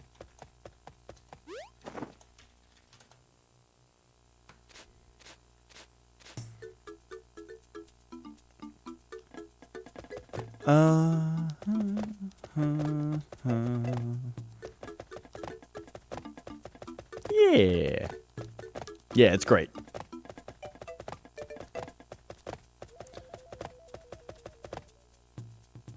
That's good to hear. I should really listen to their newest album. But yeah, today I was listening to that band Anal Nar. I don't know how to say their name. I'm gonna write it. The band I was listening to today. It's like that. Boy, they're a crazy band. They're like the most extreme metal I've ever heard. Like, as far as extreme metal goes, where it's like, I listen to it and I'm like, why do I like this? I don't know why I like this, but I do, a lot. But I almost feel weird because of it.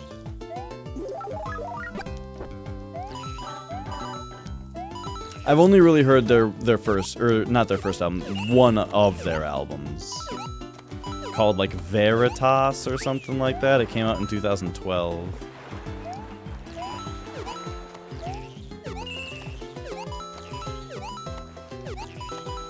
Oh!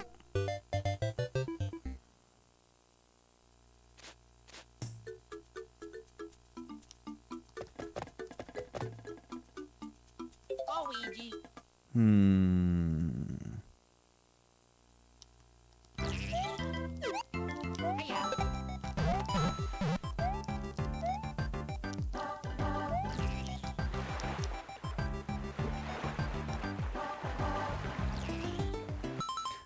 Okay, I have to.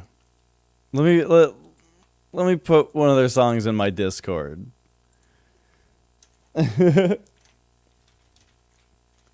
Please, keyboard, you can do it.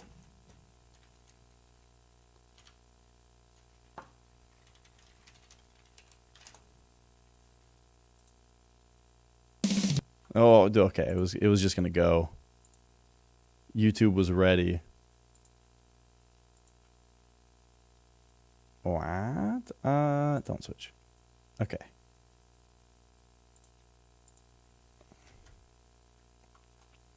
All right, there we go.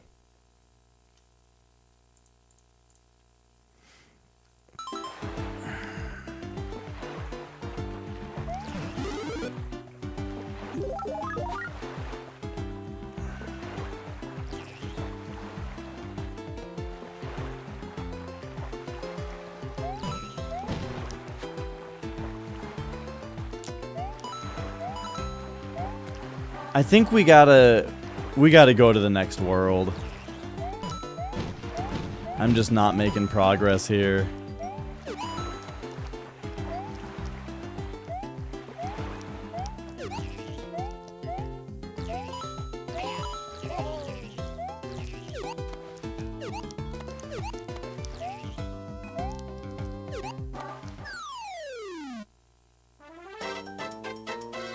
For me, Luigi.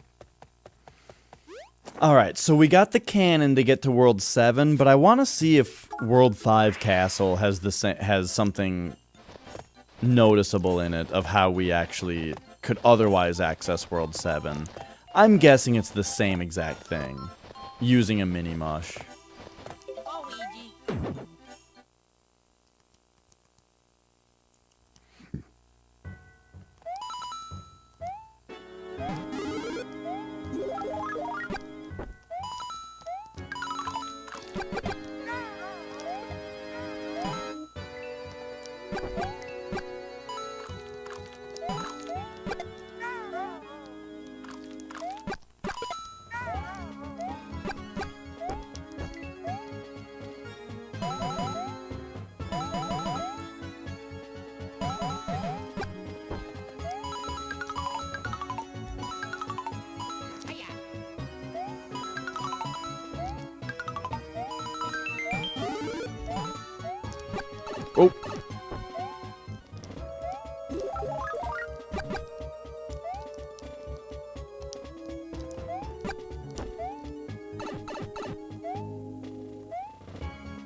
Up, up, down, down has a video of Xavier Woods checking out. Oh, AJ Styles game room? Cool.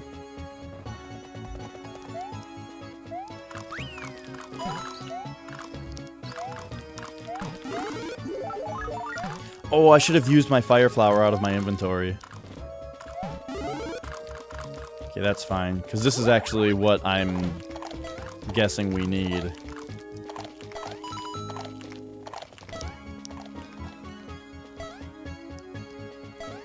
Wait a second.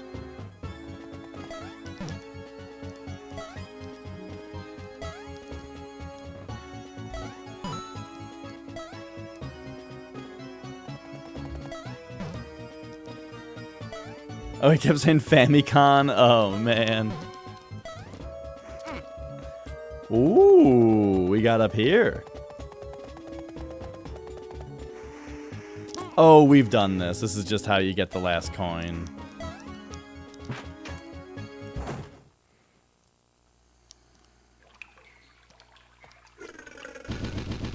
Hey, I didn't get to fight this boss before because I firepowered him.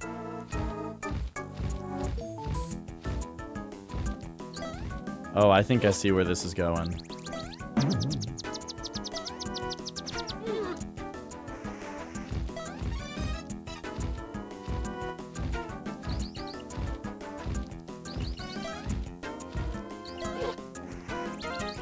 Oh, shoot. I was like half trying to read chat.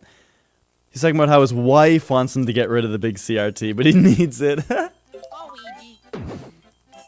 That's funny. Okay, I'm really glad that this level has the mini mush that you need in it.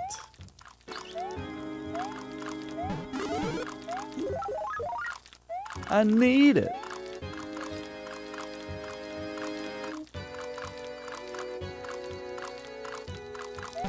Yes. See, that's how you do a secret that requires you to need this thing. Give me the ability to get it in the level, but make it a little challenging. Don't just give it to me, that's too obvious.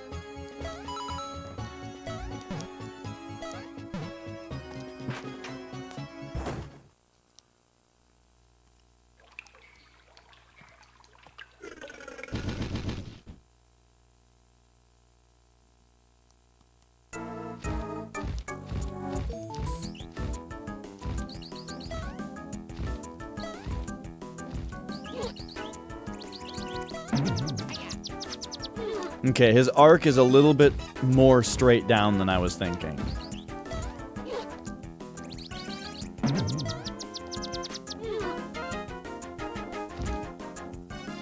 Oh. Oh, now he's bouncing. Oh, okay, okay. Woo! Oh. Yeah. Yay for me, Luigi.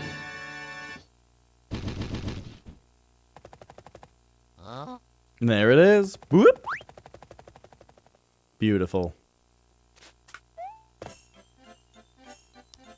Alright, so that's the proper access to World 7. Not the canon.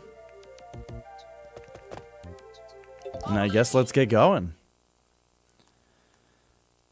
New world, new red coins.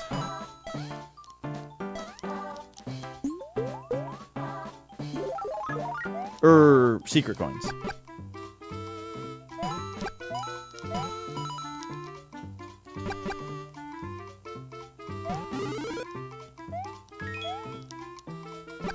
But yeah, I'm wondering if, like, the secret exit in that one level is something like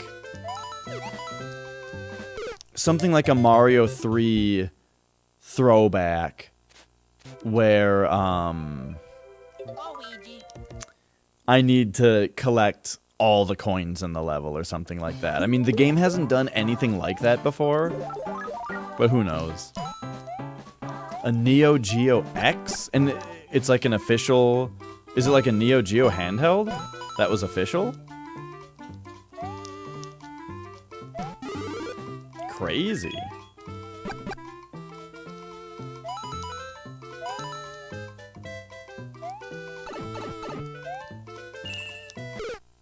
There's not a thing down there?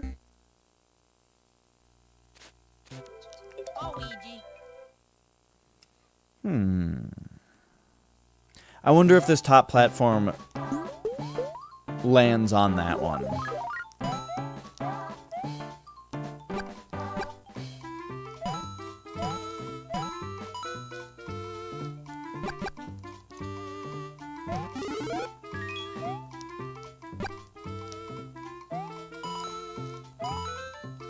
Like, okay, my question is, does this thing fall off? Oh, it does. This is just gonna land on that other one. Perfect.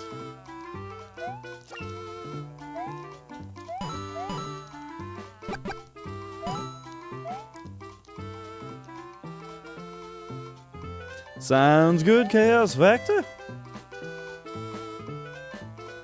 Thank you so much for being around.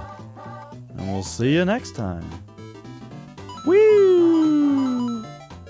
Oh, jeez.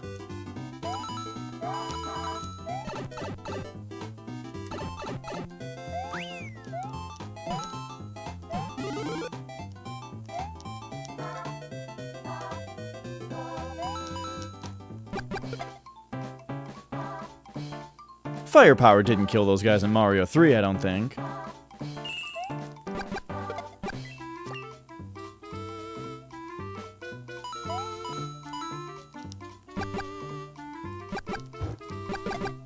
Okay, there's gotta be more to this. It does more loop-de-loops. And ziggy-zags.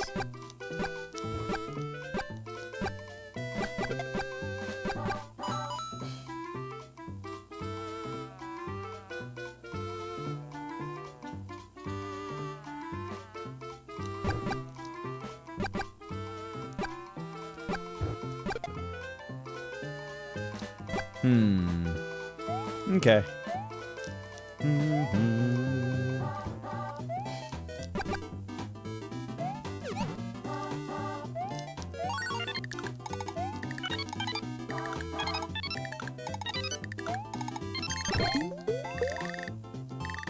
Oh, that life! It landed on the platform!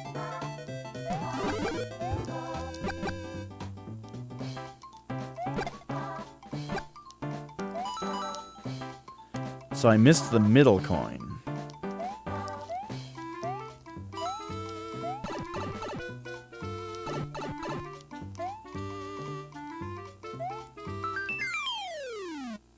I like all the creative different ways that they have to set up the flagpole in this game. I haven't really said that yet, but it's been something that's been going on the whole time.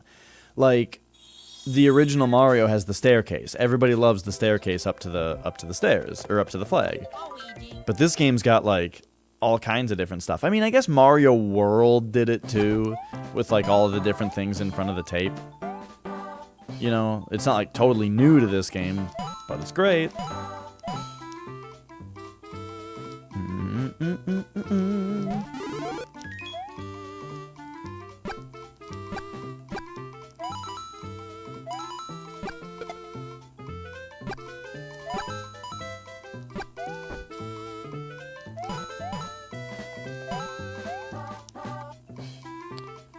Okay, so second coin is around here somewhere.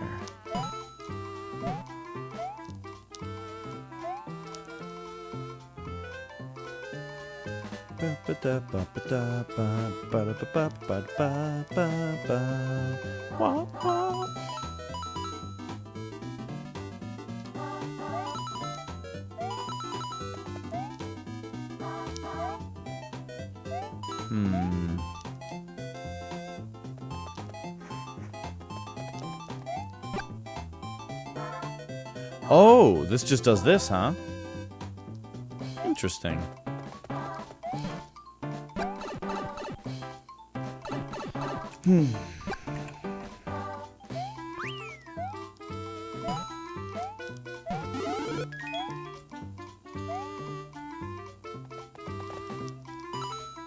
Oops.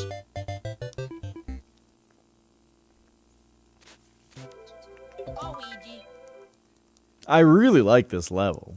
I am excited about the entirety of World 7 based on this first level.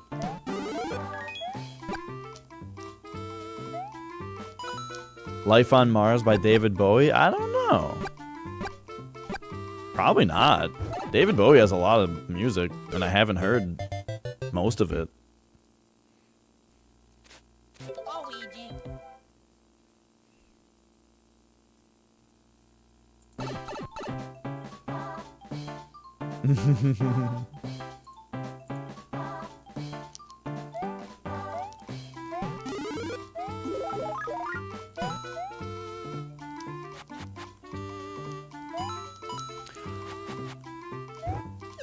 Oh!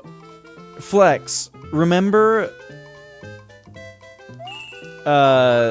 remember that one super ridiculous extreme metal band that I was listening to when we were wrapping presents that one day? That was like super extreme.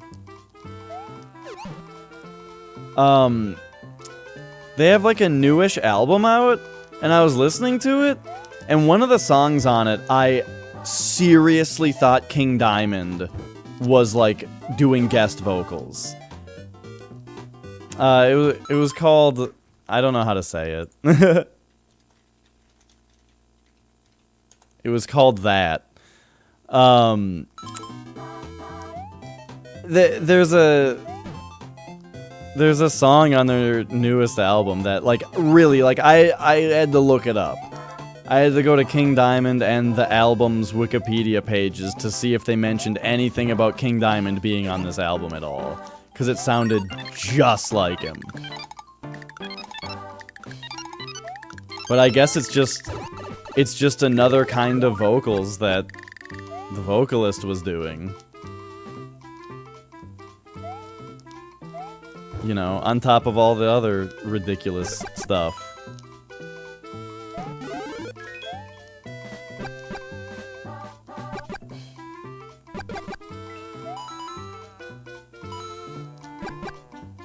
I also read that none of their albums have any lyrics listed in the liner notes.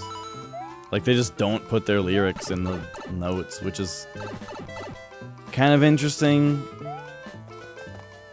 Why is this a thing here? So it'd be interesting to look up their lyrics and see what people say that they are. Yay for me, Luigi.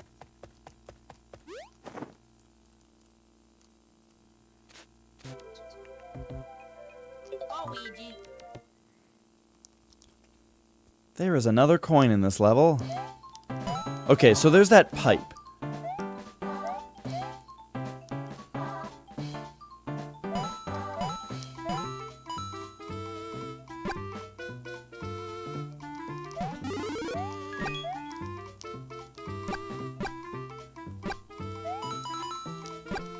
There is a pipe in this level that comes out of nowhere. Like, you can't enter it, so it must be the exit to another secret. And I have to find where that is. This song also, it sounds like there's a guy in the background going like...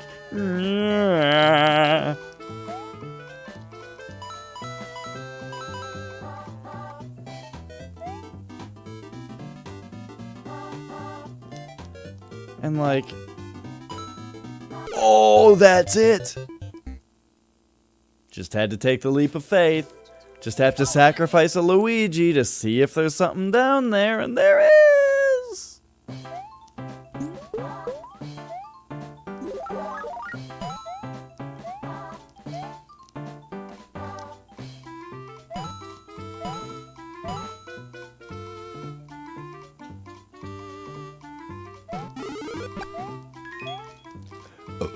Ba ba ba ba ba ba.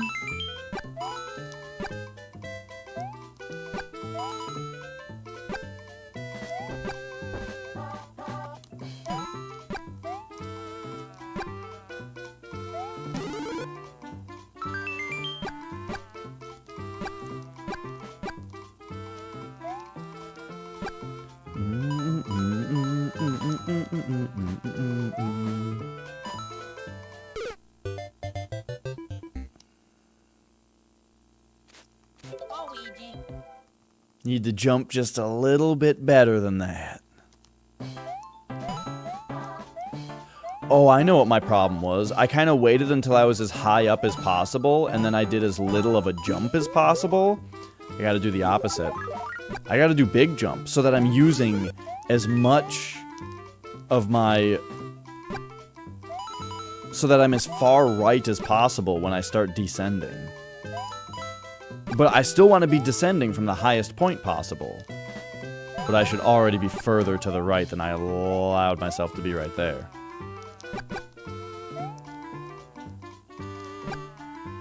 You could probably also just ride that... Oh!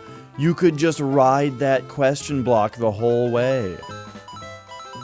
That's what I'm doing. Oh, wait. Oh, that was a tricky little jump there. Yo.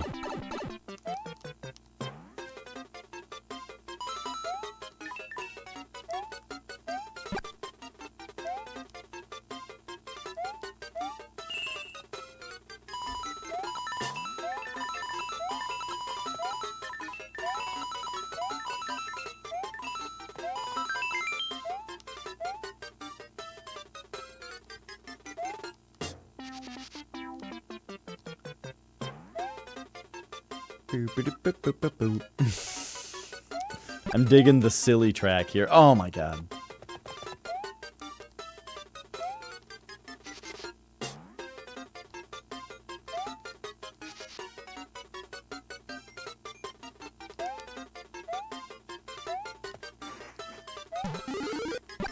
I was gonna say, I know it's just gonna be a life.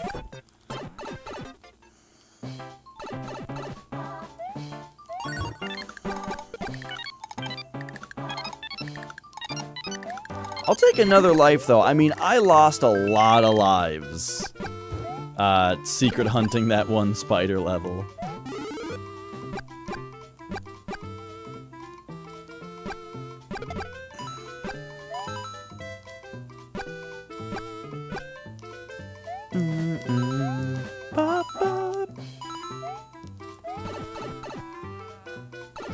Nope. Didn't figure out Ghost House or how to get to 1-Up House, so we're just doing World 7 now. Yay for me, Luigi. Ilias! Aw, yeah, that's... Oh, Luigi. I'm sorry to hear that. I'm glad you're here anyway, though. Do I have quality options? Probably not. Twitch doesn't give people quality options anymore. A pentagram of doors. Well, let's follow them in pentagram order.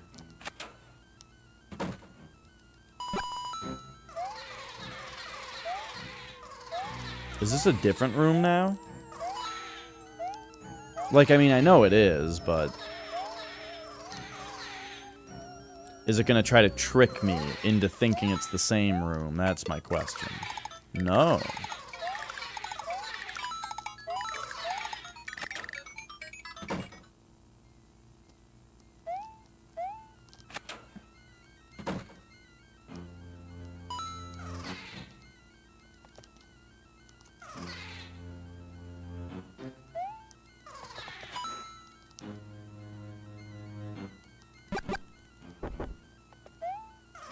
This is a mechanic I've never seen before.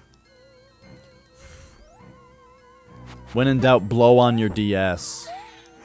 You never know what shit Nintendo's up to.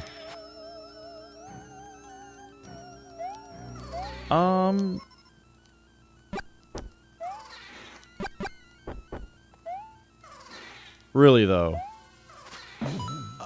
Oh.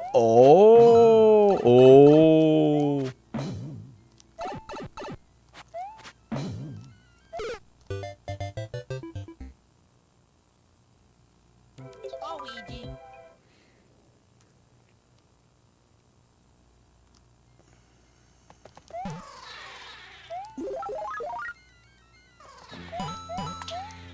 Okay.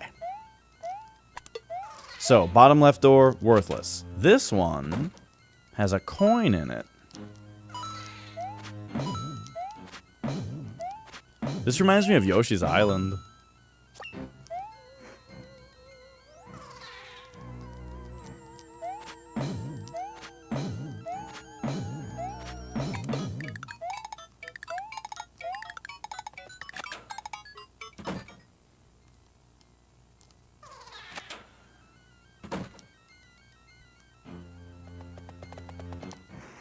Look at the pointing fingers.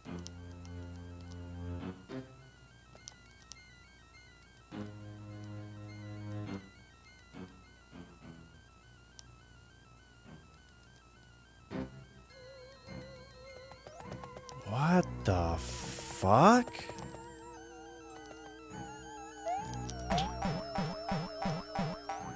Oh. Just wherever they're pointing at the... They're just pointing at an invisible block.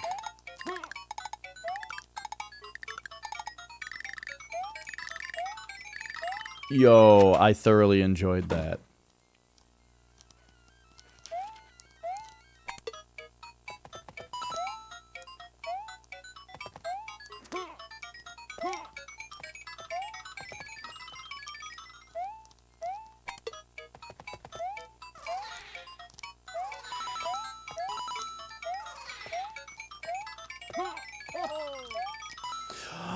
If I had just gone for that jump. Oh.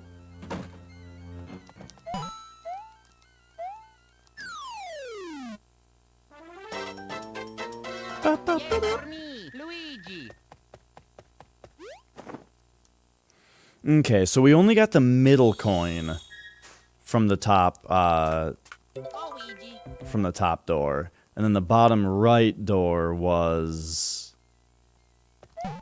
the exit. The third coin and exit, it looked like. So let's try this one.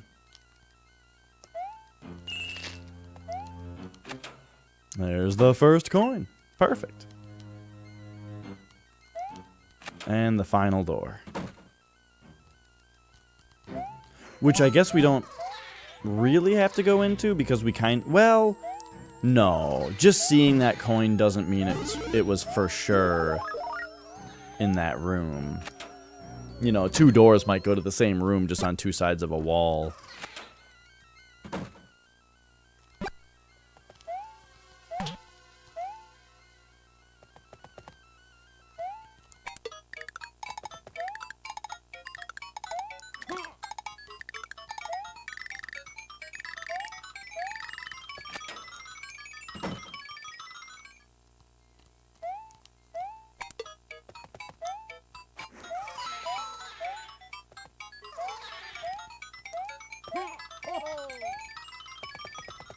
Yeah, yeah. Okay, wonderful.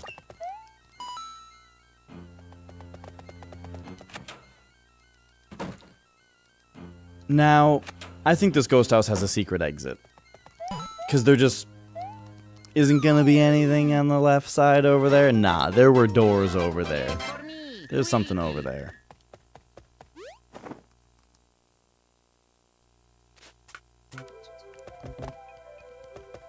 Luigi.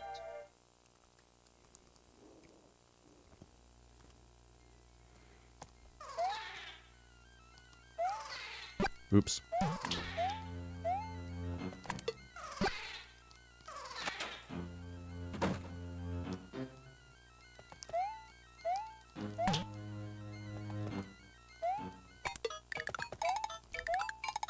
Whoops.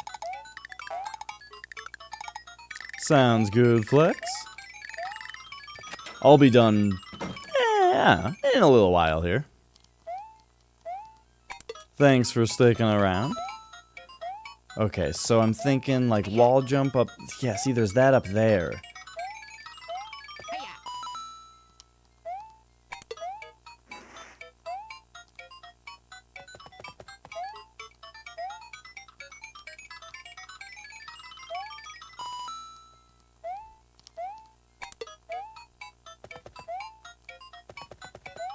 Hiya.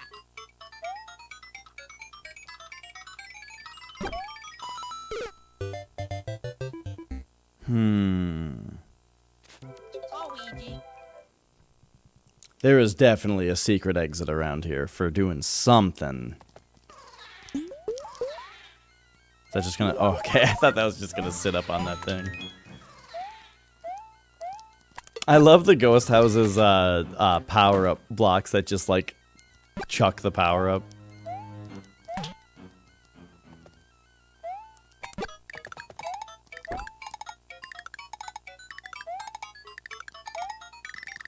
Oh, that did work.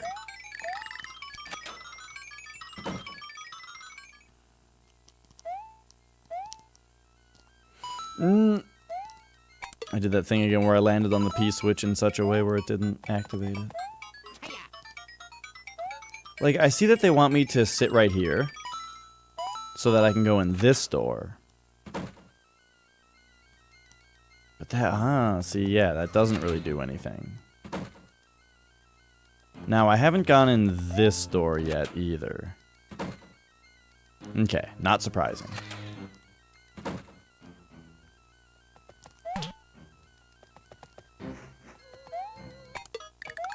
Hiya.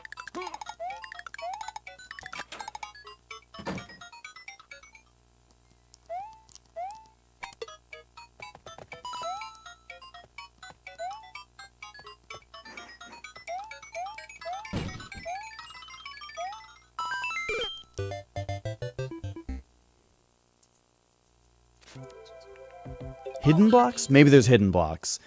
I'm sitting here thinking, like, is one of these bricks gonna secretly have a vine in it? But I don't think so. I think it's just gonna be a reaction video.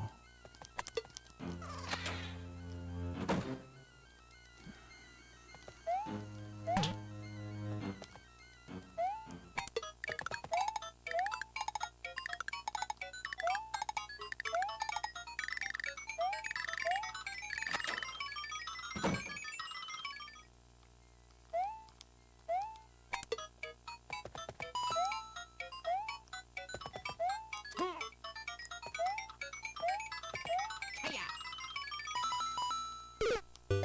If only I wasn't dying when when I fail it.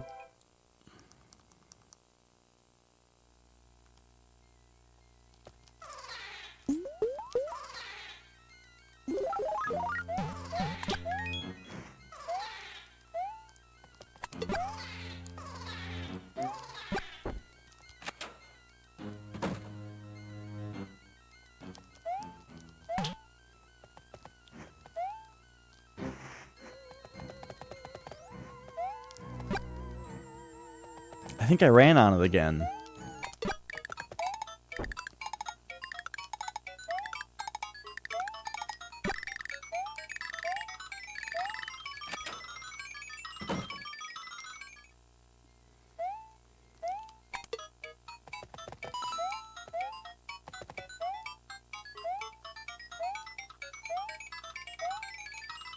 Okay, what if we did sit here and we jump up like this? Oh, we know it's this one. How can I remember that one? It's the third one in. Okay, it's the third one in. That clears it up. It is gonna be a vine.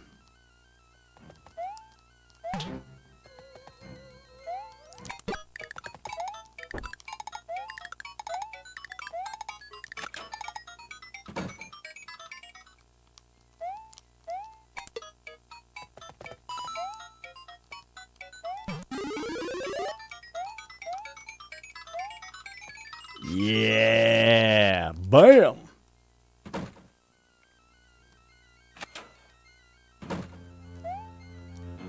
So this has restored a little bit of confidence in myself in finding this game's secrets.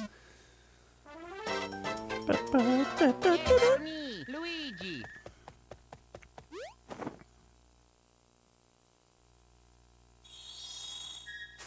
And see, this is basically the kind of thing that I expected the last one to do.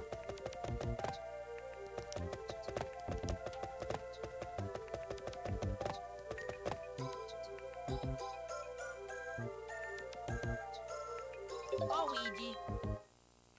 Sounds kind of Earthboundy. Alright, finally, time for 7-2. Let's go.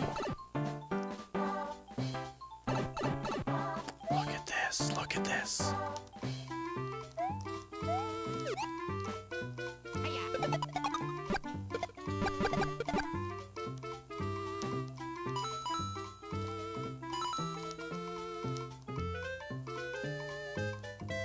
Look at this crazy gimmick this level's got going on. It reminds me of Mario 3.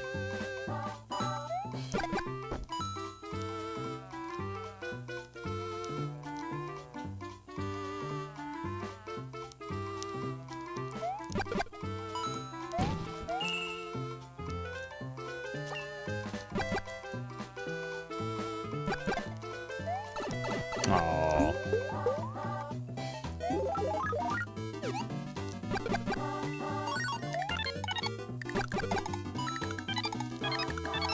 Nope, too late.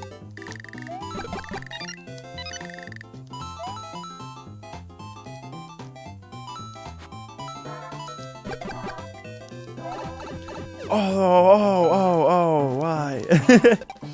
Does the screen wrap? Yes! I was really hoping the screen was gonna wrap. Oh, I want to get this. Oh! I want to get the question mark block.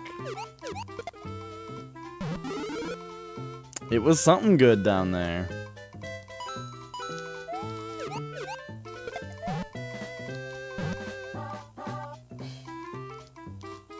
Okay, I'm enjoying this level's gimmick, but boy does this thing go slowly.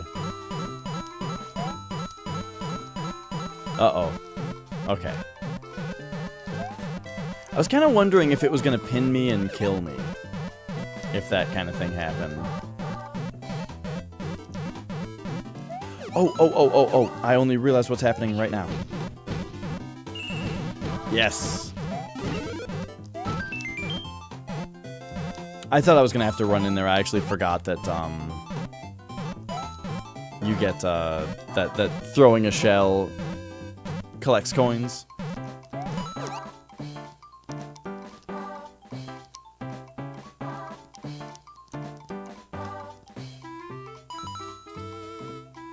Well, that one's easy.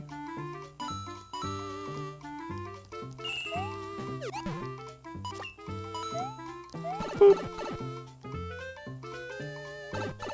Ooh. Yeah. Yay for me, Luigi. I like in Mario 3D Land how it keeps track of whether you hit the top of the flagpole also. To give you one more little thing to go for.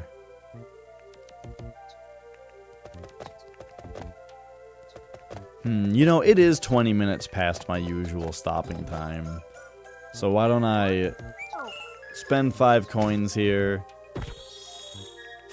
as a save point and have some dinner and have a good night's sleep. I think I'll do that. So yeah. Good time. It was fun. Thanks for watching, everybody. I had a wonderful time. I hope you guys had a good time as well.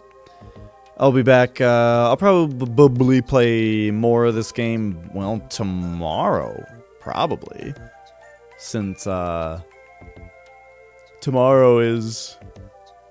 Well, I mean, I just want to finish up this game. I was planning on just, like, jamming these 2 worlds and then playing Pokemon, but then I got stuck on those couple secrets forever.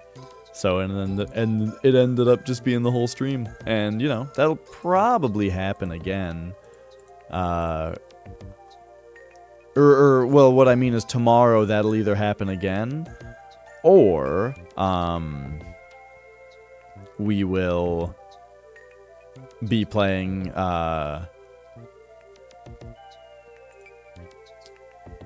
some Pokemon once we finish it up. So I'm looking at who is streaming here. I might play some Mario Kart with Obst, but man, Germa is doing another 70,000 or 700,000 games special. He's already been going for 5.5 hours, so hopefully we aren't going into the very end of his stream here. But I'm gonna host Jerma. I mean, he doesn't need the extra viewers, but it's who I'm gonna go watch, so I'm gonna give him a host. Thanks for watching, everybody. Bye!